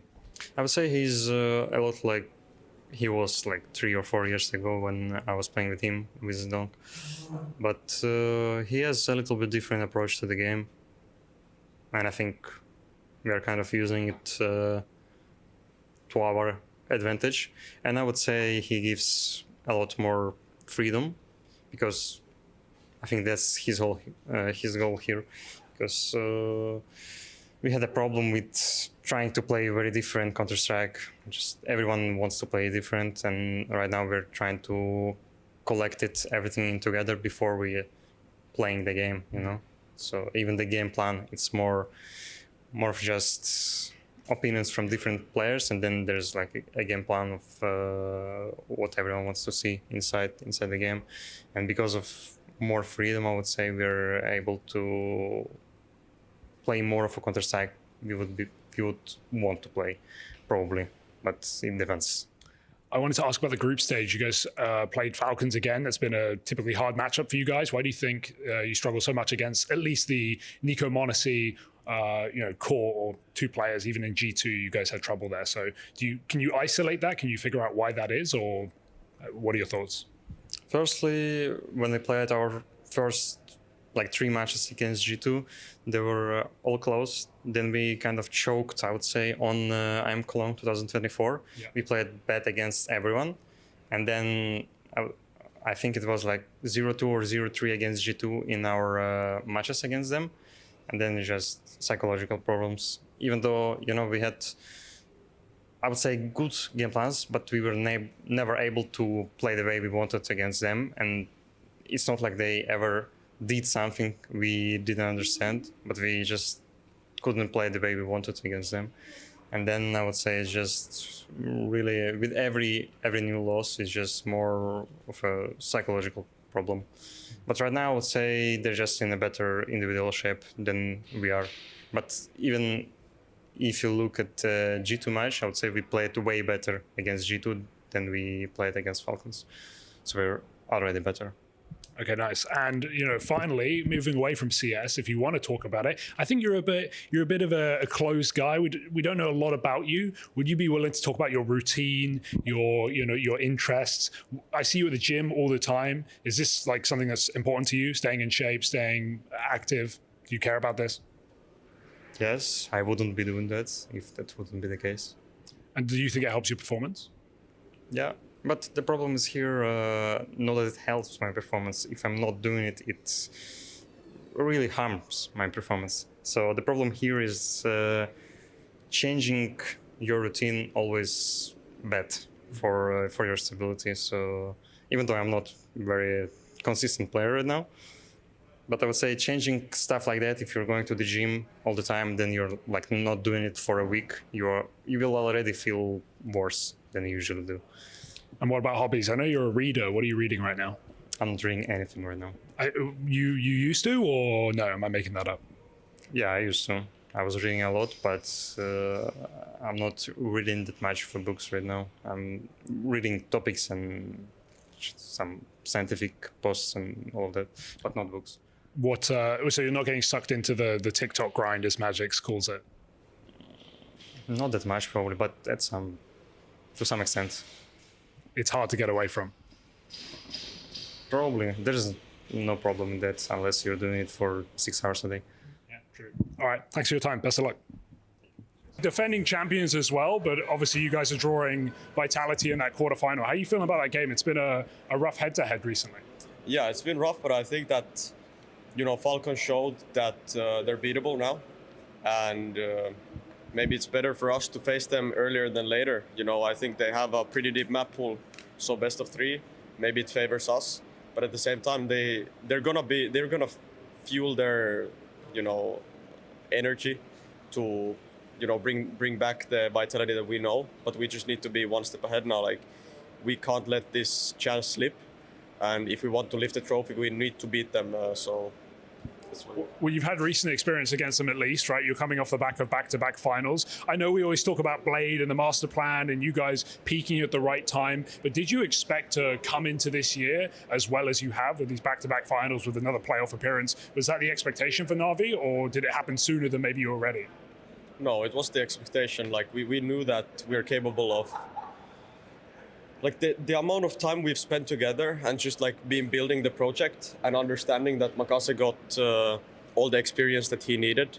After we saw how he started the year, I think we had a couple discussions that we can really make it far, and we just need to keep believing in us. But at the end of the day, I just think that it all comes down to us. And yeah, Vitality has like a sick form, nothing that we've seen before. But as a team, we need to understand that if we do everything we can do, we just need to have that one game where everyone peaks and we can beat them. And if we manage to beat them, we know that we can manage to, lift any trophy. That seems like the Na'Vi way, right? We always talk about you guys not having like traditional superstars, but still being great players in your role and still being able to win events, right? So how do you find that consistency? How do you force yourselves to peak? Because Counter-Strike is so day in, day out. Like, if you're having a bad day, it's really hard to lift a trophy. How do you find that consistency? Or how do you find the peak? I think that's just the overall way how we work. I think we're putting in the hours as a team. And I think everyone is hungry to show what they're capable of individually. And we're building confidence. Like, the EPL win brought us one level higher. We ended up losing the next tournament grand final 3-0 against Vitality. But we knew that we did some things correct. We really could fight them, and we really got into favorable positions. But they just ended up showing why they were in the #1 team. But I think the level of individual skill that the team is showing now in Rio is also something that we were looking for, like all these tournaments and all this time. I think Makase is playing tournament after tournament, very solid CS, but everyone is catching up now. Like, I think the whole team played very good this event, and we still have 2 tournaments after this, and then the major. So we just need to keep up this level, and I think we can make deep runs. But eventually everything is going to come down to the major. We're going to have a bootcamp prior, and I just hope we can peak there. Awesome, thank you. Final question just about McCarthy, because he's blossomed really well. His first event in Cologne was incredible, but then he had a bit of a maybe adjustment period, you could say. But then still Na'Vi have come into this year, and he's been without a doubt the standout player. Like, what's it like playing with a young, inexperienced, cocky guy? I just love it. Like, I think that this guy is bringing the mood in every one of us. He's always positive, always laughing, and you know, you can just see the way he moves on the server with the confidence he's piled up with. And I just think it's a great thing to see, because that's usually something like when you take a chance on a player like that. You know, he came from Na'Vi Academy. They were building him up to be in the main team eventually. And we saw the glimpses. Then, as you said, he took a bit of a step down, but we all knew the potential he had.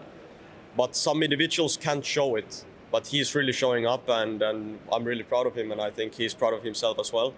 And yeah, he's going to be a player to watch in the future for sure. Awesome. Well, thanks for your time. Best of luck. Yeah, thank you. Cheers. I'm here with Tessus ahead of the playoffs here at IEM Rio. Tessus, I wanted to start by asking for some Deagle tips. I feel like your Deagle has been pretty nasty this event. This event, yeah, that's true. I had a small clip on Mirage. I don't know actually. I played DM with it sometimes just for fun because it's just satisfying feeling to one dig people, but that's all I do. Okay, well, I'll start doing that, I guess. You know, you've had a great event here. Obviously, taking down Vitality yesterday, that was quite a show of resilience. Vitality clawed it all the way back. Were you getting, you know, a little nervous in that second half of Nuke? I got flashbacks to IEM Melbourne. No, yeah, it always has to be close against Vitality somehow, and props to them for coming back. But luckily, we got it over the finish line at the end, so happy with that. Well, you know, it always gets close, but at the same time, you have a great track record against Vitality, right? That's what, 4 out of the last 5 times you managed to beat them. Why do you think you have such a strong head-to-head when you consider the #1 team right now? No one else can beat them, but you're the only one to do it this year, and you've done it twice. I don't know. We just feel really comfortable going up against them, and it feels like we have good answers to what they do in general, at least. So right now we have the kind of front seat of them having to find a solution to beat us, and right now we just kind of keep trying to kind of outplay them, or at least be one step ahead all the time. And for example, yesterday on the CT Nuke, I think Nico, for example, he has had a good read several rounds, and that was what made us get this big lead in the first place, but also close it out in the overtime. And I want to ask about Eimenstein as well. Is he here with the team right now? Yes, he's here. And obviously he was a coach back at Bounty at the start of the year, but he's been working with you as an assistant coach behind the scenes. What does he bring to the table? Is he helping you with the prep in a game like that, in a high-impact game? Yeah, well, he's kind of working as assistant coach and analyst, so he's doing all the preparation that we watch and coming with pistols. So big props to him for actually making us win a lot more pistols than in the past and last year. But yeah, he's doing a lot of prep and prepping every individual on their bomb sites or their lurks or whatever is good to do against certain people. So big props to him, yeah. You know, we've been joking about the face ban, of course, which is entertaining. Maybe, I don't know if you're the biggest pugger compared to maybe some of the others. Were you? Yeah, I was kind of playing sometimes even more than the other guys. So yeah, I used to play a lot of faces. Also in this year and past year, I played a lot. But yeah, I actually think that the face ban kind of helped me to chill out a bit and not overwork or stuff like this, and I can feel on myself that I have a lot more energy when we're practicing or coming to tournament, and I feel like this energy makes me having a lot better focus when we're playing. Do you still spend that time in the server doing other things, DM, like going over sites, or do you spend it off the game or talking with your teammates? Where's that time gone? Well, face it, it's definitely the biggest time spender you can do in CS, and a lot of it is also time wasted actually. So my time is going a lot more to off time, but of course there's also time for other things like watching the practice through, talking with your teammates about your sites if something has gone wrong in practice and stuff like this. So we go a lot more into details with things that we have made mistakes on in practice. Other than that, just using time on deathmatch and reviewing stuff for myself and other teams, of course. Awesome. Well, thanks very much and best of luck. Thank you. Cheers. IEM Rio playoffs. I'm here with Monacy. Monacy, that CT side of Nuke against Vitality, kind of crazy. You know, it was nice to watch you and Nico completely disrupt outside. Was that kind of the game plan in the first half of Nuke? Because everything they tried to do, they started 3v5. Was it the game plan? No, it was not game plan. Nico mastermind. Was he calling that just in the moment? Yes. Had the read? I think we always have some good reads, to be honest, on city side, on Nuke. So we just trust each other, I would say. We often say it's like the Orpa's paradise, city side of Nuke. Is that your favorite half? The Nuke, no, like favorite half? Yeah, I mean, Nuke is my favorite, one of the favorite maps. I would say maybe favorite after Anubis. And I think, yeah, Orp on city side is too strong. So, yeah. Orp is strong. That's a controversial take right now. I think people are struggling with the Orp, no? On city side, on Nuke? Or just in general, Orp?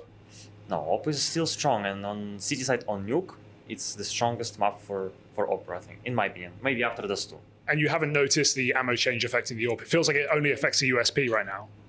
It affects USP. It maybe also affects some random spams on Nuke as well through the smokes. So you cannot like shoot like 5 bullets and reload. You know, you need to shoot all the ammo. So you have to commit to shoot all the ammo, or you can shoot like 5 and reload. But oh shit! Sorry. Oh my god! Look, I left my sunglasses. Have you seen my sunglasses, Monacy?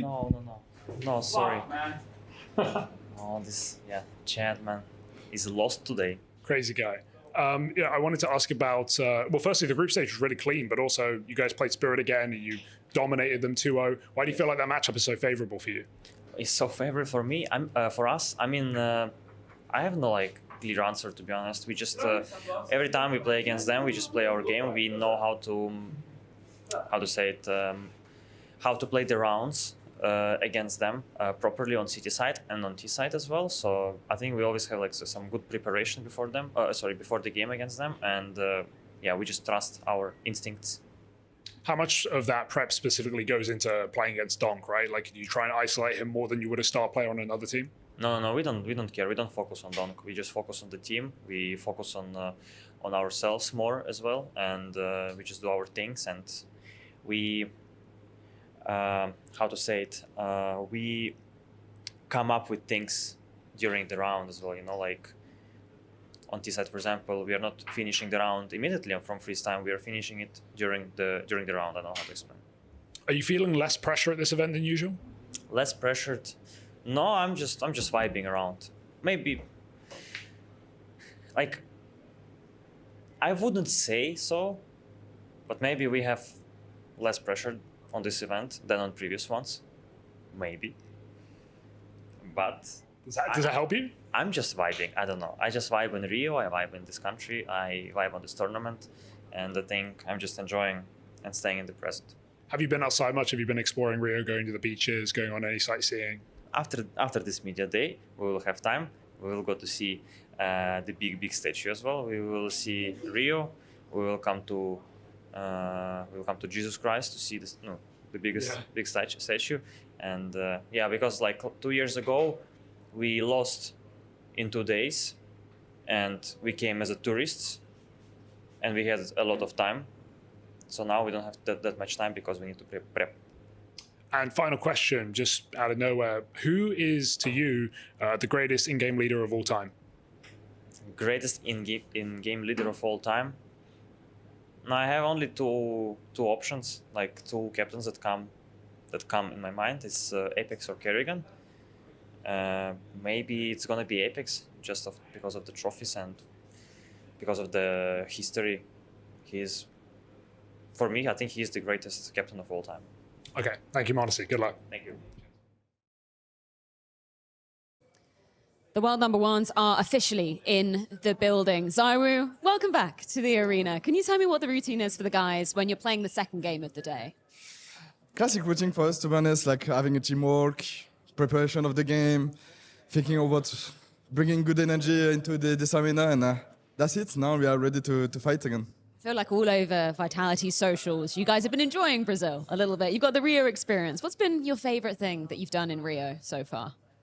So far, I mean, the first day we came with the media day with Vitality, when we could meet the UFC fighter and went to the beach with him, like having a great day, to be honest, with him. So we enjoy really much, and Yeah, it's been a great day. Did you learn any moves off of the UFC fighter?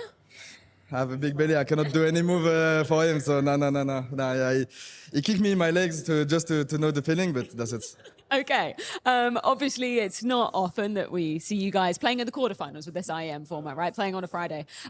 What does it feel like to, if you want to get your hands on those gold bars, have to do it the longer way this time around? No, actually, for us, I mean, it's also a good thing. We play more game on stage. That's something we like to do. And I think it's also something we want to improve. We didn't play good against G2 and Falcons. That's something we're going to improve now. And we are looking forward to play good as Vitality does for more than 1 year now. And just bring back the confidence, the trust into the team. And that's going to be the goal. So excited to see you guys on stage once again. Thank you so much, Zamu. Good luck. Hey, wonderful. Hello. What's up? How are you feeling? Very good. Very good. I mean, I wanted to ask because there's been obviously a break between the group stage and the playoff. How are you using these kind of the breaks? Are you chilling? Are you hardcore practicing? Bit of both? A little bit chilling, a little bit practicing, and that's all. Yeah. I want to go back down the memory lane a little bit because 2 years ago, you actually won this event and you're now coming here as a defending champion. Do you have any memories of this place? What does this revolve around you, Rio de Janeiro? I just remember it was an amazing feeling to play here on the stage. And we won this tournament 2 years ago, and we are just confident to play here today. But it's just amazing crowd, amazing people over there, so. Ready to repeat the history, taking down Vitality first? I hope. Good luck, see you on the stage. Thank you. That's fine. Thank you. The Intel Extreme Masters Rio 2026 is brought to you by ESL in partnership with Intel, Acer Predator, and DHL.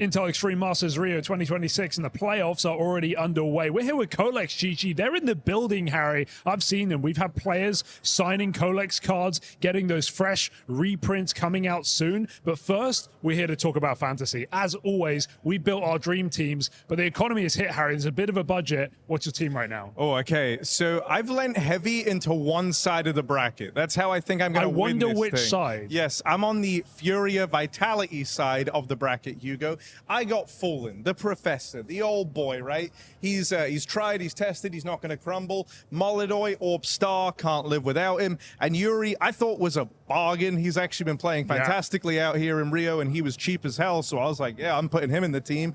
Then I went for two guys from Vitality. Apex, again, kind of lent into the IGL, the experience. And Mezzi, just for some British representation. Kind of can't go a minute without mentioning Britain. Of course you can't. Yeah. And Brazil in the same sentence. BR. We're in similar situations, but I'm kind of hedging my bets, Harry. I've gone for Fallen and Yuri as well. Same situation. Yuri, top 4 player of the event after the group stages. But then I've spread out to try and maximize damage. I've gone for Apex as well. He's a bargain. But 2 Falcons players, Nico and Tesses. Tesses has had a great group stage. I know he struggled in playoffs before, but things are feeling better for the Falcons. And I think it's looking likely they'll make it to the final. With them being Spirit already, that head-to-head's quite nice. I don't believe in your scattergun approach, Hugo. I think I've got this one. I think we're 1-1 on these Colex Fantasy head-to-heads. I think I took Krakow start of the year. You got EPL, but Rio, that belongs to me. It's a BO3. A BO3 of fantasy. Play your own way on colex.gg. Yeah, that's Harry and Hugo looking trim as ever all the way over there in Rio de Janeiro. Welcome back. It is the Intel Extreme Masters, as if you've gone anywhere this entire time. Yes, we have sent MOUZ home. They are on their way. Spirit helped us to do it, and in doing so, they are eliminated from the playoffs, pushing Spirit forward to play against those Falcons that you just heard all about there from Harry and Hugo. Falcons. Now on my left, I've got Pimp in the middle. I've got YNK down on the end. In front of us, we've got another quarterfinal. Vitality versus Navi, or Furia wait in the wings. Yeah, it's a stacked side of the bracket, to be completely honest. I guess the big surprise, obviously, is that Vitality find themselves in a quarterfinal and not straight into the semifinal at the hands of Falcons in that, I guess, qualification game or seeding game. On the other hand, it's good to see, you know, Furia playing well. It's good to see Falcons playing well, and I'm curious to see if this Navi can put up a fight or a better fight against Vitality, considering that they are gradually getting better and better. Yeah, I think the story of 2026 so far has been everyone's regressed. Everyone's worse outside of Vitality, right? Furia wasn't playing on the same level. Spirit with the roster changes hasn't been great. Falcons played so bad they are about to make a roster change. MOUZ nowhere to be seen. You know, Navi sort of rose through the ranks in that atmosphere, right? Playing that final against Vitality just a couple of weeks ago at Rotterdam. So I think we're seeing in this particular game an opportunity for Navi in a best of 3, like Alexi pointed out earlier on in the tournament, potentially to cause an upset win. Let's start the conversation around the Vitality that always does, not the Vitality that could, because it appears, you know, having that target on your back, everyone wants to mimic or use what you're doing so well and then use it to their own advantage. How come Vitality's been able to run the board like that? I think Janko said something interesting 2 days ago, you know, where you said they didn't invent something new in Counter-Strike. It's not like they came in and approached Counter-Strike in a different way, all of a sudden redefined the way the game is being played, which I think works in their advantage in terms of how do you beat them, because it's not like they're doing something extraordinary or something someone can copy. They just do the basics and they play Counter-Strike at a higher level than anyone else, you know, whether that being the fundamentals, whether that being communication, whether that being preparation, all these, you know, classic aspects, of Counter-Strike. That's where they thrive and where they do a good job. It's not like a Heroic who came in and became the procrastinators of playing proactive Counter-Strike all of a sudden, or the Envious back in the days who were just doing 4-1 stacks at all times. It's a way of approaching Counter-Strike where you take the basics and you just master the basics, which I think works in their favor when you then have a team that is over time building consistency, because it's not something you can necessarily counter unless you do it at the same level, which nobody has been able to. On top of that, they have great players, right? Who step up when it matters. But you know, that's not every team has to have that. Every team that was the best in the world at some point in time had that, right? But that's the luxury that you get, right? You obviously play Counter-Strike on a very high level. Tactically, they're incredibly sound. They have overqualified support players, but they also do have Zyvo and Robs, right? And the last time these two teams played, those guys carried the load. Yeah, and speaking of the brunt of that would have to be this ESL Grand Slam. I think it goes without saying the prestige, the sort of symbolism that it has. But for a team like Vitality, what's another one? It's nice, and what's another one? I think it's important for them. You know, we're talking just about $1 million, you know, bucks. just $1 million bucks. You know, we're talking about them maybe not being the best team of all time. I think that's a team, you know, where they set the bar so high that winning an ESL Grand Slam will definitely matter a lot. You can argue, you know, whenever they go to some of the lesser tournaments where there's not an ESL Grand Slam at hand, so when it's not a major, that maybe it's a bit difficult for them to show up at 100% or be 100% motivated. But make no mistake, if there's $1 million on the line and another, I guess, accolade to put to your name that can make the case that you're the best team of all time, then they should be motivated, and they are. Yeah, absolutely, and they do a great job of just setting goals and finding new things to motivate them, and Apex, I think, is a big part of that, right? Like, some of the other guys on the team feel more quiet just as personalities, but I think he brings a fire for everyone, you know, and a chip on his shoulder in the sense of, you know, he was there when Astralis was the best team in the world, or Fnatic, or some of these other guys, and he was on the other side of it, and he's been very vocal and aware of, now I'm the one who has the best team, now I have the best players, and, you know, wants to make everyone else pay and sort of feel how he felt back in those days, and I think obviously they've done a tremendous job. I think it goes without saying that Apex is the engine within Vitality. He is the motivator. He is the guy that keeps everyone at bay. The guy that, after they won the Austin Major as well, yes, he was happy, but he already said it, you know, in the winners interview straight after winning that major, that, now what do I do in order to motivate my team, right? He's always thinking one step ahead, and it's almost like a nice car, you know. You have a good, solid engine inside the car, but it is never really the engine that is the flashy-looking one. It's never the engine that gets all the credit. It's the outside and the cover of the book, so to speak. I think without Apex and Vitality, that's a team that naturally wouldn't perform consistently as they are right now. Robs would know a thing or two about that.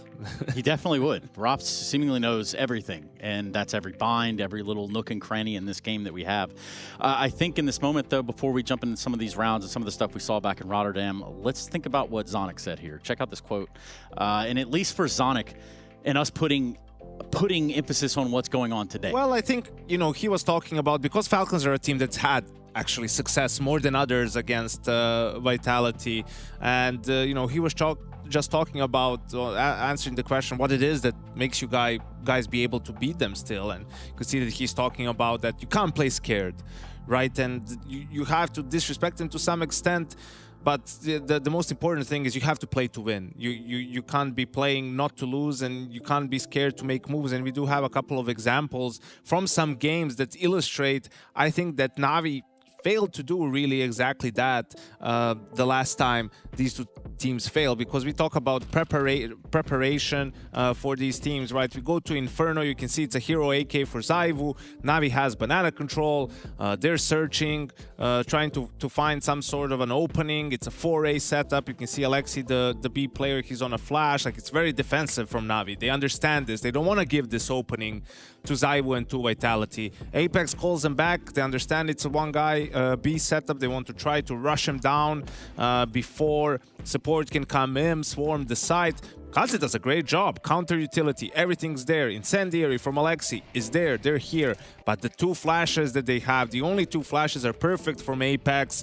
ZywOo does a great job of sort of baiting his teammates a little bit and then getting two really quick kills. Rops with the third one, and all of a sudden it's ZywOo and Rops in a 2v2 post plant, with Rops on an aggressive move, finding the last two kills, right? And these are rounds where you can do everything right, but ZywOo and Rops still exist, and their players can still deliver. And you can see what it did to the economy too. You know, Vitality went on a little bit of a roll, and both halves, they had strong starts. Especially Rops with the Tech 9. I mean, the post plant right there. You know, that's that symbiosis that we see within Vitality that makes them so lethal. It's hard to fight, you know, and that's why I think this matchup in particular, stylistically speaking, is a tough one for Navi, because it's a team that does everything by the book. It's a team that does everything the way Blade wants them to play, you know. As you said as well, you make sure that you use your utility correct. You make sure that you have good communication, that you rotate properly. But in order to beat Vitality, maybe sometimes what you need is what Sonic is alerting to right here. A little bit of randomness, a little bit of, you know, throwing the playbook out of the way and do something unexpected. Because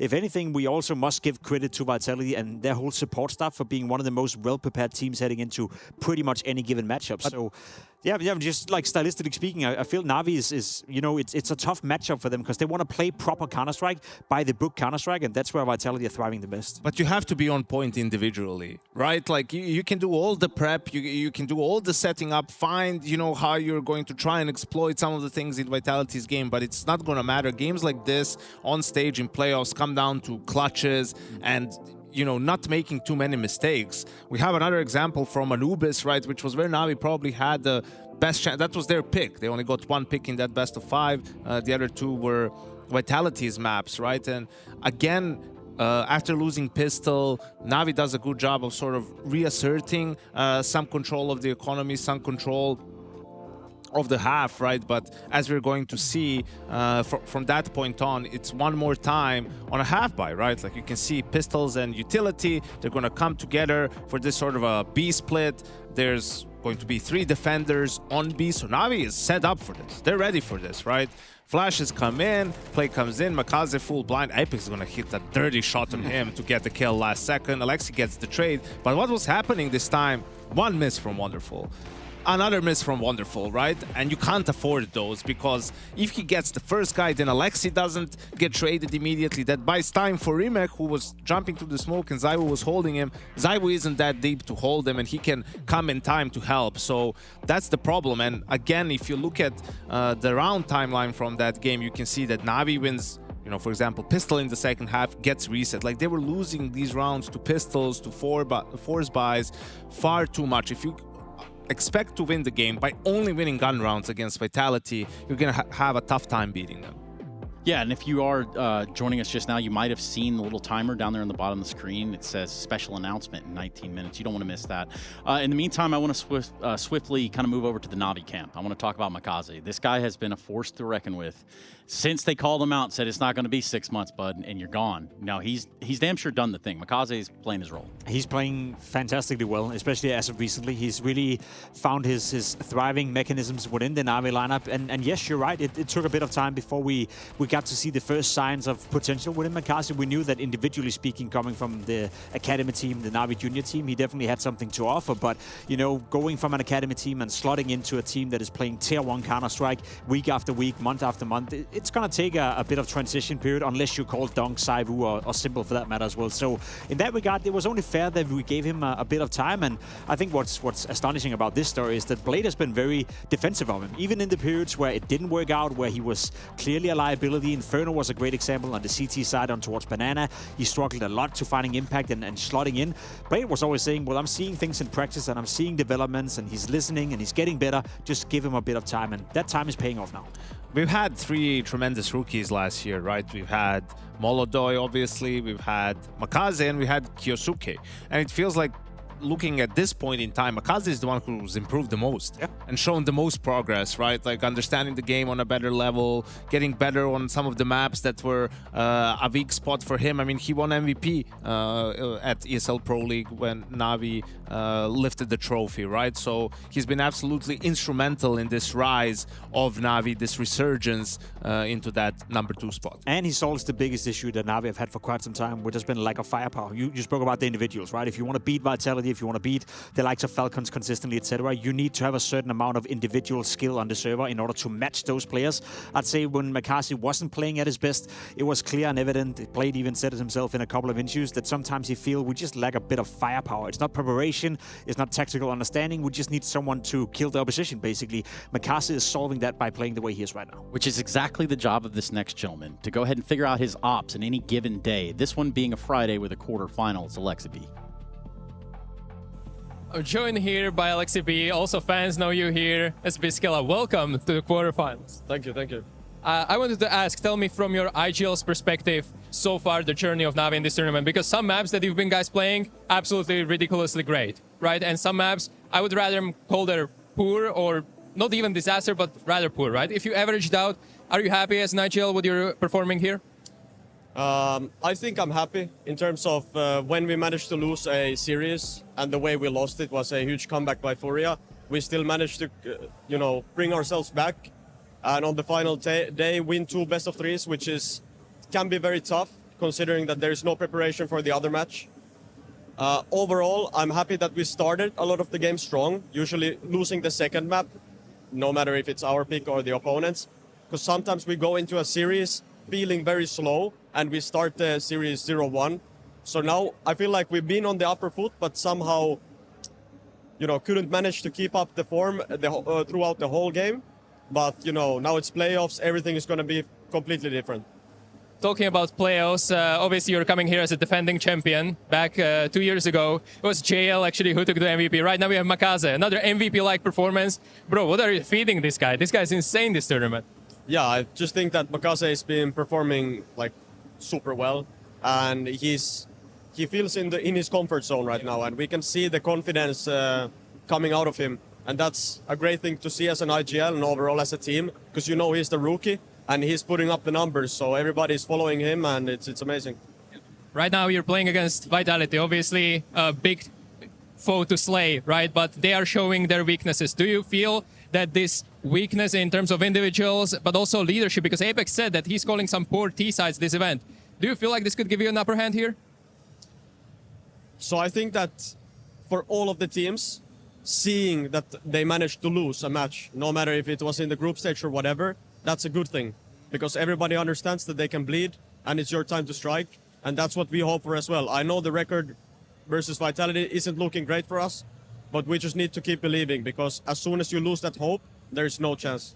Thank you very much. See you on the server. Thank you. Mezzy, welcome back to the stage. I wouldn't be doing my job if I didn't talk about the elephant in the room, the ESL Grand Slam. How much is it on your minds when you enter the stage today? Well, of course, it's on our mind. I think it's one of our main goals coming into this tournament. So, of course, we want to win it, but the steps to do before it, we want to make sure that we're focused on the job at hand today, which is Na'Vi. And we don't win the Grand Slam today or tomorrow. We need to make sure we focus on the game today, and then we can look at the Grand Slam later on. Now, getting into a little bit more game specific, I hope you can hear me with all the drums going on right now. And I don't know whether you saw the Zonic quote about you guys. He basically said, Vitality win a lot of games because people are already scared and thinking they can't win. You have to disrespect them, take chances, take risks, and go for fights. A, do you agree with that sentiment? And B, is that kind of what happened in the game versus Falcons? Now, of course, I think when, as a team, you're winning so much, of course, there's some fear factor there that plays into the other team's minds. And I think it's happened with a lot of teams in the past, even like Zonic might know when with the Strides, I think maybe they won a lot of their games before they even got onto the server because a lot of teams were scared. But I mean, I don't think it's just there's only one way they think they can beat us is just disrespect us. Of course, you have to have that confidence in CS. Of course, if you go into a game thinking you've already lost or you're playing not to lose, then of course it's going to be tough for you. But I think when you're going up against us, you have to be confident because we're of course going to be there, make sure we play our CS, play confident and do our things. So you have to be able to match that. And of course, Falcons did that. Of course, there are other aspects where we don't play as good CS. We're not on our A game, and that also helps the other team. But yeah, I think there's always different aspects to a CS game. But we just know that if we play our A game, there's not going to be another team that can match that.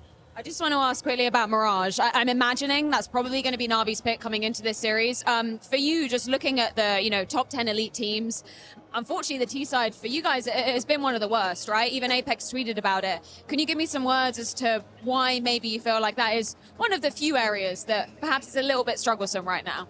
I think it's a map that we put a lot of work into, and in practice has been a strong map as well for us. I think we have shown some good stuff in previous games, like where we've shown improvements, but I think it's just about trusting our game and trusting what we've worked on. I think sometimes we can get too involved into the prep. Of course, it's important to play on the prep and what the opponent can do, but also trust what we can do and trust that it's good what we've shown in practice and what we've worked on. So yeah, we're still confident on Mirage. I think it'll be stupid of us to kind of think less of it. I think we've shown some good stuff and we just need to show it today as well. Very excited to see you guys taking on the stage once again. Thank you so much for your time. Good luck.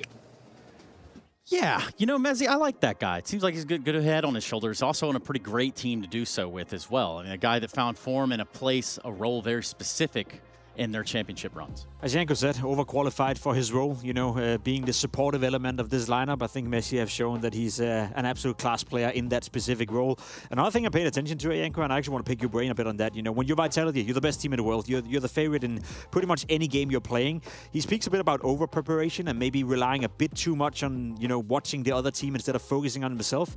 From a coaching perspective, how hard is that, to manage that balance for the players? Because I feel that could ruin a lot of good potential teams. Honestly, it's really hard. It was really hard for me as well because it's easy to get lost in the preparation and analyzing your opponents. And sometimes there would be games where you're going through preparation, you're adding and you're setting things up. It's like, oh, they like to play this way or that way, and then but also if we just played kind of default and by the book, we would see this as the round progresses and would have these answers, right? You don't want to tunnel vision on, oh, they're going to play a certain way, because if that doesn't happen, well, then you can get kind of stuck. And also it changes the mental image for the players, right? Like all of a sudden, if you're telling them certain things are probable to happen and then they don't, well, maybe they start getting a little bit nervous because now they don't know what to expect. I think the coaches roundtable was great with Chad. There was Xtaz, Blade, Zonic there, and they're talking about this as well, how everyone is doing so much prep nowadays, using Skybox and all these things, where I also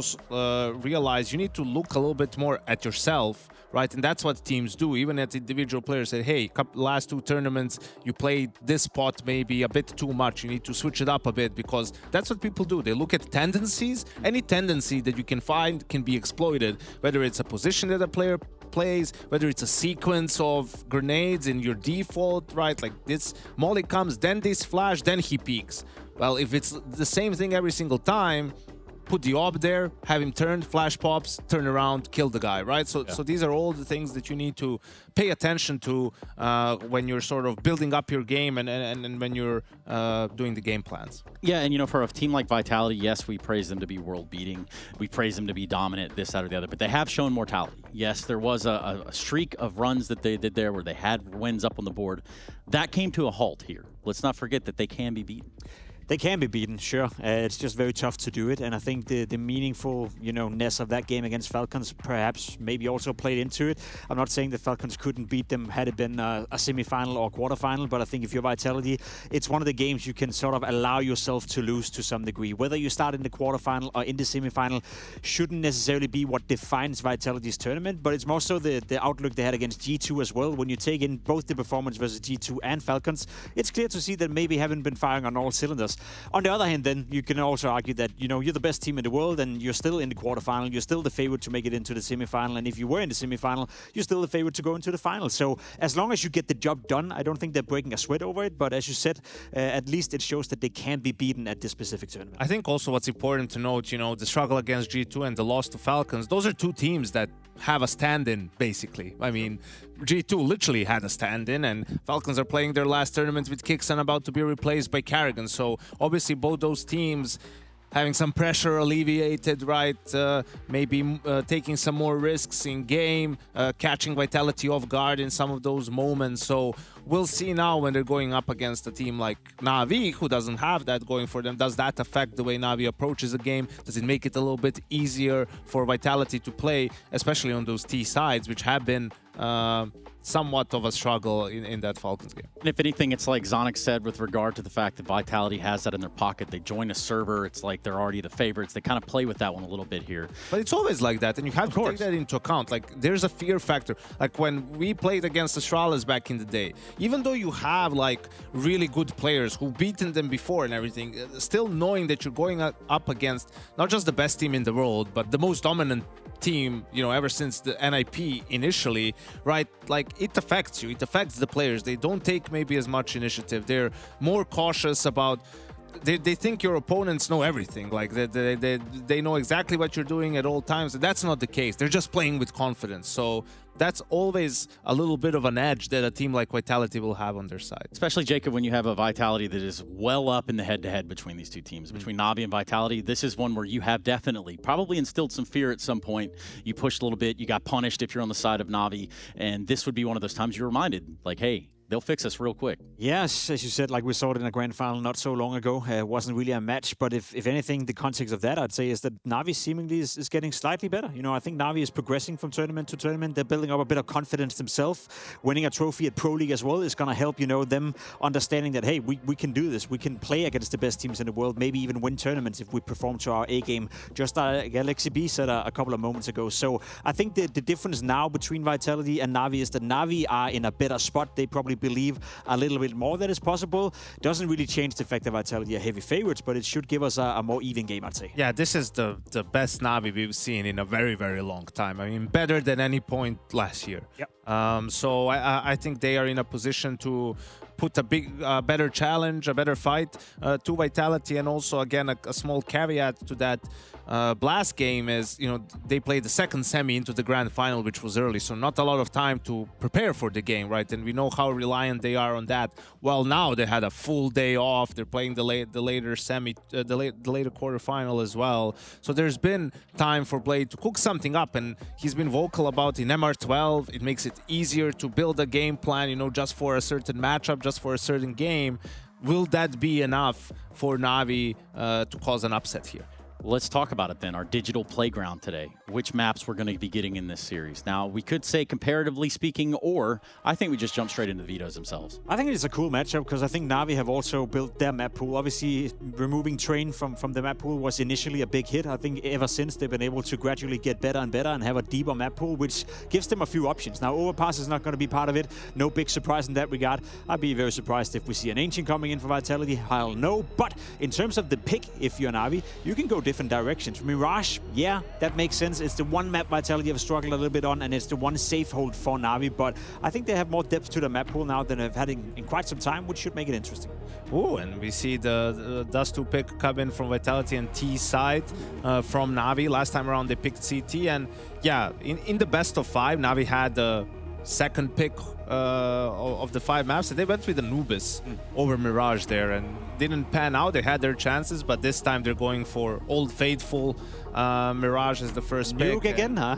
Nuke Decider one more time. Yeah, it's been like that pretty much all tournament long, shaking hands on the map of Nuke. Interesting, right? Because we did see Na'Vi play Nuke against Furia, where up until the point where they were leading 9-3, it was looking real solid, and then they collapsed. So Na'Vi haven't lost faith in their own Nuke, to say it, at least, but I don't think the last time they played it was too impressive. So we're guaranteed Dust2, and I kind of want to dive into that just for a little bit here in the idea of starting T side if you're Na'Vi.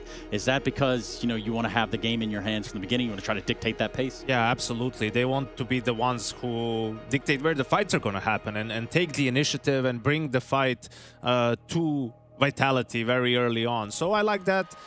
They've been getting better on Dust 2, but, you know, there's being good on Dust 2, and then there's playing against Vitality on Dust 2.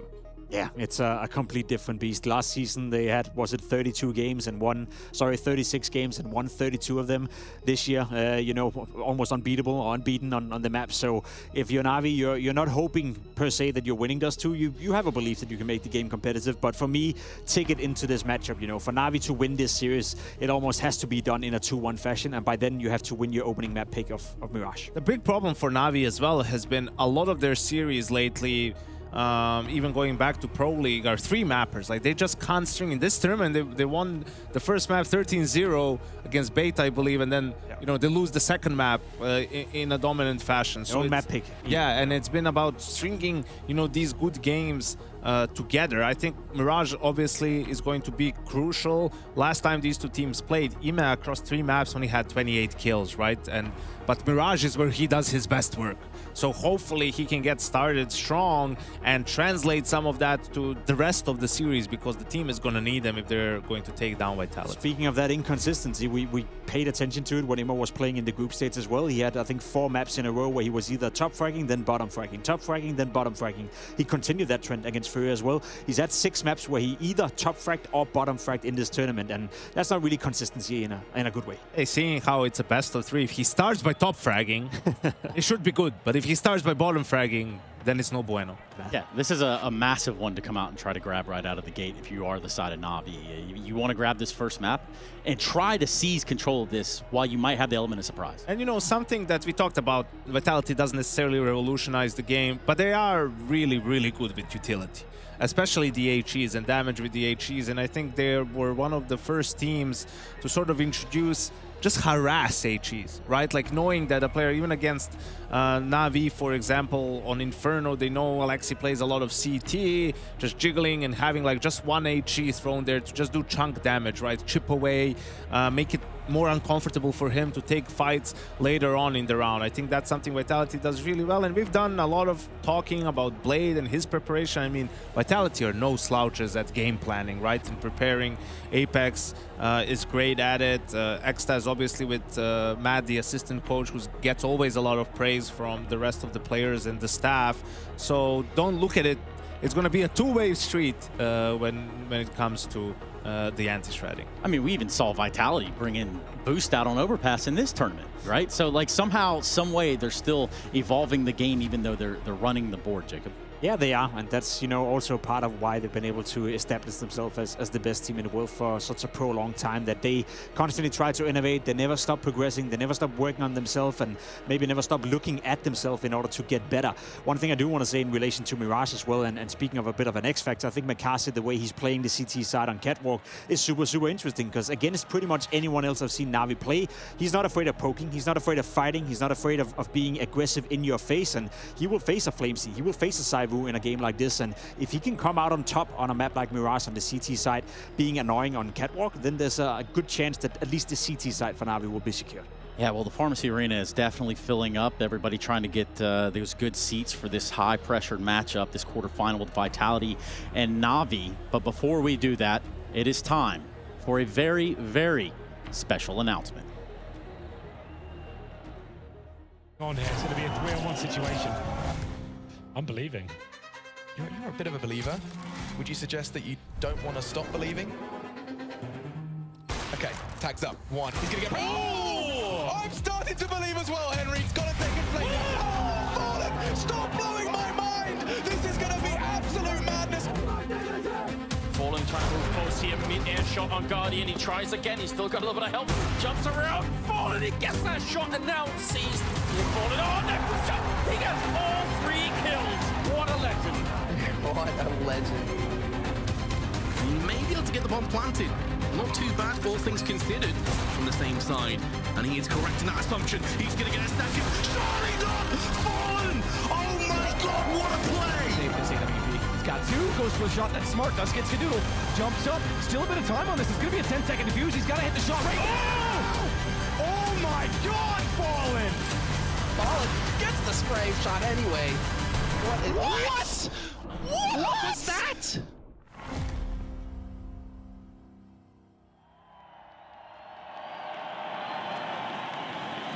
Primazia Arena! Ó, vocês vão receber agora uma surpresa muito especial. Para isso eu peço que vocês acendam as lanternas dos seus telefones. Luzes pro alto para receber o brasileiro mais amado do CS Mundial. Bicampeão de Major. Uma lenda viva do esporte eletrônico no Brasil e no mundo. O nosso professor presente. Com vocês, o verdadeiro Fallen!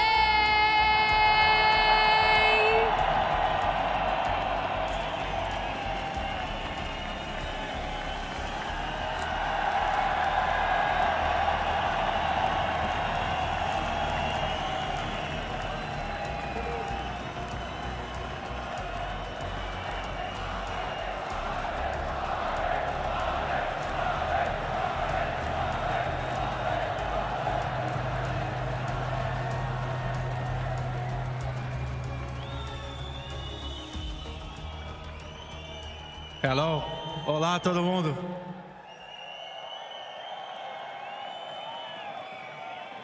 Closer.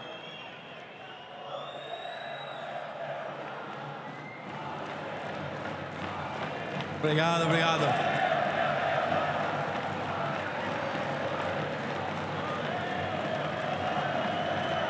Obrigado a todos, pessoal. Hoje é 247, pessoal. Esse número talvez não faça muito sentido ainda, mas vai fazer em breve. E vou dizer para vocês que nada prepara alguém para estar aqui como eu estou hoje, para falar o que eu tenho para falar hoje aqui. Pensei muitas noites e muitas manhãs como o que falar exatamente, e é difícil achar palavras, né? Eu jogo Counter-Strike há 8.508 dias. São 23 anos que eu resolvi me desafiar. Meus irmãos mais velhos, Marcelo que está aqui, Thiago, me levaram lá na house pela primeira vez. E primeira vez que eu vi a mensagem na tela, você ajudou o seu time a conquistar o objetivo. Eu falei, meu Deus, se eu ficar bom nesse negócio aqui, eu vou poder fazer muita coisa legal para quem estiver jogando comigo. E essa sensação, né, esse objetivo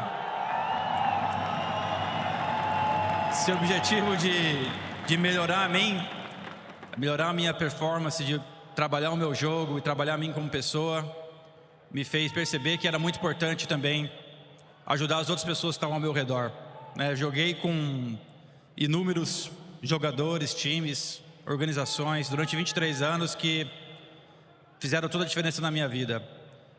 É inacreditável para um garoto de 13 anos que só queria ser melhor que os irmãos deles, que só queria ser aceito no time dos irmãos, tá hoje aqui na frente de todos vocês, 23 anos depois, ser tão querido por todos, receber tanto carinho, tanto amor de vocês.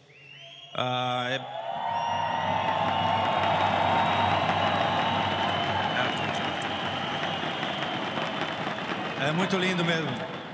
Acho que nem nos meus maiores sonhos eu imaginei que eu fosse viver isso um dia.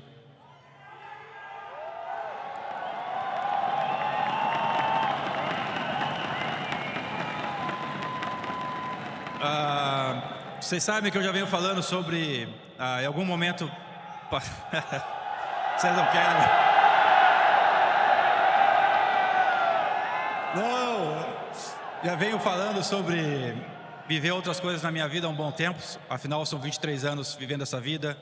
Eu tenho mais tempo jogando CS do que tenho fazendo outras coisas, né? São 23 anos contra 13 onde eu não jogava.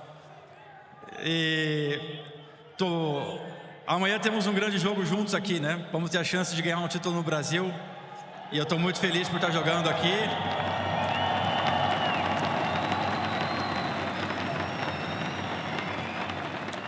E jogando CS, eu tirei muitas lições sobre a vida, né? Sobre a minha experiência aqui.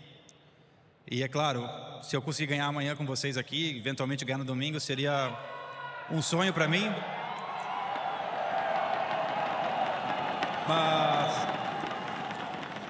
eu sei que é possível, mas o que a vida me ensinou é que, independente se a gente vai vencer ou perder, chega um momento da vida que a gente olha para trás e não é sobre a vitória apenas, é sobre realmente a jornada. E chegar até aqui para mim foi incrível, e só de estar aqui com vocês amanhã vai ser mais incrível ainda. E eu acredito que a gente possa vencer isso juntos, mas só da gente estar aqui tendo um torneio no Brasil, tantos anos depois, com tanta gente aqui, já é uma grande vitória para nós. Tenho certeza disso. E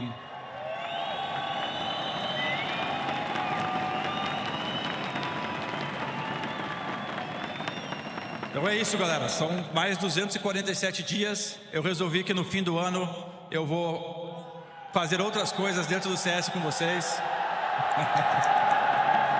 Então estou aqui para convidar os senhores a acompanhar essa trajetória comigo de mais 247 dias. A gente tem muita coisa para fazer junto ainda. E depois eu vou ter a oportunidade de fazer inúmeras outras coisas com vocês, fora dos servidores, mas com o Counter-Strike no coração, eu acho que a gente vai poder fazer muitas outras coisas para ajudar outros jogadores a também mudarem a vida deles através do jogo, como a minha foi mudada.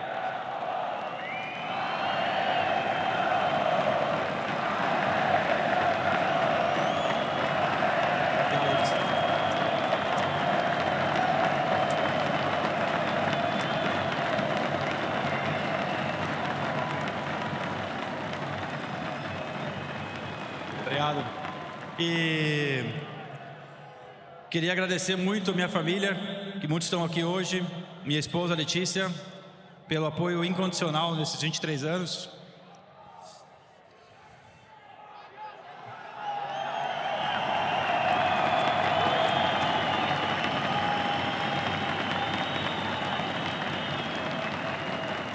Queria agradecer muito meus companheiros de time.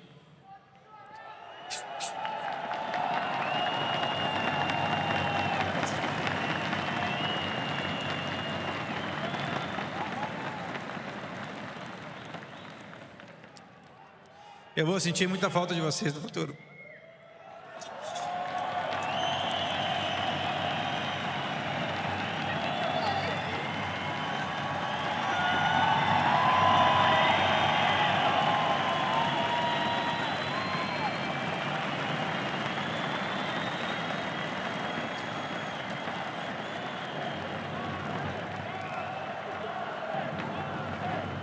Então é isso, pessoal.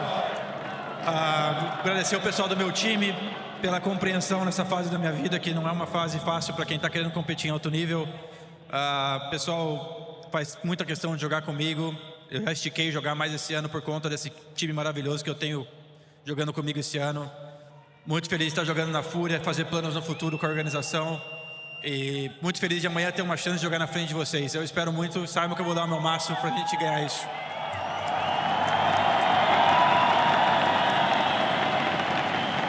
É isso.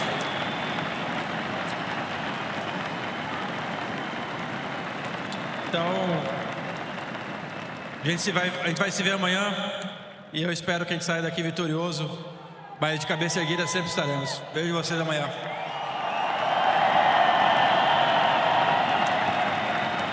And in English, a little bit in English now, because I know a lot of people watching from home from other countries. This talk is basically, I decided to step away from competitive Counter-Strike at the end of the year. I have 2,100 and 407 more days to play Counter-Strike professionally, and I'm going to move on, do another great stuff for the Counter-Strike ecosystem. And for everyone around the world that didn't really follow my job that much, but learned to watch all my games and learn to respect Brazil over Counter-Strike. I appreciate your support over the years. Thank you so much.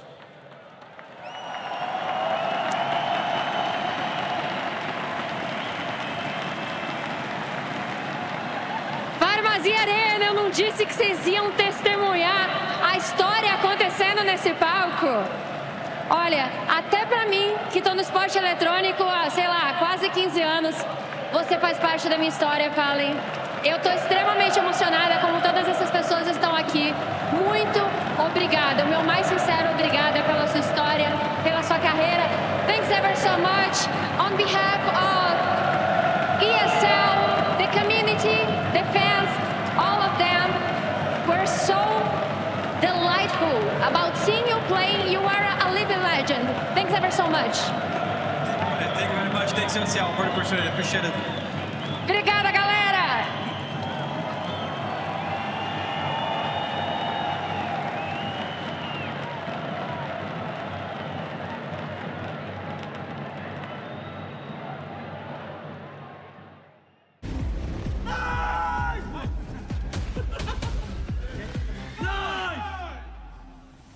Na'Vi are a team that are showing a lot of improvement. I think they're gaining a lot of confidence as individuals and as a team, but I think as the history shows and as the matchup shows, I think we have always had the upper hand. I think we're kind of been pretty dominant in a lot of the past matchups, so we're confident going up against them, but we also know they can be a dangerous team with the preparation they do, and also, like I say, the individuals improving each game.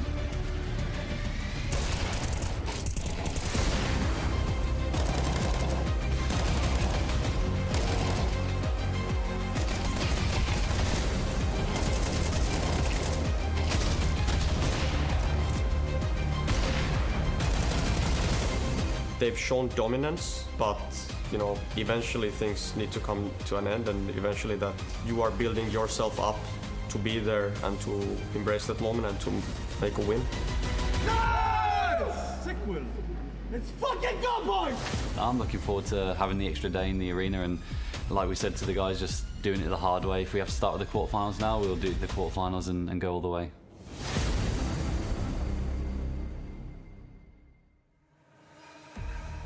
É isso, galera. Quem tiver ainda coração, por favor, que ajude a gente, que a gente se abrace e continue nesse clima maravilhoso, porque tem muita coisa para acontecer nesse palco. Tá na hora da gente definir mais um semifinalista da competição. Quem que vai se unir amanhã? A Fúria, Falcons e Spirit.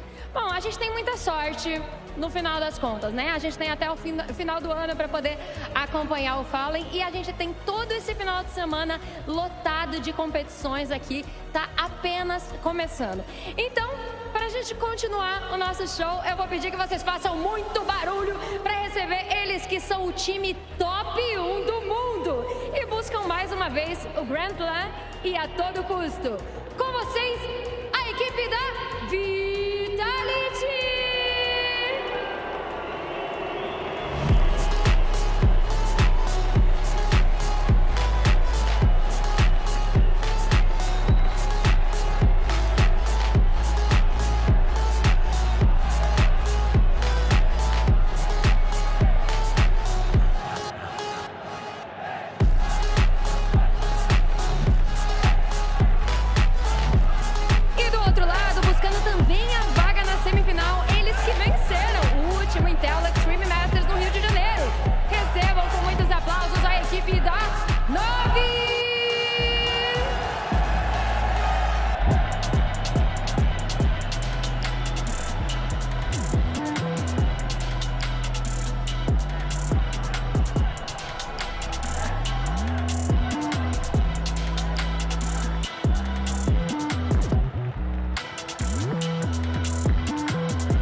Isso aqui vai ser insano!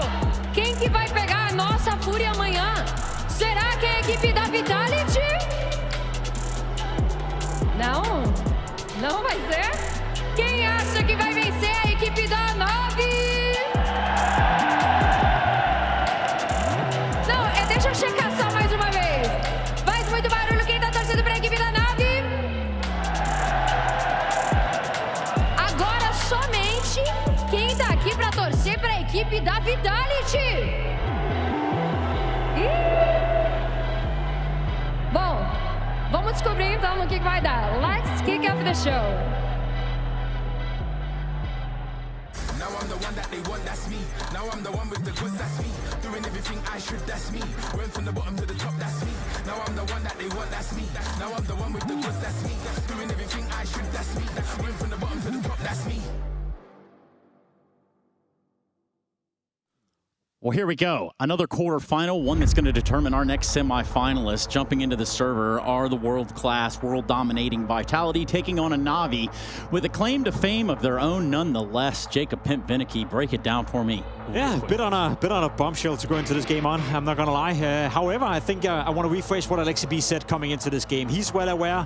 We're well aware. Everyone in the world is well aware that unless Na'Vi plays their absolute A game, unless they come in razor sharp and continue to show the progress that we see the last couple of months, there's no way they win this series. However, if they do that, I have faith that Na'Vi have now ascended to a level where they can most definitely put up against a fight versus Vitality, who right now are obviously under the pressure of winning another ESL Grand Slam. And not only has Vitality already lost in this tournament, the last time they played, I mean, Na'Vi just lost so many rounds to Pistols, they lost so many clutches, right? So they'll be telling themselves, guys, if we just clean up these quote-unquote easy rounds a little bit, if we're just a bit better in the post plans, like, we can take these guys, but in reality, it's all gonna depend on this first map, right? Mirage is an absolute must-win for Na'Vi in the series if they're going to have a chance of taking down Vitality. Yeah, especially no matter what, we get that Dust 2, we get that T-sided start for Na'Vi that we just saw just a few minutes ago, and it'll be Apex and Alexi B to try to direct the traffic, Jacob. 100%. Dust 2 is a guarantee, but if anything, they need to focus on Mirage, because that is, as Janko said, that's the ticket into this matchup if you're Na'Vi. You have to win Mirage. You cannot bank on the fact that Dust 2 is going to go your way. And in order to do that, I think Makasi, for me, is the player to look out for. He is the rough diamond, so to speak, within the Na'Vi camp. He's the jackknife. He's the catalyst behind what has been a steady progress from Na'Vi as of recently. If he can continue that MVP level form that we saw from ESL Pro League, if he can be annoying to Vitality, if he can, especially on the CT side, dominate the short area, there's definitely a chance that Na'Vi makes this game competitive. Yeah, there definitely is, but it's that time. The time that we all enjoy, the time that we all came here to watch for Vitality to take on Natus Vincere in a quarterfinal. Someone is trying to go into semis tomorrow, and I bet Vitality want to jump into that ESL Grand Slam. Let's do it with Harry and Hugo. It's time.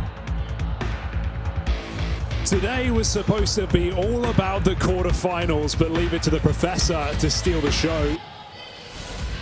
Gabriel Fallen Toledo with a 20-year career, 2 CSGO majors and more trophies than I can speak of. Furia waiting for tomorrow, waiting for an opponent. Final time for Fallen to play on a Brazilian stage. And his matchup awaits, Na'Vi versus Vitality.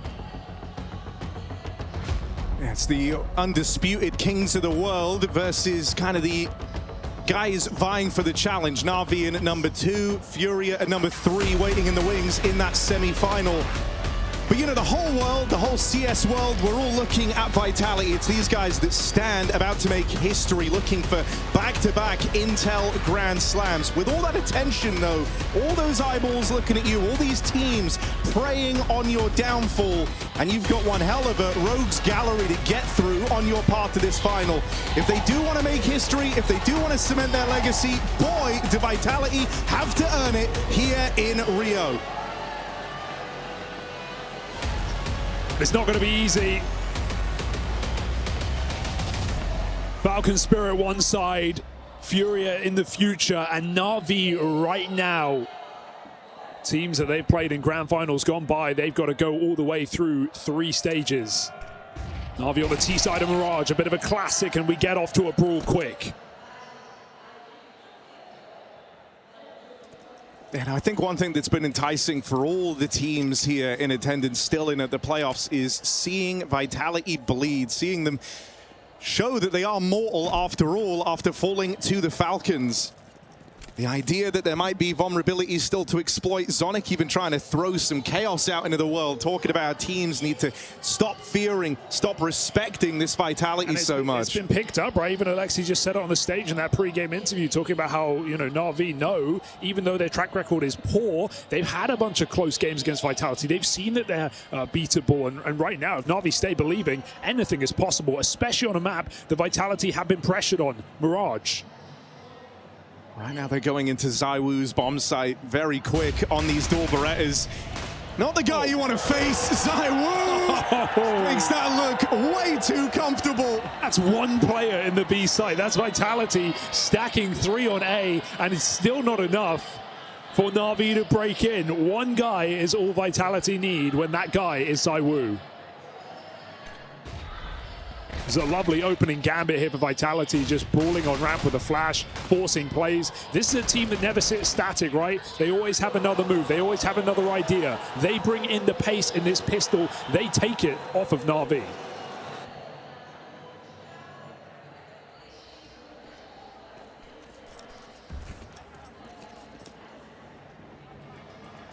I mean, when we're looking at Na'Vi in this one, I think the thing that's lending a lot of intrigue is both the kind of hot streak Na'Vi have been on, in good form, having a run of success heading into this tournament, but you also have to note just the individual efforts of Mikaze. It's come across in the comms whenever you see him on the camera. He's exuding confidence right now. That's rubbing off on the rest of Na'Vi. The numbers are there to back it up in a big way as well.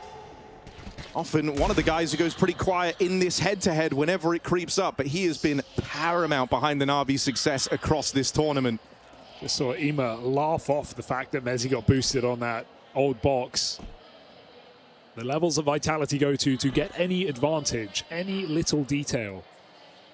Something we've seen in spades for Vitality, not afraid to bring out boosts and little tricks that you've never seen against teams you've never heard of.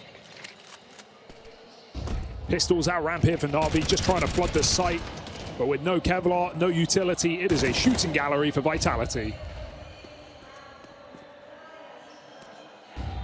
Wonderful's hoping to make it expensive.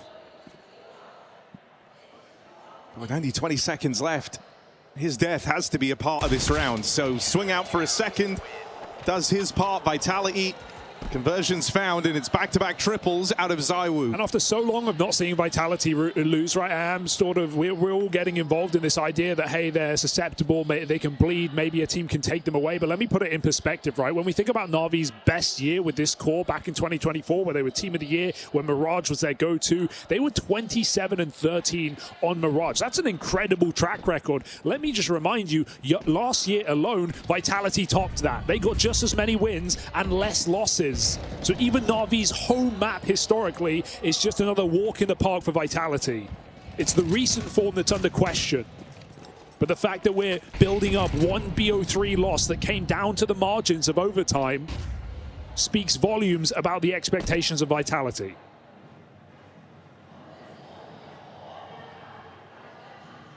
Every little advantage, boost up in the window.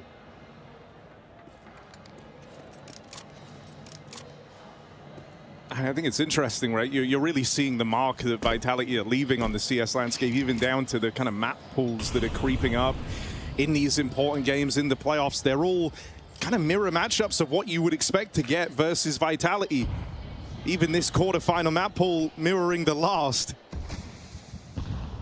You know, you're trying to perfect your Mirage right now. You're trying to perfect your nuke after seeing Vitality taken down there. They're not being tested on it all too much this year. Everything's kind of made in their image right now. So you got this B play to contend with, but two players here for Vitality. Mezzi and ZywOo in tandem, and it's quick work made over the B hit. Bit can't do a thing. And ZywOo hasn't got a round without a multi-kill yet since this game started. 8-0 to start things off. Terrifying factor, isn't it? Especially when the desk were talking about how a couple of, bits on Na'Vi, for example, a slow start could be devastating. He's either top performer or bottom performer in these recent games. I think we could say the same about Ema to a degree on these T sides, right? Needs a good start, needs to feel like he's reading the game early. And they're just going into stacks right now. Team Vitality 3-0.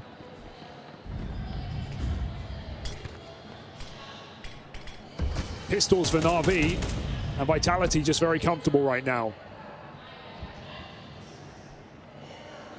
I mean, I think if you're Na'Vi, you really wanted ZywOo to have some struggles early on. By no means been a poor tournament or anything of the sort, but had some flubbed shots, some games where you've looked towards other guys in the Vitality jersey to provide. You don't want ZywOo having his best games on the arrival into these playoffs. He's one of those two players where, his standards are so high and our expectations are so high that a couple of poor games, and you look at the rating after and you go, he's still at 1.2. Same can be said for Donk throughout the groups, where he came into the playoffs today smashing. So ZywOo looking to do the same. 9-0. Surely not. another multi-kill round out of ZywOo. It's just these pistols, and screw it, you've got a little record that you're building upon right now. Why not try and keep it in check? Spam for flames, and ZywOo playing it forward. Oh! He's not flawless anymore. His Wonderful brings him down.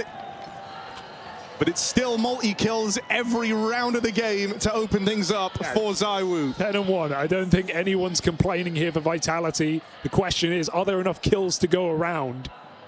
Apex 1-0 in the sidecar. And Vitality are more than happy with that. Here's the first fall by with Yorp for Na'Vi on the T side. Whatever the game plan was today, there must have been some expectation of going down to this first round. You know you prep your first pistol and your first buy.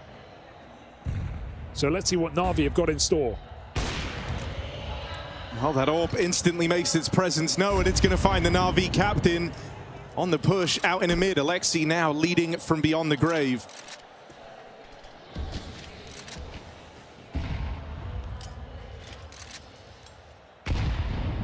Only 5v4, and outside of that, Vitality don't give anything away.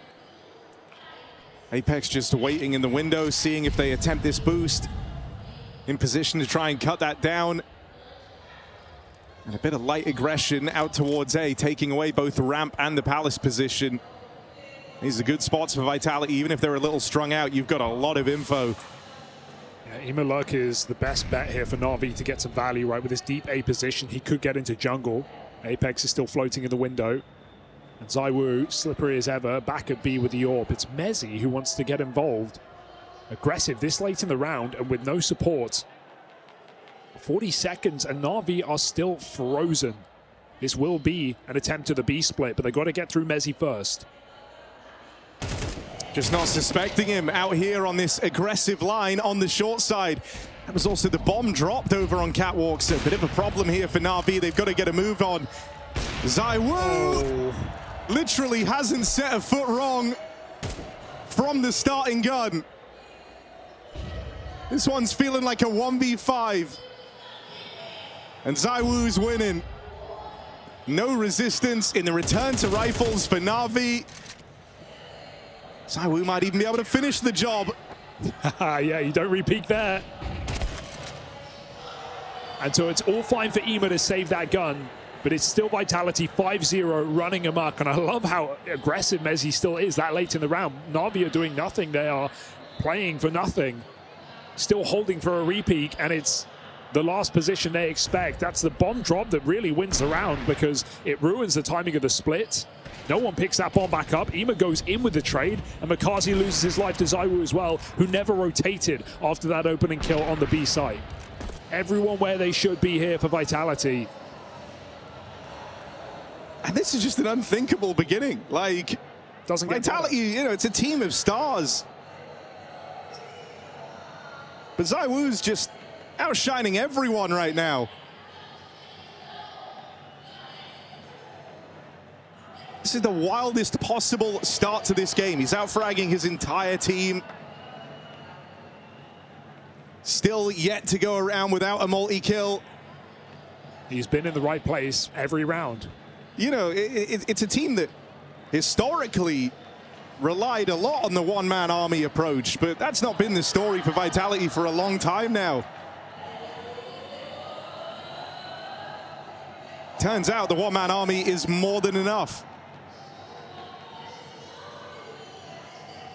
Kazi is back in the server, so a quick reset and we go live again, but Na'Vi have to sit in silence in this tech pause while they think over these last 5 rounds of domination. There's a couple of big early red flags. ZywOo obviously one of them, just the form he's in, my goodness. But yeah, you know, even looking into kind of things Na'Vi can try and control, they've struggled at turning it around on the back of slow starts. Even in a series, you know, you saw them open up their tournament run with that 13-0. Then they went on to lose the second map after kind of getting off to a really rocky beginning that they couldn't recover. I think a couple of players really falling into that category of needing the hot hands, the good start to find success. IEM very much been one to kind of steal the limelight there. Yeah, while we joke about Na'Vi often losing their map pick and, you know, still reversing the series and still coming out with wins, something they've done a lot as of late. Well, this is not the series for you to lose your map pick. Mirage is but a necessity in order to have any chance of threatening Vitality. We know Dust 2 is their home ground to a degree never seen. So Na'Vi, it's not too late at 5-0 down, but they better get going soon. Because it's the way these rounds are feeling right now. In the silence, Na'Vi regrouping. Back on that A site. ZywOo, you'll notice, shuffling through the connector. He will not be far away on this hit.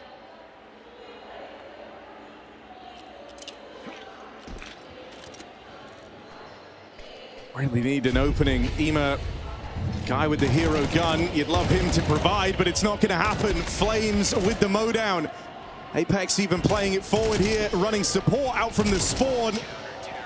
And so a big triple from the captain in a damn near flawless round for Vitality. Finally though, ZywOo without a multi-kill in one of these rounds. Oh yay, he's only 13-1. Solid hold for Apex and Flamesy. And here's the first time here's Blade getting involved. And you know, this is even one of the things you have to contend with when you're playing Vitality is like they have really one map that everyone looks to try and claw one back on them, and it is this Mirage. But with that, you know, comes the territory that they're always getting a lot of reps on the map. It's one that they're putting a lot of attention to in practice, in the theory.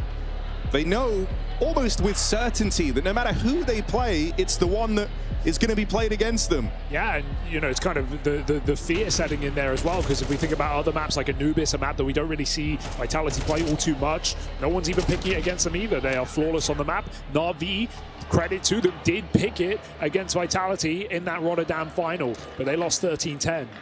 Not wanting to go back to it. Not enough data. And so Vitality just get to rack up more experience. 6-0 start, Rops drops under, and even that Molotov doesn't burn him. Can't catch a break, can you? Wonderful's on a good line early with this AWP. Oh my. You almost don't want that smoke. I feel like Rops' position would have been more valuable without it. They're going to walk right through. Oh, IEM doesn't check this, and so free kill for Rops. This nade. Wonderful, given a chance on that AWP. He's been waiting there all round. There's the reaction. Rops trying to come through with aggression into the tunnel smoke. And so finally an advantage for Na'Vi, not a position they've been in. ZywOo and Rops dead.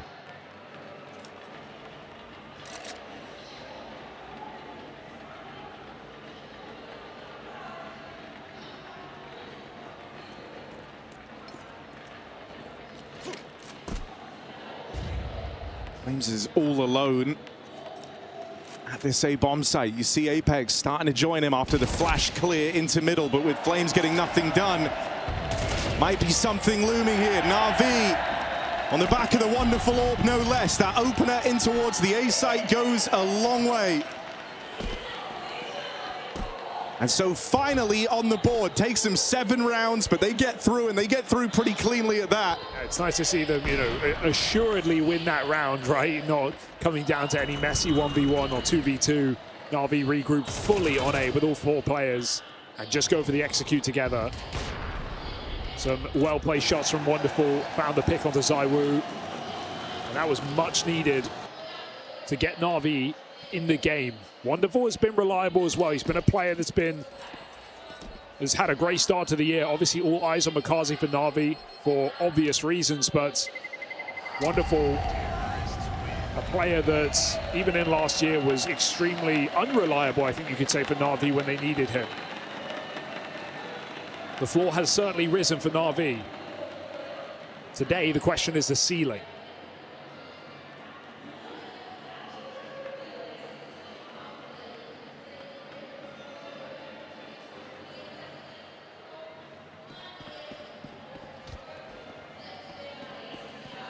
Oh, with how clean these early slate of rounds were for Vitality, you are a long way off of breaking them. So it's going to be a real grind here for Na'Vi. Back to the mid control.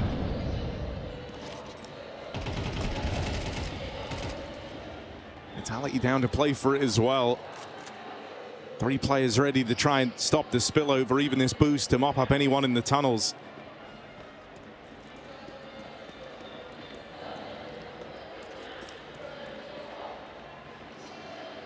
Navi regroup, that early posturing out towards mid.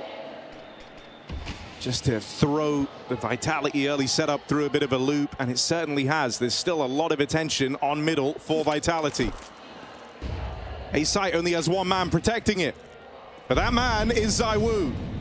It's not a man, it's a machine. Re-peek is good, but escaping, not allowed. Wide out of Palace, Bit's gonna get that crucial trade, and Na'Vi have room to move here. You'll take a 1-for-1 onto ZywOo, but the job is not done. Vitality flashing back into spawn. Nice play for Alexi to wait. He sets his teammate up for trade. Bit with another. Missed shot from Wonderful, but it doesn't cost them with Bit standing tall. 3 kills from Bit, pushes Na'Vi forward, and begs a question of Vitality. Do they want to risk it? Oh, that nade. Wow. Oh, no. Oh, the molly. How's Bit not fallen? Still alive here. If he goes down, you better believe Vitality are giving this a go. That kill comes in very, very late. And so Rops decides against it. So does Mezzi. Bit stays alive just long enough. On a knife's edge, that one. Yeah, if that nade connects and takes down Bit, Ema's back at ramp. It's a default plant. Vitality can rush it down. They might have a good shot of going for that one. Not today. Na'Vi converting back-to-back on the T side. Huge chance to recover on this half now for Na'Vi. Still have to seize it. Rare mistake for ZywOo. Not realizing the whole team were ready to swing out. Maybe expecting heavier on the ramp and a bit of a bait in Palace. But Na'Vi with a crucial trade, and Bit goes on for multi-kill. It's Vitality who call the timeout.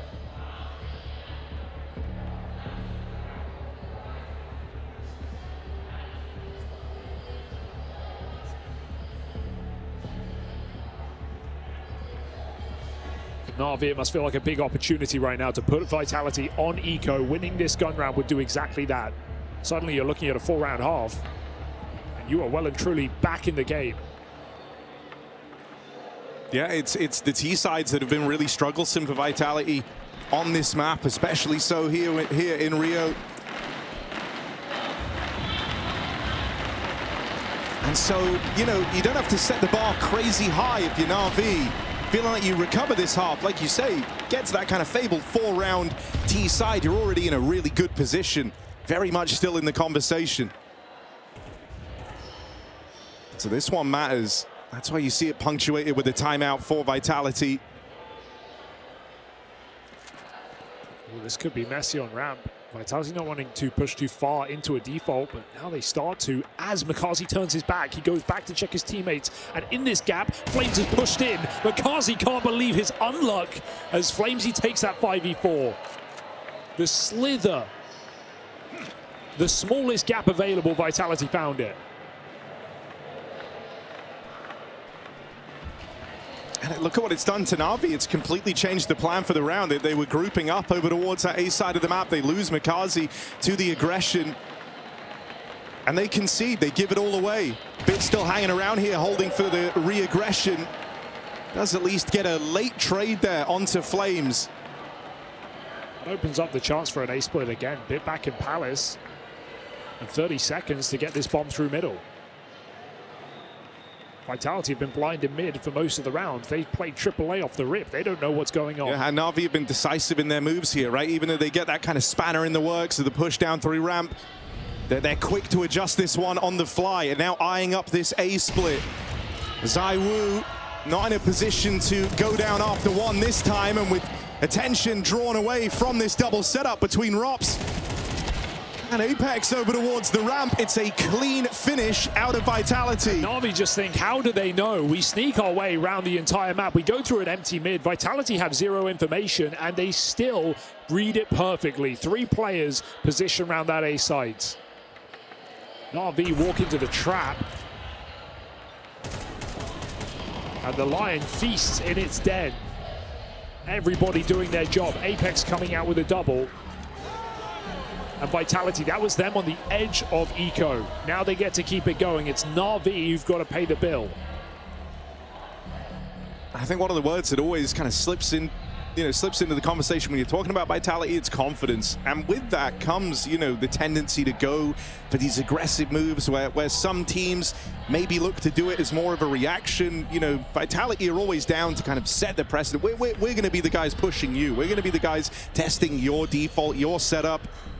And so you're always on guard when you're playing against Vitality. And you'll see timings that you won't frequently get to see, in other matches when you're watching this Vitality play as a result. Quite an audacious investment here for Na'Vi. Going for something quicker. Fast out Palace with 3. Bit of a pace change here. Lexi wanting something a little bit faster, but it's not panned out. They get mauled. High velocity right in to the buffer stop. Apex will get found, but his teammates arrive. And this is a bloodbath. They make it look despicably easy, don't they? Close under balcony position. Here's all the footsteps. It's 3 AKs running out of Palace, and Apex still gets his HE in. Flames and him combined for 3 kills for the price of 1. Simply done. 17 and 3 on ZywOo. Cannot be ignored. Another multi-kill from him in that round. And Na'Vi, they put money in, knowing what it would do. This is what it's left them with. An AWP with no Kevlar and a pistol on IEM. They had their chance in this T side with it evading them and eluding them. This is all they're left with. Okay, that's a big kill.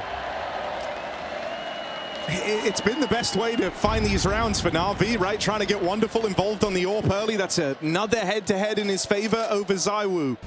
Been the one guy, really, who can go blow for blow with him right now. So that holds a bit of promise here for Na'Vi. The big threat, the guy that's gone full steam ahead from the word go, out of the round. So Vitality look to make moves. They found the gap. 3 players over towards this B site, 2 of them getting aggressive out on short. Missed the opportunity to deal with that Wonderful AWP, but they have found Makazi in the downtime. Spot there on Bit back in Palace, but he still gets the opening. Right now, that A side of the map is wide open. Just got to get past this connector fight. And with Rops low on health, the rotate of Apex considered. This one falls firmly into Na'Vi's grasp. It got very scary, even with the man advantage for Na'Vi. The fact that Vitality are crunching them while they're just boosting up IEM felt like he would have been left out of the play, but huge triple kill from Wonderful on the AWP to keep Na'Vi in contention for this half. 4 would be fine. You'll take it considering no pistol, no eco shenanigans, and your one chance to reset Vitality was stopped. This could have gone a lot worse. Can Na'Vi find that fabled 4th? Oh, spotted. ZywOo goes for the shot, won't connect. Knows Na'Vi are going for a pacey round in middle. What's the reaction?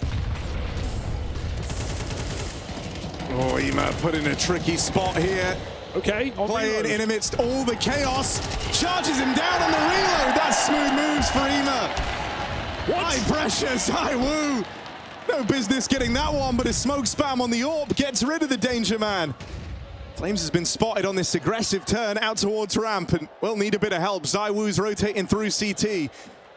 And in all this downtime, Mezzi's taken away the apartments. So the route into that B site feels well and truly closed. The bomb is going in this direction. Turn around in the tunnels. Mezzi's been discovered. And that kill from Alexi has just alleviated a lot of pressure. What felt like an impossible task. The 4 rounds on this T side. Well, now you've just got to get past the 2 top performers for Vitality. Always move quick, but he doesn't know they're out. They're not out yet right now. Still, apartments player hasn't even crossed. So ZywOo's paranoid, checking his flank. Na'Vi just have to get this bomb into the site, and they have so much util to do so. Putting it in a post-bomb makes this extremely difficult for Team Vitality. That bomb down is the way to win right now for Na'Vi.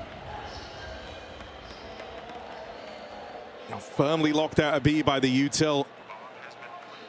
How much does the fear creep in for Na'Vi? Oh, that one's given away for free, and you don't want to go giving ZywOo reasons to want to win this. Flames now joins in market side. They're going to deal with him. See your left looking on. It's ZywOo, nearly 20 kills deep. 1 versus 2 in front of him. Na'Vi, they can't mess this up. They can't fumble. ZywOo down into the clutch. Just Alexi, and he knows where he is. Closing in. Can't find him. The captain stands tall and has delivered Na'Vi a lifeline on Mirage.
Vitality meant to be the team to beat here at IEM Rio. ZywOo, he's come in to this quarterfinal with a point to prove, hitting the ground running, 20-5 on the star orb of Vitality. But thanks to the helping hand of Wonderful on his AWP in that first half, Alexi sealing it out with a clutch as well. Na'Vi have given themselves a fighting chance. T-side woes have plagued Vitality on this map. It's a 4-round difference. Will that be enough for Na'Vi to blaze a trail on Mirage and really add some intrigue to this quarterfinal? It's no surprise to Na'Vi how quick these games can close up, but without a pistol, they might just be in the dust. In fact, nobody at B. Vitality have been running this pistol all tournament. They look to do it again in the face of Na'Vi. Just a quick B execute, hop, skip, and a jump out of the apartments, and nobody is home. Frustrating there for Mikazi, right? Had a phenomenal tournament, in a great position just to thin the herd on this B hit, but not only that, he's been dinked. It leaves you in a very tricky spot ahead of this retake. 3-on-3, ZywOo ripping heads off in the pistol. It's been all him thus far. Oh, it's all him to close. ZywOo electric in both pistol rounds. I mean, this is one of the best performances we've ever seen from him on a stage on an individual level. 24-5. That's right, read it twice. And read it and weep, Na'Vi, because he's life gaming at the worst possible time on your must-win Mirage. Unbelievable performance from ZywOo. And you know, I think that's one of the things that's so threatening about this Vitality, the idea that they're able to beat teams when they're just playing good. You know, like when everyone's just playing fine, I think they're good enough to still take down the best. Whenever you factor in that, you know, they can have these life games as well. It's not just down to other players, their opponents hoping, you know, for big Mikazi show up in this head-to-head. No, ZywOo still has those games where he plays, you know, 10, 15% better, and it's a terrifying sight when he does. I mean, armchair psychology, but Vitality looked bored at halftime when we saw them on the cameras. Barely even blinking. Staring at that stage. Staring at that silverware. And the promise of what comes with it. Grand Slam. The first team. And back-to-back to claim it twice.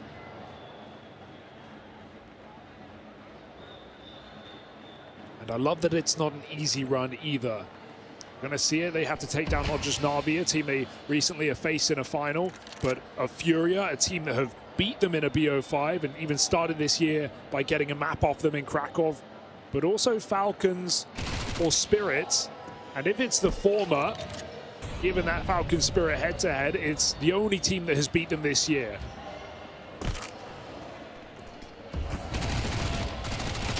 Got to earn it. Oh, this force, Alexi.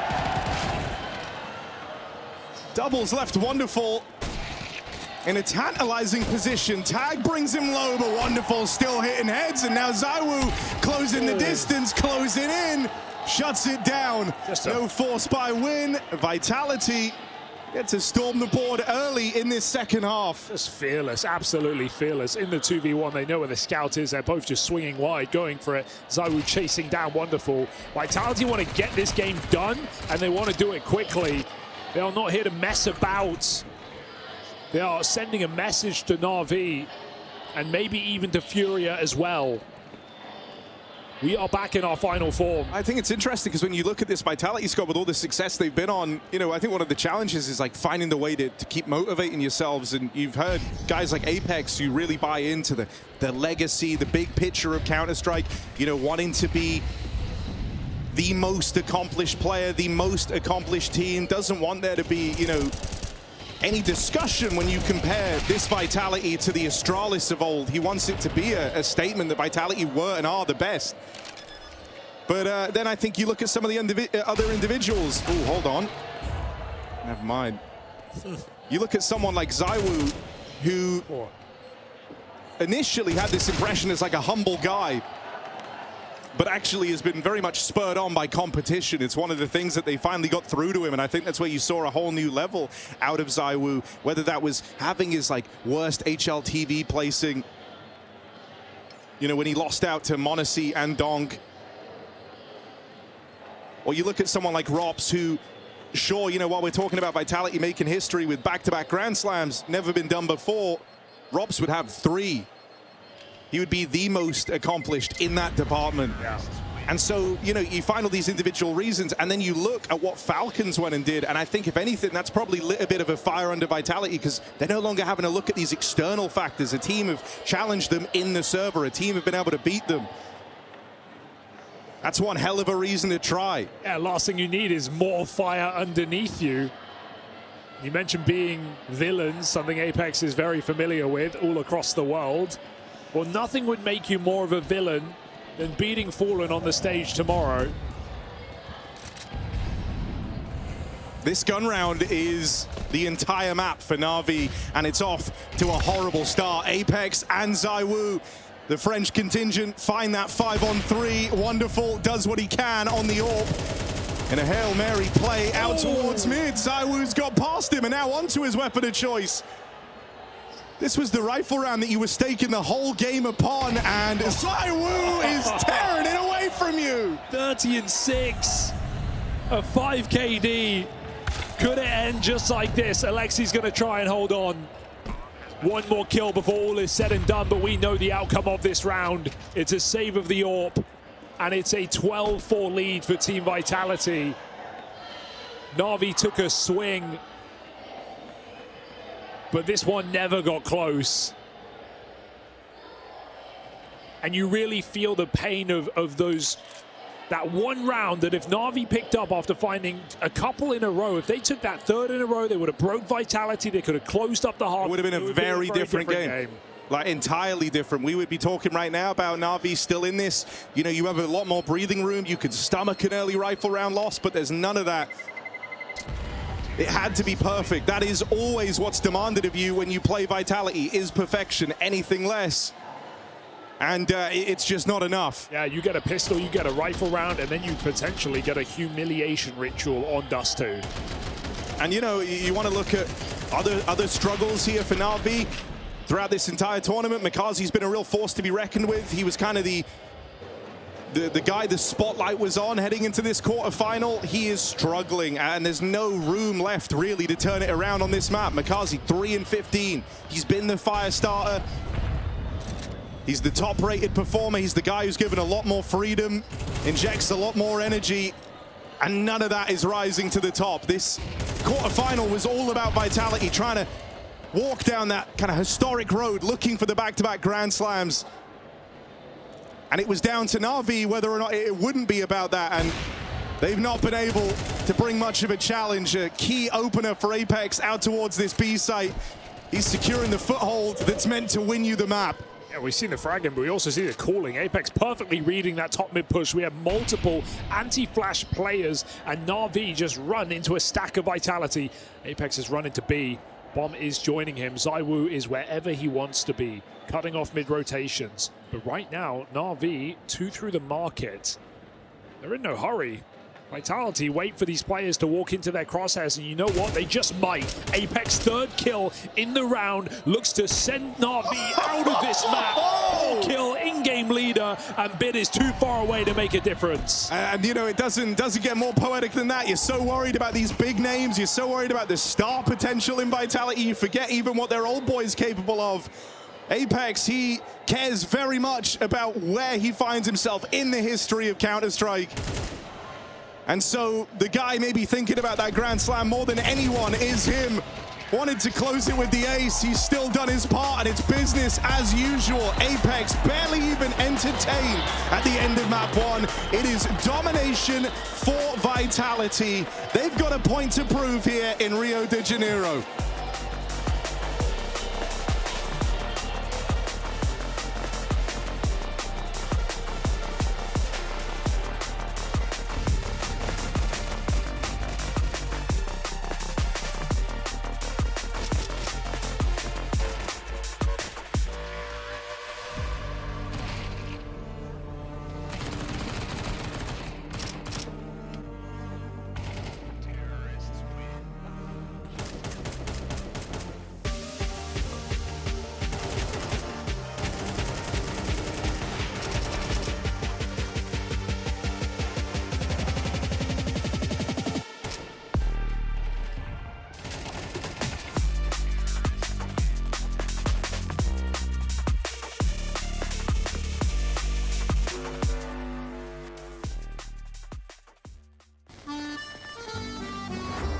What's he looking at? Inspired by our French comrades, I've decided to shuffle things up.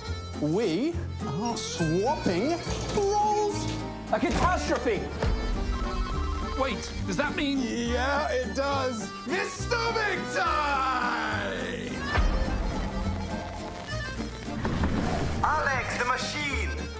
me, how is the shuffling? Do you even know what System 32 is? You deleted it. Your tea?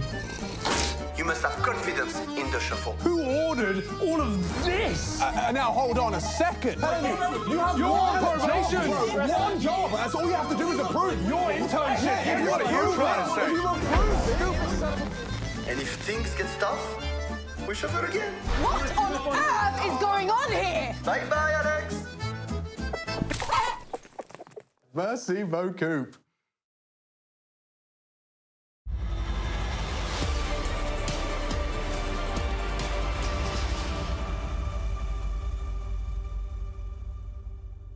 Merci beaucoup. So eloquently Says put there. Apex. Yeah, says Apex. Of course, Vitality doing exactly that. A little bit of a masterclass, chef's kiss, all the things that you need to illustrate the point that 13-4 being the final scoreline on the first map of this quarterfinal does beg for Vitality to be in the driver's seat firmly. When does Navi play? Well, I don't know. Have we checked? Are they here yet, Jacob? No, not at all, to be completely honest. That was a tough one for them. I think it's more so Vitality just playing some beautiful Counter-Strike than it's Navi not showing up. Sure, things they could have done better. More efficiency on the T side. Get something done in the second half as well, but overall, I just want to tip my hat to Vitality. We kind of labeled them coming into this game as maybe a team not hitting their stride, struggling a bit against G2, losing a game to Falcons. Ooh, are they afraid of winning the ESL Grand Slam?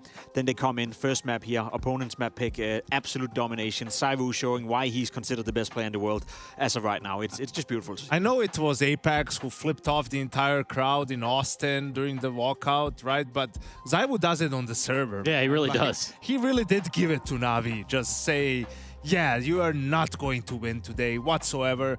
No hope in this series. I mean, he was at 30 kills, 15 rounds in. What the hell? Yeah, what the hell indeed. What the heliante, Jacob, happened in round 8 and 9.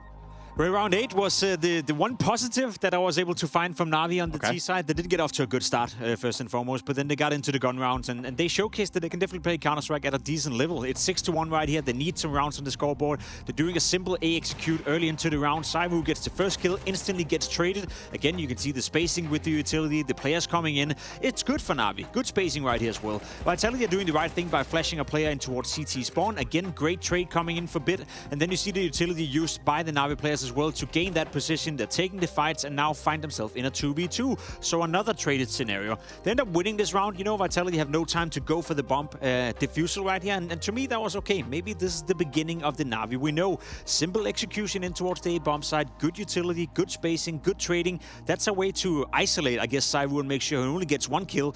But he said, hell nah. But the problem is when you start 6-0 down, right, and you have a slow start, from that point on, you have to be near flawless to recover, right? And Navi won back-to-back rounds, still wasn't enough to break the economy of Vitality, right? And if we go into the following round, and Extas was forced to take a timeout here, right? So he takes a timeout, next round comes in, they're in reset territory now, like their money is almost spent. They go for info, right? They go for aggression. They're playing further back. They start off close to ramp. Then in the mid round, they decide to push for information here with Apex and Flamesy. They're going to find one kill later on. Bit is going to be able to get the trade, and we'll have a 4v4 scenario with this double push, right? They're not going to expect it. Well, Bit is still there. Navi finds the gap in mid. They're walking up connectors, thinking, oh, we have a great situation here. They have to be at least 2B, but Rops is still hidden there as the Joker. ZywOo with the op is in jungle, and Apex still alive in the ramp, secures the round. So nice little adjustment from Vitality out of the timeout to play with more information, right? They were susceptible to some of those splits in the first round they lost, then the execute that you showed. So this was a nice way to switch that up. It definitely was. I mean, for such a dominating performance here from Vitality, is there anything else you could possibly ask? If you're Vitality. If you're Vitality, no. That's the perfect game of Counter-Strike. You have ZywOo, getting it done more or less by himself. You have Apex finishing the game by tapping away with the AK-47, almost like it's too easy for him, You don't see that often. So no, realistically, there's not a finger to point towards Vitality. They play a more or less perfect game of Counter-Strike. They get the job done in a way where the game was never in doubt. Something that's also interesting to me that people don't talk about is like, when you talk about ZywOo and how good he is and blah, blah, blah, it's like, also, things are so easy for them. It's like, how much is there for him to do, you know, when they have a tournament like Cluj where they're playing like Mongols, Aurora into Paravision, right? Like, he doesn't need to go Super Saiyan for them to win those games. They just need to play standard and they'll beat those teams with ease, right? And it's now when they lose a game and things are maybe just a tad shaky and they go into the playoffs and they're playing a team that's been really horny to play them for a while now and things that they can take them down. Now he starts to have some fire. Now it's like, oh, you guys think all that? Well, let me show you. Let me just remind you, you know, who's on this Vitality lineup, who's the best player in the world, just so you don't forget who the best is. And it's funny, right? Because there was something Sonic said in an interview on HLTV that he maybe lacked a bit from ZywOo, a bit more, you know, passion and a bit more willingness to go that, I guess, extra mile as a personality. But I've sensed that the last couple of years he's gotten a bit more of that, whether that's Apex, you know, telling him to be a little bit more egotistical, whether he's just developing as a person. I see more and more of this ZywOo who wants to prove a point to the rest of the world, probably also helped by the fact that Dunk is applying pressure in terms of who's the best player in the world. So it's just a finer version of ZywOo, almost aging like fine wine, sorry, and I'm not sure if we're even seeing the full version of him. Almost aging like, yeah, and I was going to say like 5 guys left out in the fridge for a while, but no, that's definitely not the case. However, what might smell a little bit like that would have to be a little bit Makaze's performance here. It didn't really go his way. No, it didn't, you know. It's not a great performance, obviously, from Makaze, but I don't think I want to pinpoint it towards him and be like, he didn't do enough. Obviously, with 23 ADR, you're out of the game. You're not really getting anything done, but it was more so the entirety of Na'Vi who couldn't really get it done. Now, naturally, had he played better, had he found more openings, found more impact early on, maybe the game would have been a tad harder for Vitality. I don't think that would have been the difference maker. Yeah, they were just in trouble early on because Vitality was, you know, finding opening kills, breaking their default, whether early on or in the mid round as they're trying to sort of execute that B split in the first gun round. And then, you know, if you're Makaze and you're playing a little bit on the extremity, well, now all the focus is on that side that you're coming from. There really isn't much space for you to get things done. Yeah, speaking of getting things done, you know, there's still an eye on the prize here. If you are Vitality, you're not out. You are going to go and start on that T side in the next map. But you didn't really start in the first map. So, like, what is the approach now, Jacob? I mean, you can still come in and try to dictate the pace, and the best thing to do, obviously, and Nieko would probably attest to that as a coach, is just forget everything about Mirage. There's nothing you can use from that game that is any good for you, so almost pretend that it didn't happen. The problem for us is that we standing from the outside, we know Dust 2 is a map where Vitality have shown incredible consistency. So I'm almost at a point now where it requires Na'Vi to play their, you know, the best brand of Counter-Strike, come in on that T side, set the tone, win a pistol, get off to a good start. As you said, Yanko, you cannot afford to go down 6-1 if you're Na'Vi. At that point, you have to play flawless Counter-Strike against maybe the best team ever to play Dust 2 in history of Counter-Strike. We're on IMA watch, right? Bottom fighting again? No, well, Makaze had 3 kills, but IMA was second worst. Okay. So now, according to, you know, his run in this tournament, he's supposed to have a good map, right? Yeah, in theory. Maybe that can help Na'Vi. You know, it could be a case of them being a bit slow to get into the series, but you can't afford that against Vitality, right? Like when your map pick is the first one and now you're going into Dust 2. No matter how warmed up you are, you know, you better be dripping sweat all over that all over that stage, right? Because that's what's going to take for them to stay alive in this series. Yeah, because currently it's not dripping sweat, it's just dripping tears. You know, like it's not where you're not having a good time up there. You're wondering how the hell can we get back into this game and turn this whole boat around because it's going in the wrong direction. If you are Cyclone, you got to go back there and not even be in this game. That's what I did there. I mean, I don't know if you can turn the boat around, right? And I know it's a French blockade, right, at the moment. It's ZywOo not letting anyone through, but good luck moving him. Yeah, the straight as ZywOo. No, I'm talking about for the side of Na'Vi to recollect this in the right direction, Jacob. What do you do, man? The problem is Vitality find different ways of winning Counter-Strike games. Whether it's ZywOo popping off like he did right here by himself, whether it's them, you know, playing as a team, whether it's on the CT side, which they're going to start on now. They have the double op set up in their hand, in the back pocket if needed be, with Robs defending towards the B-bomb side with the secondary op. It's a very complete team, you know, so I'm sure Blade and Alexi B have thought a lot about, okay, how do we approach Dust 2? They knew it was going to come in the video. What could be a potential game plan right here, starting on the T side? For me, it's about pacing. I don't think you can afford to play a slow pace game of Counter-Strike where you allow ZywOo, where you allow Robs to kind of read you, kind of reposition, kind of get a feel for it. If you start up in high pace and you're successful with it, maybe that's a way to rattle out Vitality a little bit. Yeah, and I think we'll see for Na'Vi, right? Starting on the T side, yes, you get to dictate the pace of the game and all of that, but didn't really work out great on the first map, right? So now you're in a position where you have to step up, and if anything, I expect these players and teams now, they're all aware that how quickly things can get out of hand in MR12, and you know that whatever happened on the first map, good or bad, isn't necessarily going to translate into the second map. Now it was on the opposite side of this, where they would dominate on the first map and then sort of fall short on the second map. So this is all that they'll be saying to themselves, right, and try to just reset mentally and coming fresh on Dust 2. So if they can get off to a good start and get some confidence, we at least might have a game on our hands. Now, statistically, we saw Wonderful have some impact there of any that Navi had throughout the duration of the map 1 of the series.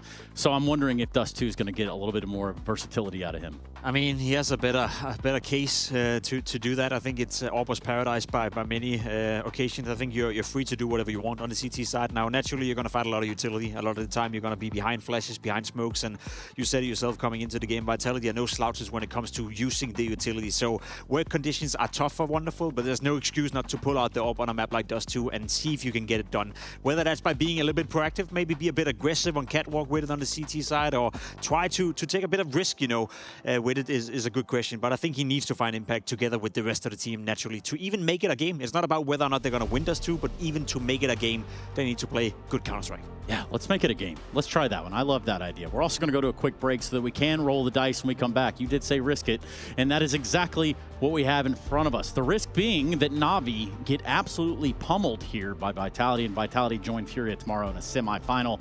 But first, we'll be right back after this.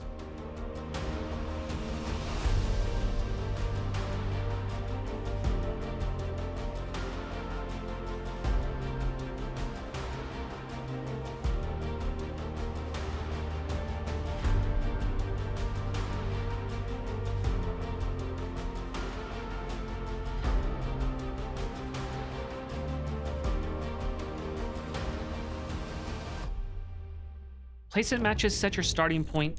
Face It rating measures your impact as you climb. The soft ELO reset narrows the gap between the highest ELO players and the rest of level 10. Your starting point will be based on your recent ELO in activity. We're introducing Face It rating, so you can see exactly how much you stack up against others at your level. Face It rating measures how much your actions have increased your team's chances of winning the match, taking into account the full situation. Season 8 launches April 22nd. Good luck and have fun.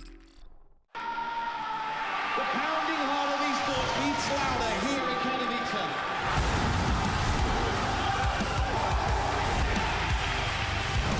They have to double peek. He's getting his shot. Unbelievable! Something special to throw this decoy, and that's exactly what happens. Katowice! We are back!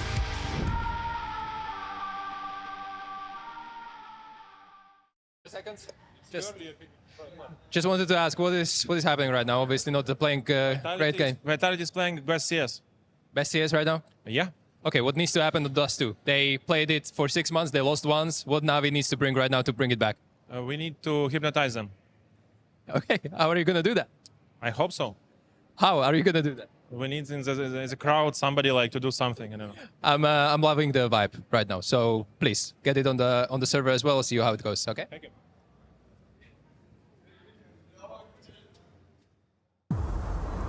Since that night, my uncle has not been the same. Nor have I. MOUZ's youngest nephew. He may be the answer. The question is, can we control him?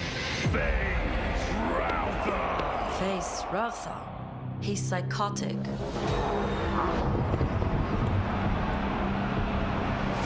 We present a special treat.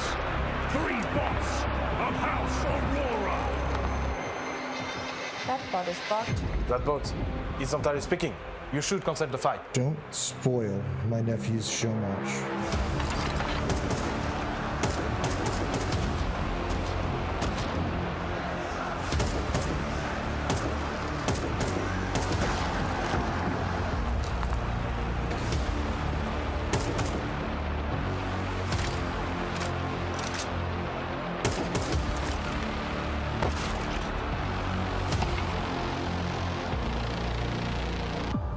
Have you ever had a dream about your first jump? Be simple.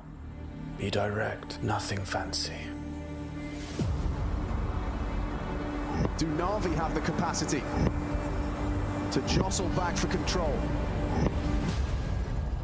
Alexi. An uncomfortable retake. An impossible retake.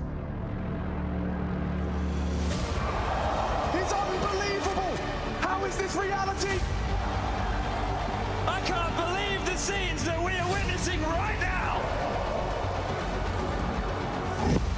He's got time! I'm not sure! Oh my God!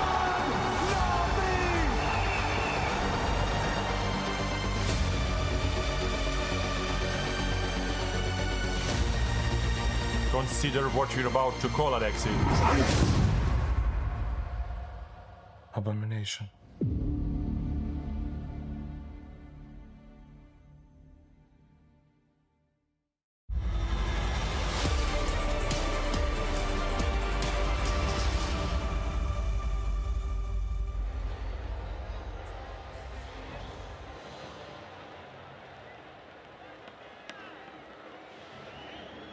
In the quest for the ESL Grand Slam, Vitality are proving they are the final boss.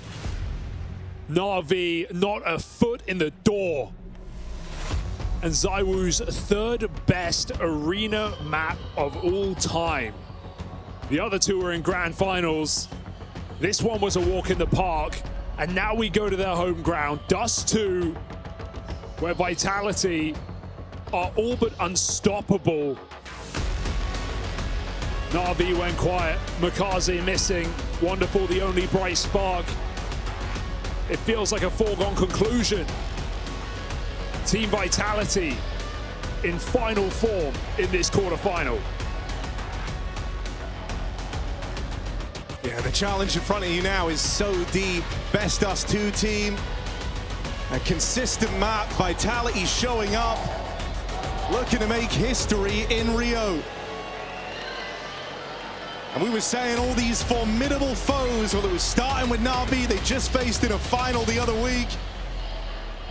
This quarter might be a failure to launch for Na'Vi right as Vitality kick it up a gear. It might just be close, but no cigar for Na'Vi so many times over, right? We've seen this head-to-head 3 times since Rops joins the roster, and never a single map for Na'Vi, but so many close.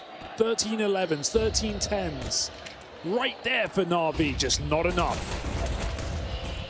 And the long setup, and so Bit and Alexi are fed to the wolves in this pistol. Fast reaction out through the catwalk. Are they really going to follow through with this? Oh dear! Just an altogether shutdown of Na'Vi. This takes me back to Mirage, because it feels like Vitality they're not just one step ahead. They know what you're going to do before you do it. Look at that pistol. We had the triple A setup with a flash on ramp. They push Na'Vi. They get 2 opening kills. What happens here? Same thing on long. 4 players. Flashbang goes over. Na'Vi get massacred. Vitality calling Na'Vi's shots.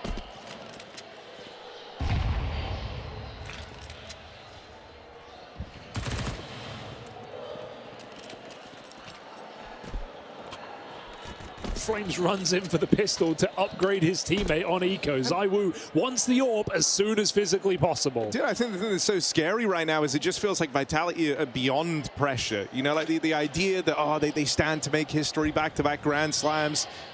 Hell, they could even start doing the early prep for a third. Why not, with the form that they're in? I mean, but yeah. Dude, it's just this idea that I think for a lot of teams, there's always this fear of, you know, what if we kind of fumble a couple of times? What if it takes you a while to get at yours? Remember when FaZe were trying to get theirs?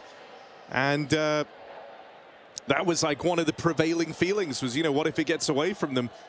It's just not really been on the brain of this Vitality squad at all. They've been going tournament to tournament, win to win, looking better and better.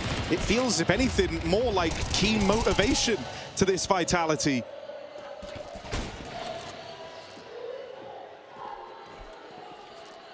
ZywOo's going to have that 3rd round AWP, it looks like. If it wasn't hard enough, get ready, Na'Vi. I mean, I think the Blade mid-match interview was telling. What the hell can you say about Mirage? what are you supposed to do? You stay up late, you prep your game plan, you see what Vitality have been up to, and they just do it all the same. They run the same pistol Mirage they've been running all tournament. And Vitality, and Na'Vi rather, don't even play for it. They think there's no way.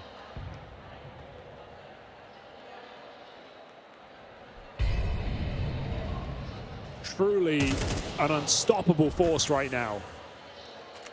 Oh, whoa, whoa, okay. Still get a kill from it though.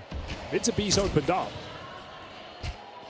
Yeah, and Vitality are out of position in this one. Robs was alone on the B side of the map, so as he gets pincered, needed big results. The rest of Vitality are out of position. So this is a Na'Vi round, far earlier than what they got to do back on Mirage. Yeah, it's nice for the money to keep 5 alive. Don't need to hunt these kills either. They can always presume ZywOo's got the AWP in.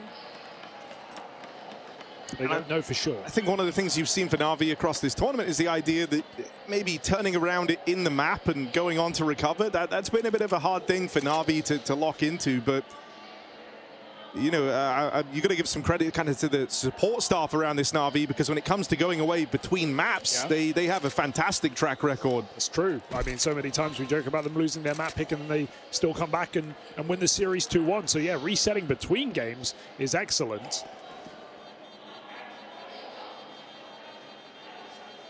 But at the same time, I can't help but think about the track record, Ari. –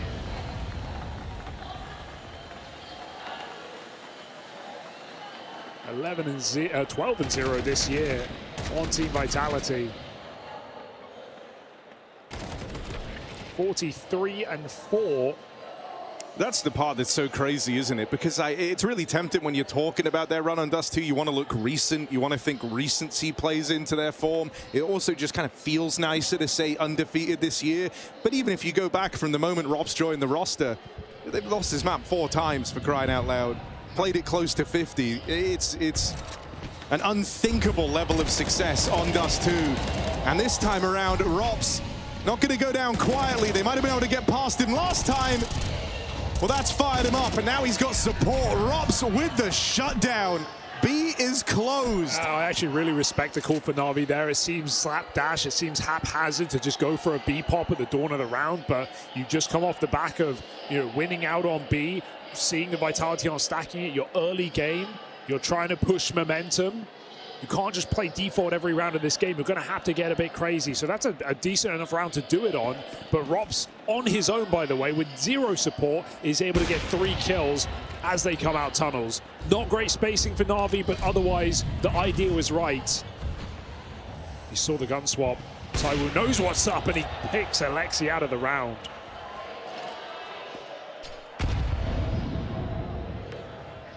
And so sometimes even the call is not enough.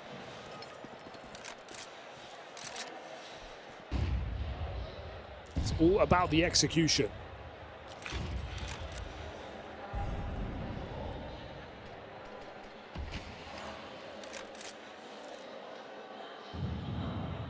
Don't you dare.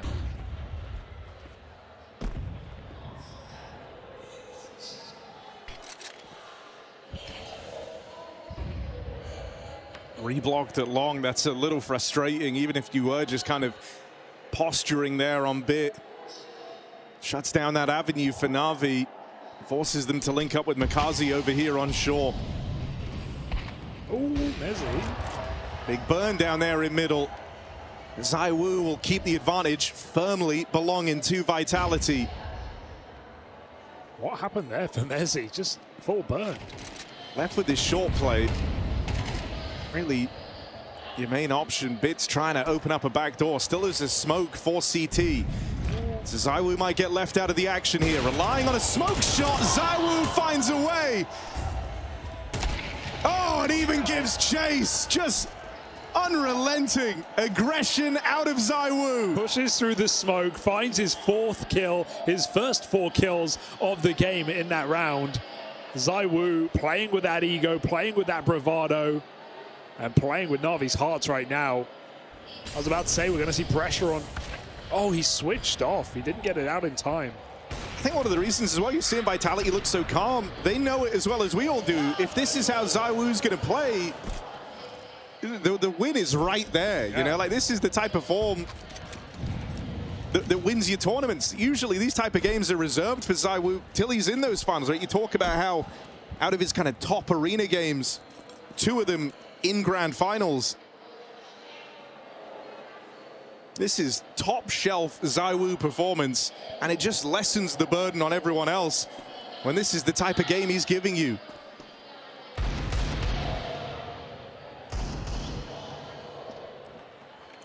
Yeah, Dust 2 is one of those maps where you really have to wait for those smokes to bloom. We just saw the punish as they go for mid to B, a second before the smoke pops, and what does that do? It gives ZywOo info on 3 players. He gets the kill on the first. Going to see the same thing on these B hits, right? Waiting for that door smoke to fully come out. Otherwise, you will get killed by the mid to B player. Something that MOUZ struggled with the other day in their match v Furia. Constantly getting killed by the B ramp guy. Here we go, Na'Vi. 40 seconds. Deagles jumping around the corner. Oh, ZywOo might have seen Makazi make it down into CT, but unable to deal with him. Flames at range on the MP9. Maybe not the gun for the job. In comes the captain to play cleanup. So no issues there, even when you get past ZywOo. There's layers to this defense. We're gonna have to, get a new dictionary to figure out words we can use to talk about Vitality. We are simply running out in a league of their own. 5-1 starts.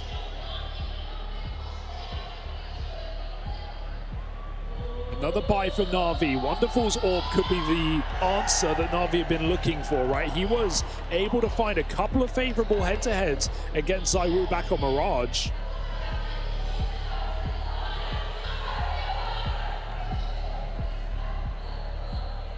It's a good sign. Can he keep that going here on Dust 2? He's not going to spawn for the boost. Even though he did have a pretty good track record there, and when you look at Na'Vi's rounds, a lot of them came from that wonderful orb, finding openers on a ZywOo. It's still a, if that's kind of your best route to the round win, those are rough odds, right? It's maybe the one guy you're trying most to avoid. And the fight that matters most is one between Wonderful and his AWP, and ZywOo hasn't missed a trick across the series.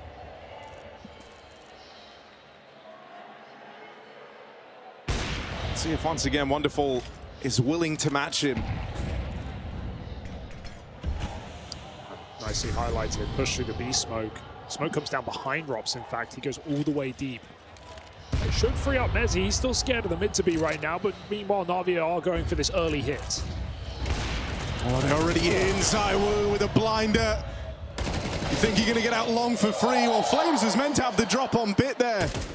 Here's the Rops aggression spotted earlier on in the round. Won't get anything done, and suddenly a route has opened for Na'Vi. But no bomb. It got lost on the catwalk.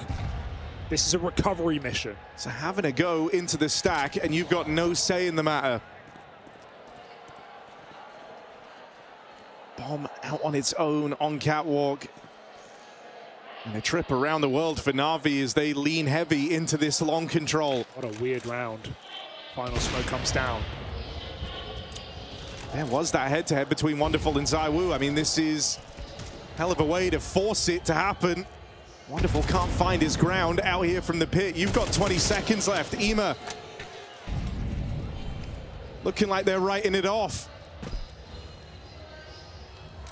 Conceding this one, giving away another to Vitality, and this one is just on that bomb, getting away from you in the cat hit. Yeah, it really hurts because they found the kills on the flanking players. They got the extremity of Flames at long, winning that fight, able to slow down even if they wanted to recommit A, and then they kill Rob's flanking. So it's a perfect storm for Na'Vi to actually win that round with Vitality fully rotated. But what can you do about that? ZywOo's first or second kill up short. Drop that bomb. And the round just gets lost as a result. A painful lesson here for Na'Vi.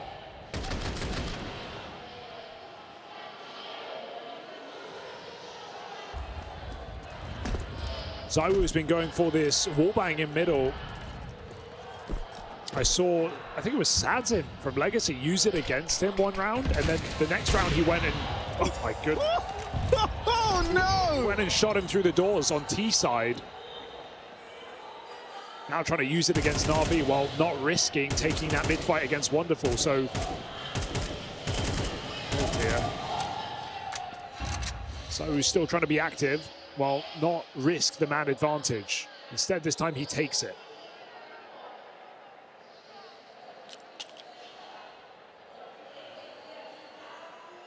Could get ahead of this with Utel primed in the sight, but Makazi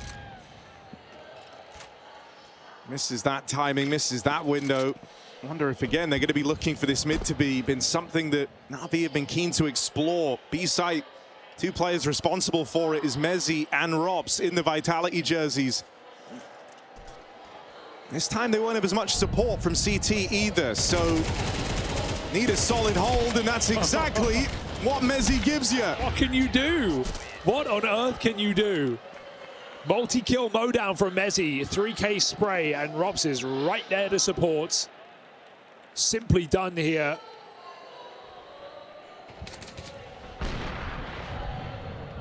And dude, I think, one of the reasons why you're seeing Na'Vi feel and look so dejected is, we know this is a team that like to prep, like to study their opponent. You stay up all night, and on the day off, heading into this quarterfinal, trying to come up with ways to beat the best.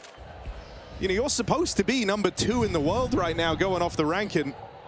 You're meant to be the guys right behind them. This shows why Vitality is so threatening, why they're so scary. This is the gap.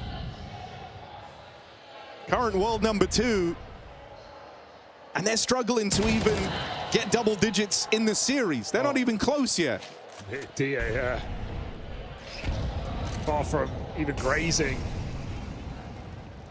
this Vitality CT side. Na'Vi, a man down again up Cat, going for an A split here, 2 at long. You would love Flames in this position again if you're Na'Vi. You've already beaten him before, but it's ZywOo this time blinded and stuck in the open.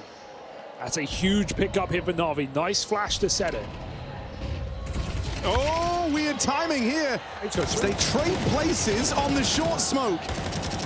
With a kill on a ZywOo already and getting past Apex, you've got guys in the A site. You're flanking in from long as well. Mezzi might be able to get the spot, but he's getting pincered here. Nowhere left to run. Mezzi's a dead man. Low health on everyone for Na'Vi. A lot of money for Vitality as well. But on position alone, you're hesitant that this is a 2v4 they attempt. I want to see them at least peek into it, because we got 12K, 13K, 9K, 10K. Don't really have a lot to lose, and even bruising Na'Vi's money would be nice at this point in the game. Stop them from building a streak. Peek here from Flame should be death. And so Wonderful connects. And Na'Vi look to take a clean second round, a reassuring look. Awkward for Flames. I guess he would expect that Na'Vi knew he came through the smoke as Apex is flashing him through, but they actually didn't turn until he fired. I'm not sure if they knew for certain. So could have been a little bit more for Vitality, but slightly caught out of position there, and a nice retake flash on long that rendered ZywOo dead. Little things like that for Na'Vi, getting them back in this game. Frustrating round for Vitality, but no cause for concern.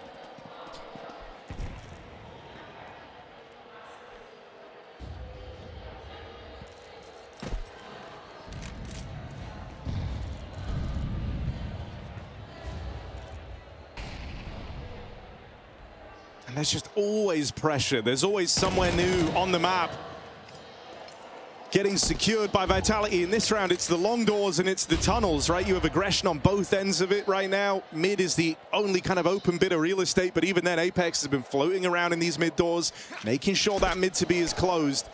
And also here, the players up on the catwalk. And so just here, serving as a bit of a sentry is Apex. And now you make the adjustments in the mid round with the 5v4 to boot. We know Robs in general is an extremely passive player, especially on those T sides, but I feel like that's less and less the case these days. And also in this game, he is just forcing so many advantages, not even just off kills, but the amount of B tunnels pushes we've seen. He's done it 3 times in the first 10 rounds of this game, and he's got another opening kill for Team Vitality. It really lightens the burden on this CT side. They can fall back in their setup. They don't feel the need to play a B stack. It's a good move for Bit. Yeah, great timing, but it's considered. Rops with eyes on. ZywOo will falter. So they've secured a bit of a foothold out here towards A. It's Vitality on for a retake. Apex getting crazy. Already making his move. Rops as well up through short. Flash to try and bring him in. Wonderful will hit the shot, but in comes Apex. That's bomb plant denied and very little time left. Now it becomes a bit of a mad scramble. Wonderful has to provide the cover. Nails the shot and left to a clutch. Mezzi can't set his feet right to begin that one. Alexi and Wonderful combine. Very clutch round for Na'Vi. They have just dealt numerous problems. That is a 4v5 where they lose Ema in upper. Bit gets caught on the lurk through the CT spawn smoke. That looks like a dead round for Na'Vi, but 2 men down and they make it work. Trading off the bomb plot. This kill for Wonderful saves the day, because if not, that bomb's never going down. And they stop Mezzi in a clutch, iced out. Na'Vi onto 3. So much of this game plan in the early stages has been playing these kind of anti-long rush setups for Vitality. They haven't had to worry about a long pop out of Na'Vi. Well, they finally get dealt one here with the smoke and everything to accompany it. So long control taken. Na'Vi get this foothold. Now you're left wondering, well, what do they want to do with it?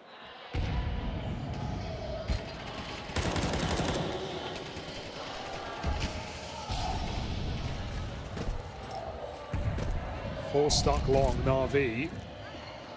Common to just re-execute, but you'll notice only 1 smoke on this T side, so they haven't got the depth to wait it out. They've got to throw that 1 smoke and make it work.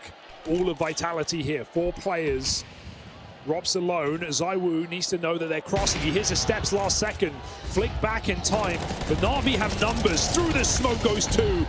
Great trades for Na'Vi. They've kept this round in their favor, but Apex is still committed. He can't convert the kill. Akazi trades back. 1v2 for Rops. Oh, health on Wonderful. But it's a wide swing. Makazi playing with a bit of freedom, bit of gumption there. Takes that fight straight up. I'm shocked Na'Vi are winning these rounds. They keep getting caught off guard. They keep getting put in disadvantages. They're still clutching out. Streak of 3 right now, and so pressure on for Vitality. It's the most rounds Na'Vi's been able to find consecutively in the series. That's a holding promise that Dust 2 could have some twists and turns in it after all. Vitality clearly feeling the pressure. And it's these clutch plays been getting denied.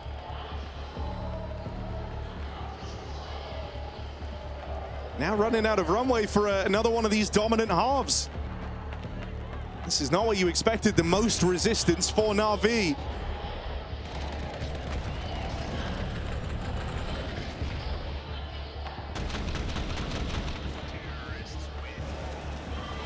Brute force here for Na'Vi, which is nice to see, right? We hear about Zonic talking about disrespecting Vitality, how it has to be done.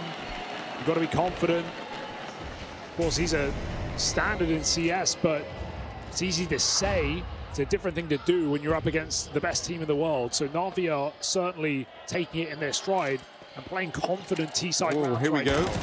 B push in. Rops does a great job to get out with a double. How much more can he do? Trapped in at the car. Still, you'd like to think he's done enough. 3-on-3, and Apex actually plays offensively through this smoke. Backstab not denied by Alexi. It's so Wonderful. Trapped in a clutch here. 2 players in the tunnels. They'll swing Wonderful. Out with the first. Now he's looking for ZywOo. Chasing Ghost in from behind. It's ZywOo finally stealing back one of these clutches. Na'Vi have given themselves something resembling a fighting chance. But in this second half, you've got to remind yourself, this is Vitality's bread and butter. This is their home map, and they're looking for semi-finals.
big question here in Rio is, can anyone challenge Vitality? Can anyone stop them from the historic feat of back-to-back Grand Slams?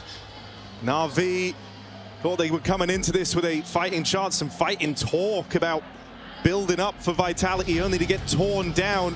It's a Na'Vi that have been on the rise, getting better and better each event across the year, but still yet to leave that impression in this quarterfinal. It's been a very one-sided affair. And now onto the CT side of Dust 2, the home ground of Vitality. Tall task ahead. A pistol would be a massive step in the right direction. It's a 5v4 from the captain. Wonderful's gonna sweeten the deal. Layers of resistance here, ready to stop this A play. You're looking on, it's Flames, it's Apex, side by side, trying to respond in a 2-on-3. Smoke break is crazy, they want to fight, and Alexi catches another right through it, putting his team in his back. 3 kills from the captain will seal it here for Na'Vi. That is their first pistol of the series, coming in right when they need it. Important round for Na'Vi. But you can never get too comfortable. It helps them that there's no prong here for Vitality. Even if they do buy, it will be weak. Surprising little streak of rounds down the stretch of the T side for Na'Vi. That was often in a disadvantageous position. But still converting on a 4-round half. It's going to take some depth. Vitality take a breather. Scout is sold back. As you know, Na'Vi aren't taking that fight in middle. I don't want to leave this up to chance.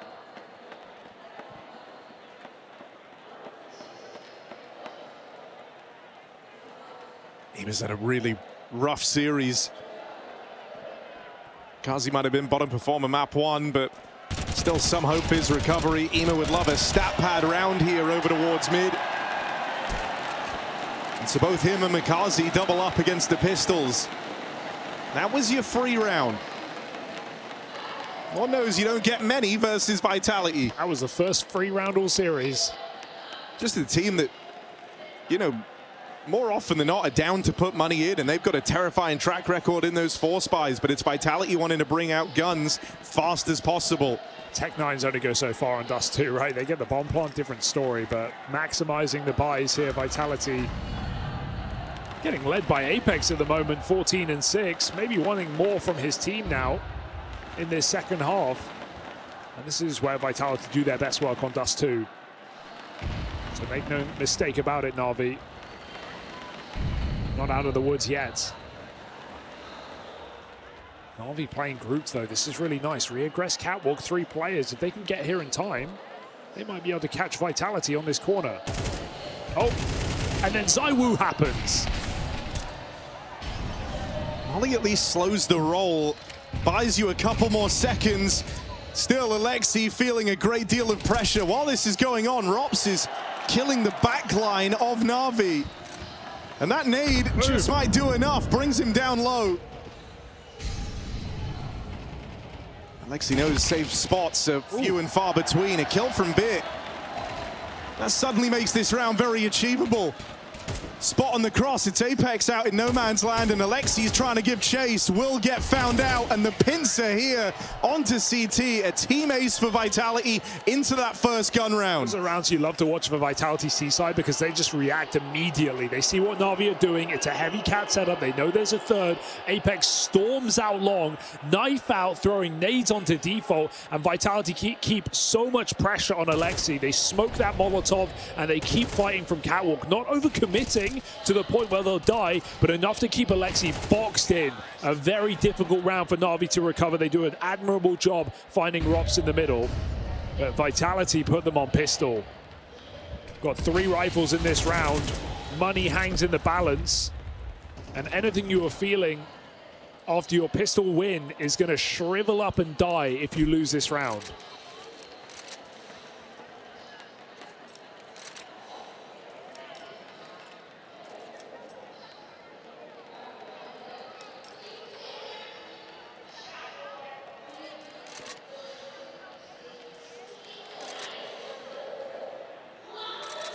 RV full spread in this round. Individuals have to perform, no excuses. There's no flashes or utility to assist your teammate, offer support. Alexi's just going to fall back from long. He can't contain this with a 5-7. And he's just giving his smoke over as well, so, all right. Bit of a missed smoke, but no problem here for Vitality. It's not going to be punished. Na'Vi go back into the bomb site. Are those B players going to remain stagnant? If they do, they might be left out of this round entirely.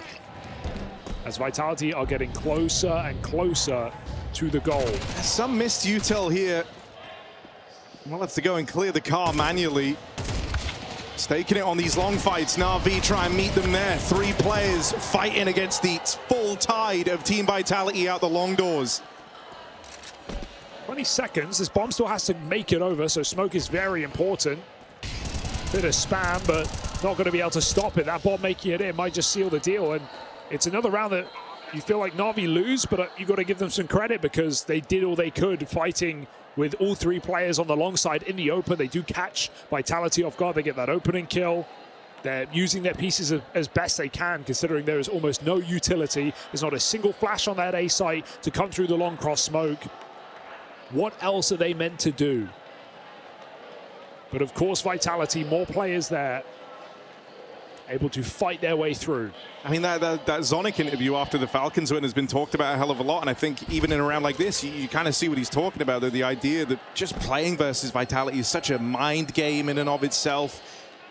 You could see that Vitality knew they're getting a lot of respect just by the way that they sit back, they go over the game plan of that round for a solid like 30 seconds. They've given up all their control.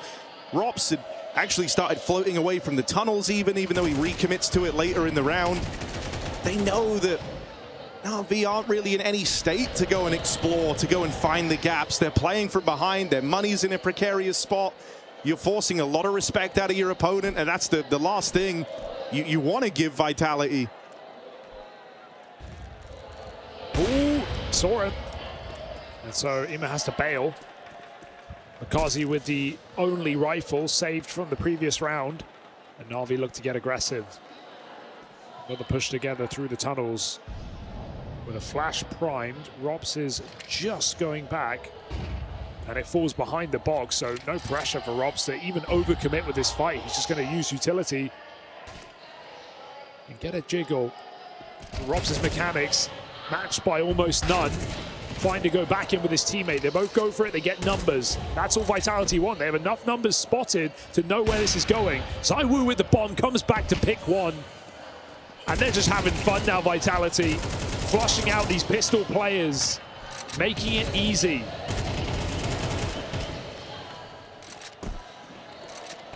They don't even run away from the fight anymore.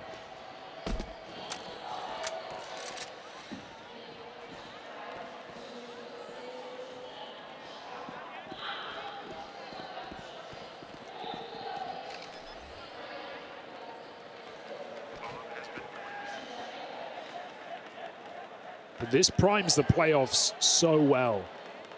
Because while this is a warm-up for Team Vitality, real threats still do remain in this tournament. So you'd like to think. Furia with renewed form. Potential rematch against the Falcons in the final if they can continue to beat Spirit. And if not, well, Donk has other ideas. And so dare I say, this is the easiest it was ever going to be. It's still uphill from here. Yeah, I think, you know, in the eyes of the Brazilian crowd, there was a bit of like almost quiet hopefulness that Na'Vi could pull this one off, or at bare minimum, you know, push the right buttons, get under Vitality's skin a little bit. I think the thing that gives you a good chunk of concern is just how one-sided this has been. You wanted to believe that Na'Vi with some time to prep, a prep-heavy squad, recent, you know, positives to go off of in that Falcons win, tape to study. Also in terms of, you know, looking at opposition that have been able to give Vitality a run for their money. Hell, even Na'Vi, the track record isn't good in the head-to-head. Vitality are taking it every time, but they were always a fairly competitive affair. Yeah, but Na'Vi spoke pretty positively about this matchup, right? Like realistic, they know what they're up against, but also they believed in themselves based on those conversations. Talking to Alexi in the lobby yesterday. Knowing that Vitality can bleed. Well, they've been patched up.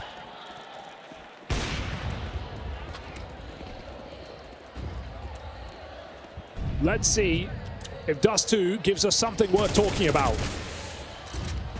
This is Na'Vi's final chance.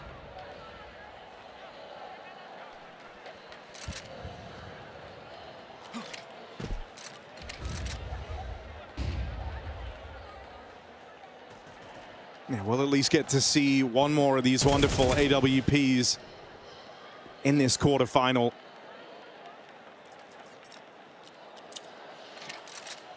Been far and away the most consistent point of output for Na'Vi.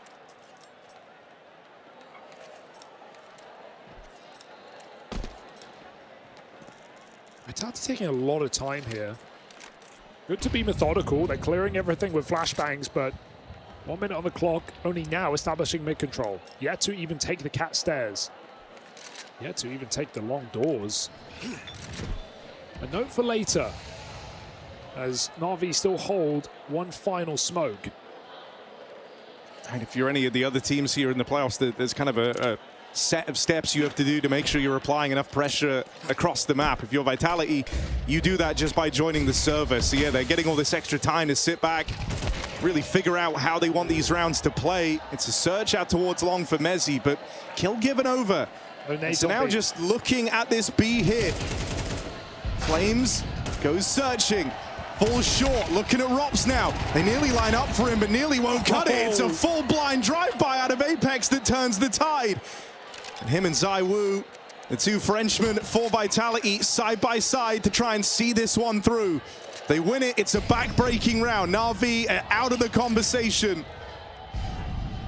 Money would be broken, and the quarterfinal with it. And Apex, alongside ZywOo, waltz this one home. 20-6 on Apex as well. He has really showed up on this second map. It didn't even feel like he was required. And you can just see it for Vitality. They're really not feeling a great deal of stress.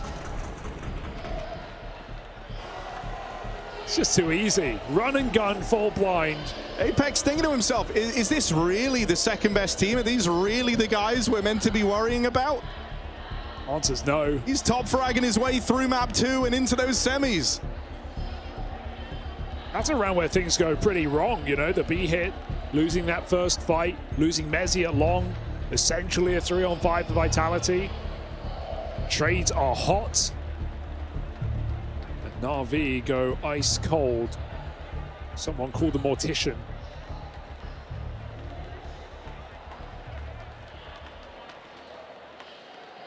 (12-6).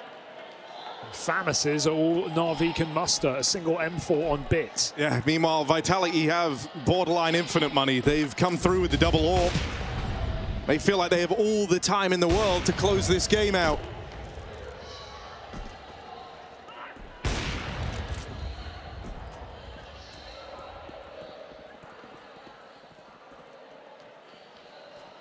And again, it's just Apex, you know, having all the time he needs. Sit back in spawn, come up with the ideas. Nothing active for Na'Vi. Just a gamble over towards this A bomb site. 4 players here. Solo B hold for Bit.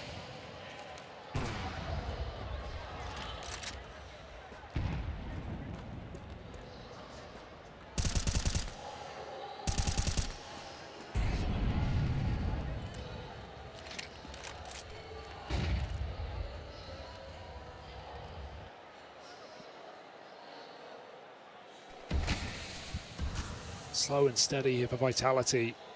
It seems like they've uncovered the empty site. It's only Bit in position. Yeah, they're going to the side of the map with just one guy defending it. Bit needed a multi-kill. Instead, gone after one, and that's simply not enough. Rest of Na'Vi trying to scramble these rotates, but you're always left looking over your shoulder. ZywOo on for the backstab. And now has them pinned in down here in middle. You are in the kill box, Na'Vi. Either side of them, Vitality chomping at the bit to move into those semis, and it is no contest. Vitality destroy Na'Vi, and Apex seems unbothered. Came here expecting a quarterfinal. It ends up just being a formality for Vitality. Yeah, shrugging off the stage, shrugging off the crowd, asking, were you even watching? Because that was a masterclass from Team Vitality, from Mirage to Dust 2. Even when Na'Vi come through with rounds, they just couldn't break this team. They got one pistol in this series. They got one anti-eco as well. Vitality suffering from success in this quarterfinal. And who do they face? It's Furia up tomorrow. Fallen, fresh off his announcement of retirement at the end of the year. Team Vitality want to send a harrowing message to the Brazilian crowd and want to chase down those gold bars in the Grand Slam. Yeah, that's what they're eyeing up, right? And that's what they're playing for. That's why a win like this doesn't do a lot to get Vitality excited. They've got their eyes on bigger things. They've got greater ambitions than just this quarterfinal. This is a step on the road. Next up is Furia in the hometown of the squad. The arena's going to be backing them up. It sets a very, very different tone. But for now, we'll go down to the stage. Let's hear from Vitality. This was absurd. You didn't give them any chance. Let me start with the boring question. How are you feeling after this solid victory? Feeling great, to be honest. Obviously, we want to prove that Falcon and G2 we didn't play the best, and we want to also enjoy the stage. So obviously it was great to show a great game for Vitality. So we did great today. Amazing. Now you're gonna face Furia, and in front of them, and now you are so close to achieving the Grand Slam. Are you confident with the next matches? Confidence, I won't say that, but obviously it will be a great match to play Furia in front of this amazing crowd. We know it's gonna be against us, so obviously we're gonna enjoy that. So yeah, looking forward to play Furia. It's gonna be amazing, mostly against Fallen and what he said before. So it's gonna be amazing to play maybe him the last time. Thanks ever so much. Best of luck. Well, there you have it. The conclusion of the series that was, in fact, promised. It was a quarterfinal, and it did not deliver at all. Yeah, was it? Was this one was promised? We were saying number the one and game number itself. two in the world? What the hell, man? The game itself was promised, okay, but the game itself wasn't pretty. No, it wasn't. It wasn't. When does Na'Vi play? Yeah, that's the thing. You asked that question after first map, and maybe they turned up a little bit more here for Dust 2, but at the end of the day, you were never in doubt that Vitality were going to win this 1-2-0. Gotta give it to the man in the picture right here as well, Apex. Now, we praised ZywOo for having a great showing on Mirage, dropping 30 kills in 15 rounds. Apex, you know, on Dust 2, not only from a tactical perspective, leading the troops, but fracking out, you know, like, was it the old Apex back of 2015?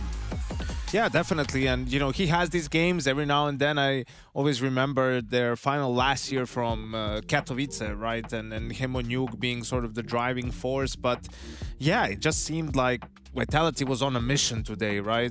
For anyone who was second-guessing who still is the main favorite to lift the trophy here, I think they removed any doubts with this performance just now. Yeah, that was definitely a performance, to say the least, right there. And it doesn't feel like they even had to go deep into their arsenal, unfortunately, for the side of Na'Vi, not bringing that heat in the reverse direction. That's the scary part, because I think it takes a great performance to make Na'Vi look that lackluster. I think Na'Vi, as we spoke about heading into the game, have been showing, you know, better and better Counter-Strike as of late. I think the players individually speaking, and Mikasa and Wonderful for that matter as well, have been showing great signs of improved form as of late. So in order to shut them down and make them look a little bit teethless, it takes a great performance coming out from Vitality. Now, how much is that Na'Vi not playing well and not showing up today, and how much is that Vitality just being so much better than everyone else? It's hard to put a percentage on, but it did feel like Na'Vi were nowhere near the level of Vitality, and let alone the second best team in the world. Just couldn't get any couldn't get any momentum in these games, right? Like they didn't have good starts. They lost most of the pistols,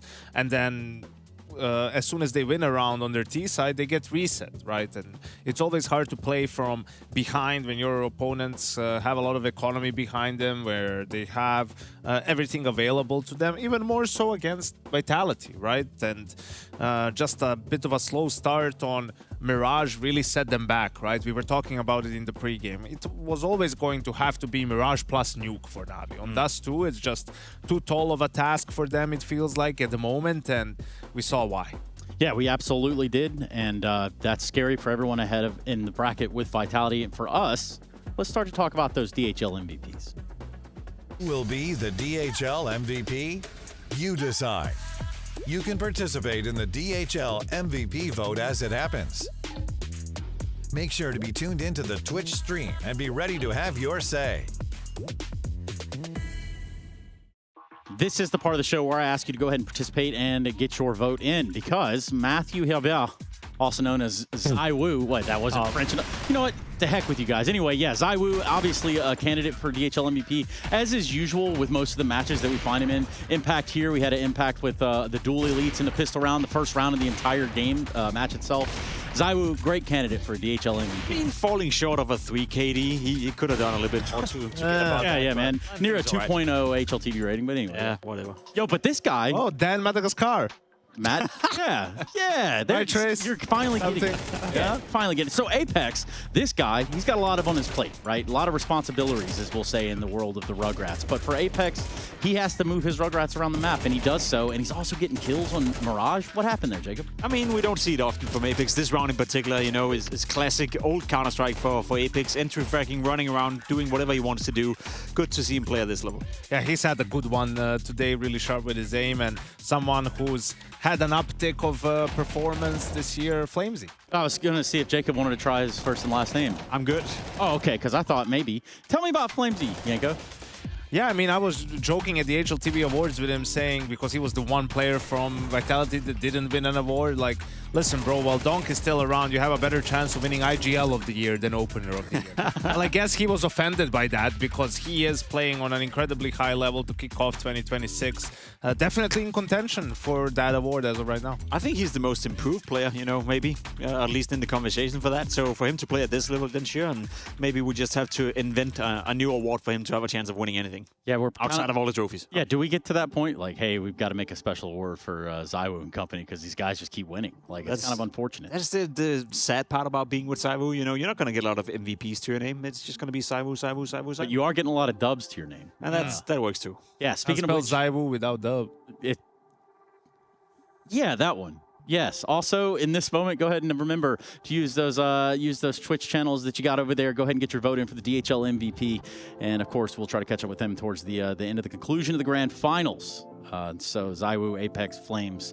And for us, a goodbye to Na'Vi. And now it seems like the world is right and that Vitality is back on track to hold this title. Yeah, it's gonna be a fun game tomorrow versus Furia. I think, you know, in terms of level of gameplay, yeah, Vitality are the favorites, but maybe the crowd can play a factor. I'm not sure that's a good thing for Furia, you know, and it could be a bad thing, but we'll have to wait and see tomorrow. What I do know, though, is it's gonna be exciting. Yeah, it's gonna get crazy in there, but people talk about the pressure for Vitality with the Grand Slam. I mean, it's a pretty crazy atmosphere for Furia to be playing in, right? Like Fallen's last tournament in Brazil, last chance to lift a trophy on home soil. I mean, that's a ton of pressure for Furia as well, and it's going to come down a lot to will they be able to harness that? How do they sort of approach the game? If they can use it in a good way, then hopefully we can get at least a competitive game, because today was pretty one-sided. Because the last dance was already taken, right? So it's been the last 5 dances for Fallen, it feels like. Couple dances in there, but he can't go back from this announcement. No, I don't think there's any coming back from what he was doing up there on the stage in full Portuguese. Shout out to Fallen, the 2-time, well before the disrespectful doctor came into the picture. Let's talk a little bit about this bracket as it's played out here for the playoffs. Jacob, you can see that. What's it say? Barely, to be completely honest, you know.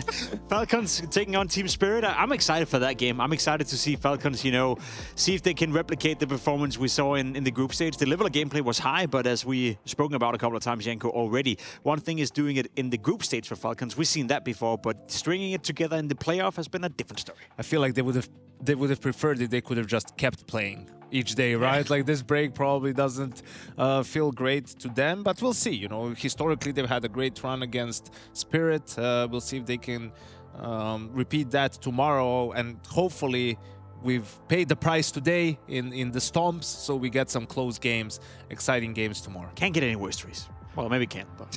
Oh, yeah? Well, I would love to hear about how maybe it could, honestly. So, Jacob, if you could just kind of humor us for just a second in that would be great. We would appreciate that. All right. So I'm actually told that we are waiting on interviews. So there is a little bit. There's more interviews. There are more interviews. Yeah.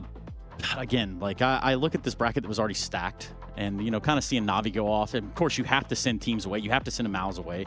It does check out. Like that's how a tournament works. Can't wait to hear from Na'Vi. Can you imagine what they're gonna say? Didn't show up today. Just shots. Came off slow. Zywo was on a tear. They came better prepared to play, ready to play, and we didn't have a chance today. Guys, let's do that then. Let's hear from Alexib himself. Alexi, I don't want to grill you too much. Obviously, I've been a player. I know how these kind of games go. What really happened in your opinion? Why is such a big difference on what happened on the server? I mean, they're showing why they are probably the best team that we've ever seen in the history of Counter-Strike, and it's not easy. You go into your first map pick and Zywo is 30 kills, 5 deaths probably, and it just felt like they were playing with us. It was not even serious. We started every game slow. Won the CT pistol on Dust 2. Maybe if we get the first CT gun round, we can make the map competitive, but it just didn't feel like that today. I felt like even the maps didn't matter. They showed up as better individuals and better as a team, and it felt like we played a worse game than we even played in Rotterdam, and even that game was 0-3. So. Can you tell me a little bit of a positive of Na'Vi in this tournament? What are you taking home that you're really proud of what you did here? I just think that whenever we play any other team, it seems right now that we can always fight, and we can. I fully believe that we can win against any other team. But the problem is, you're not going to be happy if you come in second. And as I told everyone, like we're not happy even if we made it to the finals and would lose against Vitality. This time we met them on the quarterfinals, we lost against them. If you're not able to beat them, you're not deserving that trophy up there. So I just think that I'm happy that we managed to play against them, but after getting whooped like that, it's hard to put into words yet. Obviously, this is the end for you in the tournament, but I don't want to take this opportunity away from you. If you want to address the fans, there were a lot of Na'Vi jerseys as well in the arena. So anything you want to say to them? Yeah, I'm super glad that everybody is, or at least it felt like the arena was supporting us. We didn't win plenty of rounds, so we couldn't feel the vibration, feel the vibes that well. But yeah, I'm glad that we have a lot of fans cheering for us, even though, we didn't show up today and we couldn't even put them on the test, I felt like. So thanks to you guys, and hopefully we'll do better next time. Thank you for this candid interview, and good luck in the future. Yeah, GG, Na'Vi, you're gone. Jacob, over to you. Yeah, I think it's just another reality check in a sense, right? Because we're trying to build the storyline that maybe Na'Vi is the second best team in the world. Now tomorrow we get to see Furia, who's another contender to maybe be the next in line to challenge them. And I think the level between Vitality right now and the rest of the world, that gap is just getting bigger and bigger and bigger. You'd like it to be smaller. You'd like it to be a little bit more competitive heading into IEM Cologne, but nothing suggests that's the way it's going at the moment. Yeah, we'll see. The only team that's had any sort of success against them has been the Falcons, right? But only against them. Falcons struggle against everyone else. Na'Vi seems to be the opposite of that, having a good time, against the rest of the field, but no answer for Vitality. They're the MOUZ of 2020. Damn. Harsh, but fair, yeah. Yeah, that's what they say about Yanko the ruler. Let's go ahead and hear from Zywo in this moment. Zywo, I'm so happy that I managed to grab you for a few questions, because I have to ask about that first map. You were firing on cylinders that are just looking inhuman. Can you tell me about that map and why you found so much comfort on that first map in Mirage? It's tough to say, to be honest. The confidence don't come like this. Torments, we, as a team and as a player, we kind of fucked up against G2 and Falcon. We didn't show like a great face against them, so we didn't want to just play like this again. We wanted to show like even better face today, and I think me individually and also Understood as a team, we showed like great vitality, so we wanted not to do the same thing as Falcon. 100%. I mean, it's hard to put into words the change in pace that we saw from the group stage coming onto the stage today. Is there anything that you would attribute that change to, that we see Vitality returning to the peak form right here? I mean, it's always tough to say, like, between group stage and stage, it's always a big difference. We really enjoy to play on stage, like we're playing maybe against the Crown tomorrow. So we love that. We love, like, we enjoy so much being, like, in Rio, playing on stage, that we play really different. We are more motivated, we are more, like, confident, and we trust each other. So, yeah, we feel pretty confident for tomorrow. I have to ask about that prospect facing up against Vincere. I'm sure you saw the news with Fallen as well, potentially the last time he will ever play in front of a Brazilian crowd. Does that put more pressure, more emotions on the line for you? No, to be honest, we have already the pressure with the Grand Slam, so obviously playing against Vincere won't matter much for us. Obviously, playing against the Crown is going to be tough tomorrow because I guess everyone will be against us, but we're just going to enjoy. We have Apex with us, so they're going to scream at them. So we are not scared, we are not worried about that. We know we are ready for that. Feels like you guys just relish in being the villains. Thank you so much for your time, Zoe. Congratulations. See you tomorrow. Now I've heard Mr. Matt, how'd you say it? Madagascar? Yeah, that one. I've heard that guy scream a couple times, but I still think he's going to have a harder time trying to make noise in that place. Yanko, you and I were both sharing a desk when we were down there for the major, and I have to say that is easily the loudest environment I have ever had a broadcast mic or headset attached to, ever. Like, unbelievably loud.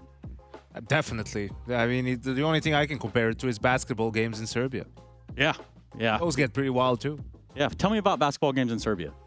They seem super cool. A lot of pyro, I think, indoors. I'm not sure how that's allowed. Like handball in Denmark. Pyro indoors? No, handball like in Denmark, we just like clap, clap. You guys are firing fireworks indoors. I don't get it. I love that. You should see what we do at our games. It's pretty nuts. Anyway, speaking of games, that does it for us here today. We're done with this quarterfinal day. Tomorrow we're set up for a semifinal. And boy, we're going to have all the fixins. So there's nowhere you'd rather be than watching the Intel Extreme Masters right here in the year 2026. It's Rio. We'll be back tomorrow. Good night. Extreme Masters Rio 2026 is brought to you by ESL in partnership with Intel, Acer Predator, and DHL.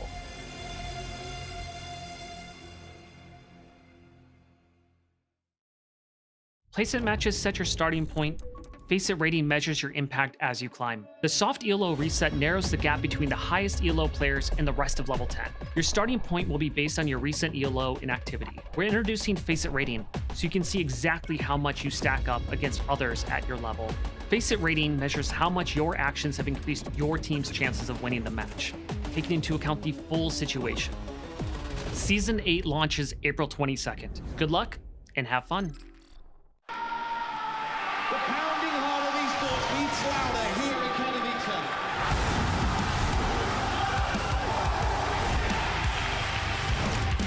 Double peek, he's getting his shot. Unbelievable!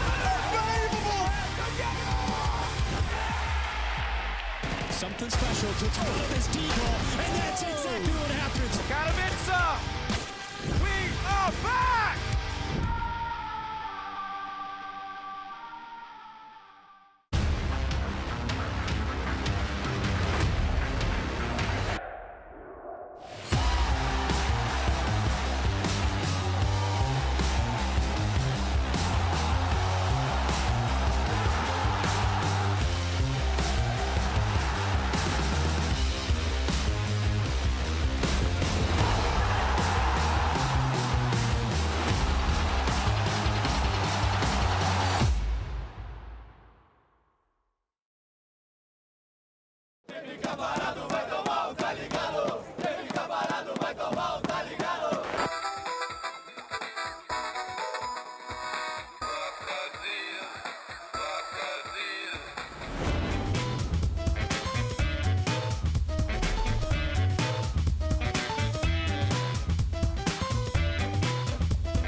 Okay, let's fucking enjoy this moment. Yeah. I want us to have fun, okay? Gotta get on it. Looks like it should be MOUZ's fault here unless they can just hold the defuse. The smoke, gotta fight it with the tech. No! Partner up and ensure the trade. Shiro. Oh, it is lined up again. Oh, still blind screen. Buys time for Dom to close the gap, and down goes Brawler, and he gets another one. Style! Bulldozer flattens MOUZ and sends them packing out of Rio.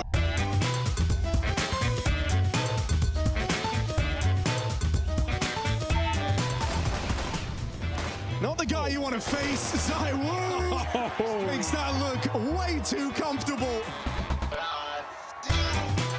3-on-3, ZywOo ripping heads off in the pistol. It's been all him thus far. Oh, it's all him to close. ZywOo electric in both pistol rounds.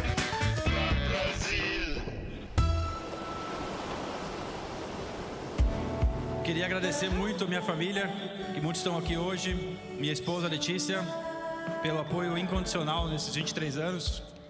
Mas de cabeça erguida sempre estaremos. Vejo vocês amanhã.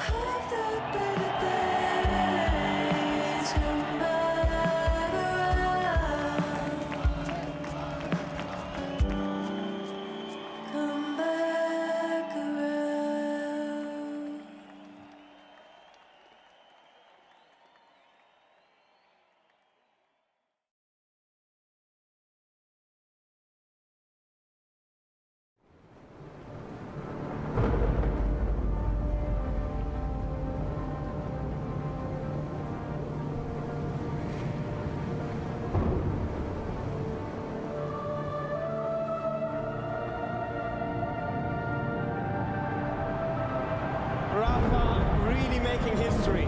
Absolutely phenomenal. And Ace is the champion of the Intel Extreme Masters World Finals. Storm's still not quite done. MC is going to take this fight, though. 3 seconds left.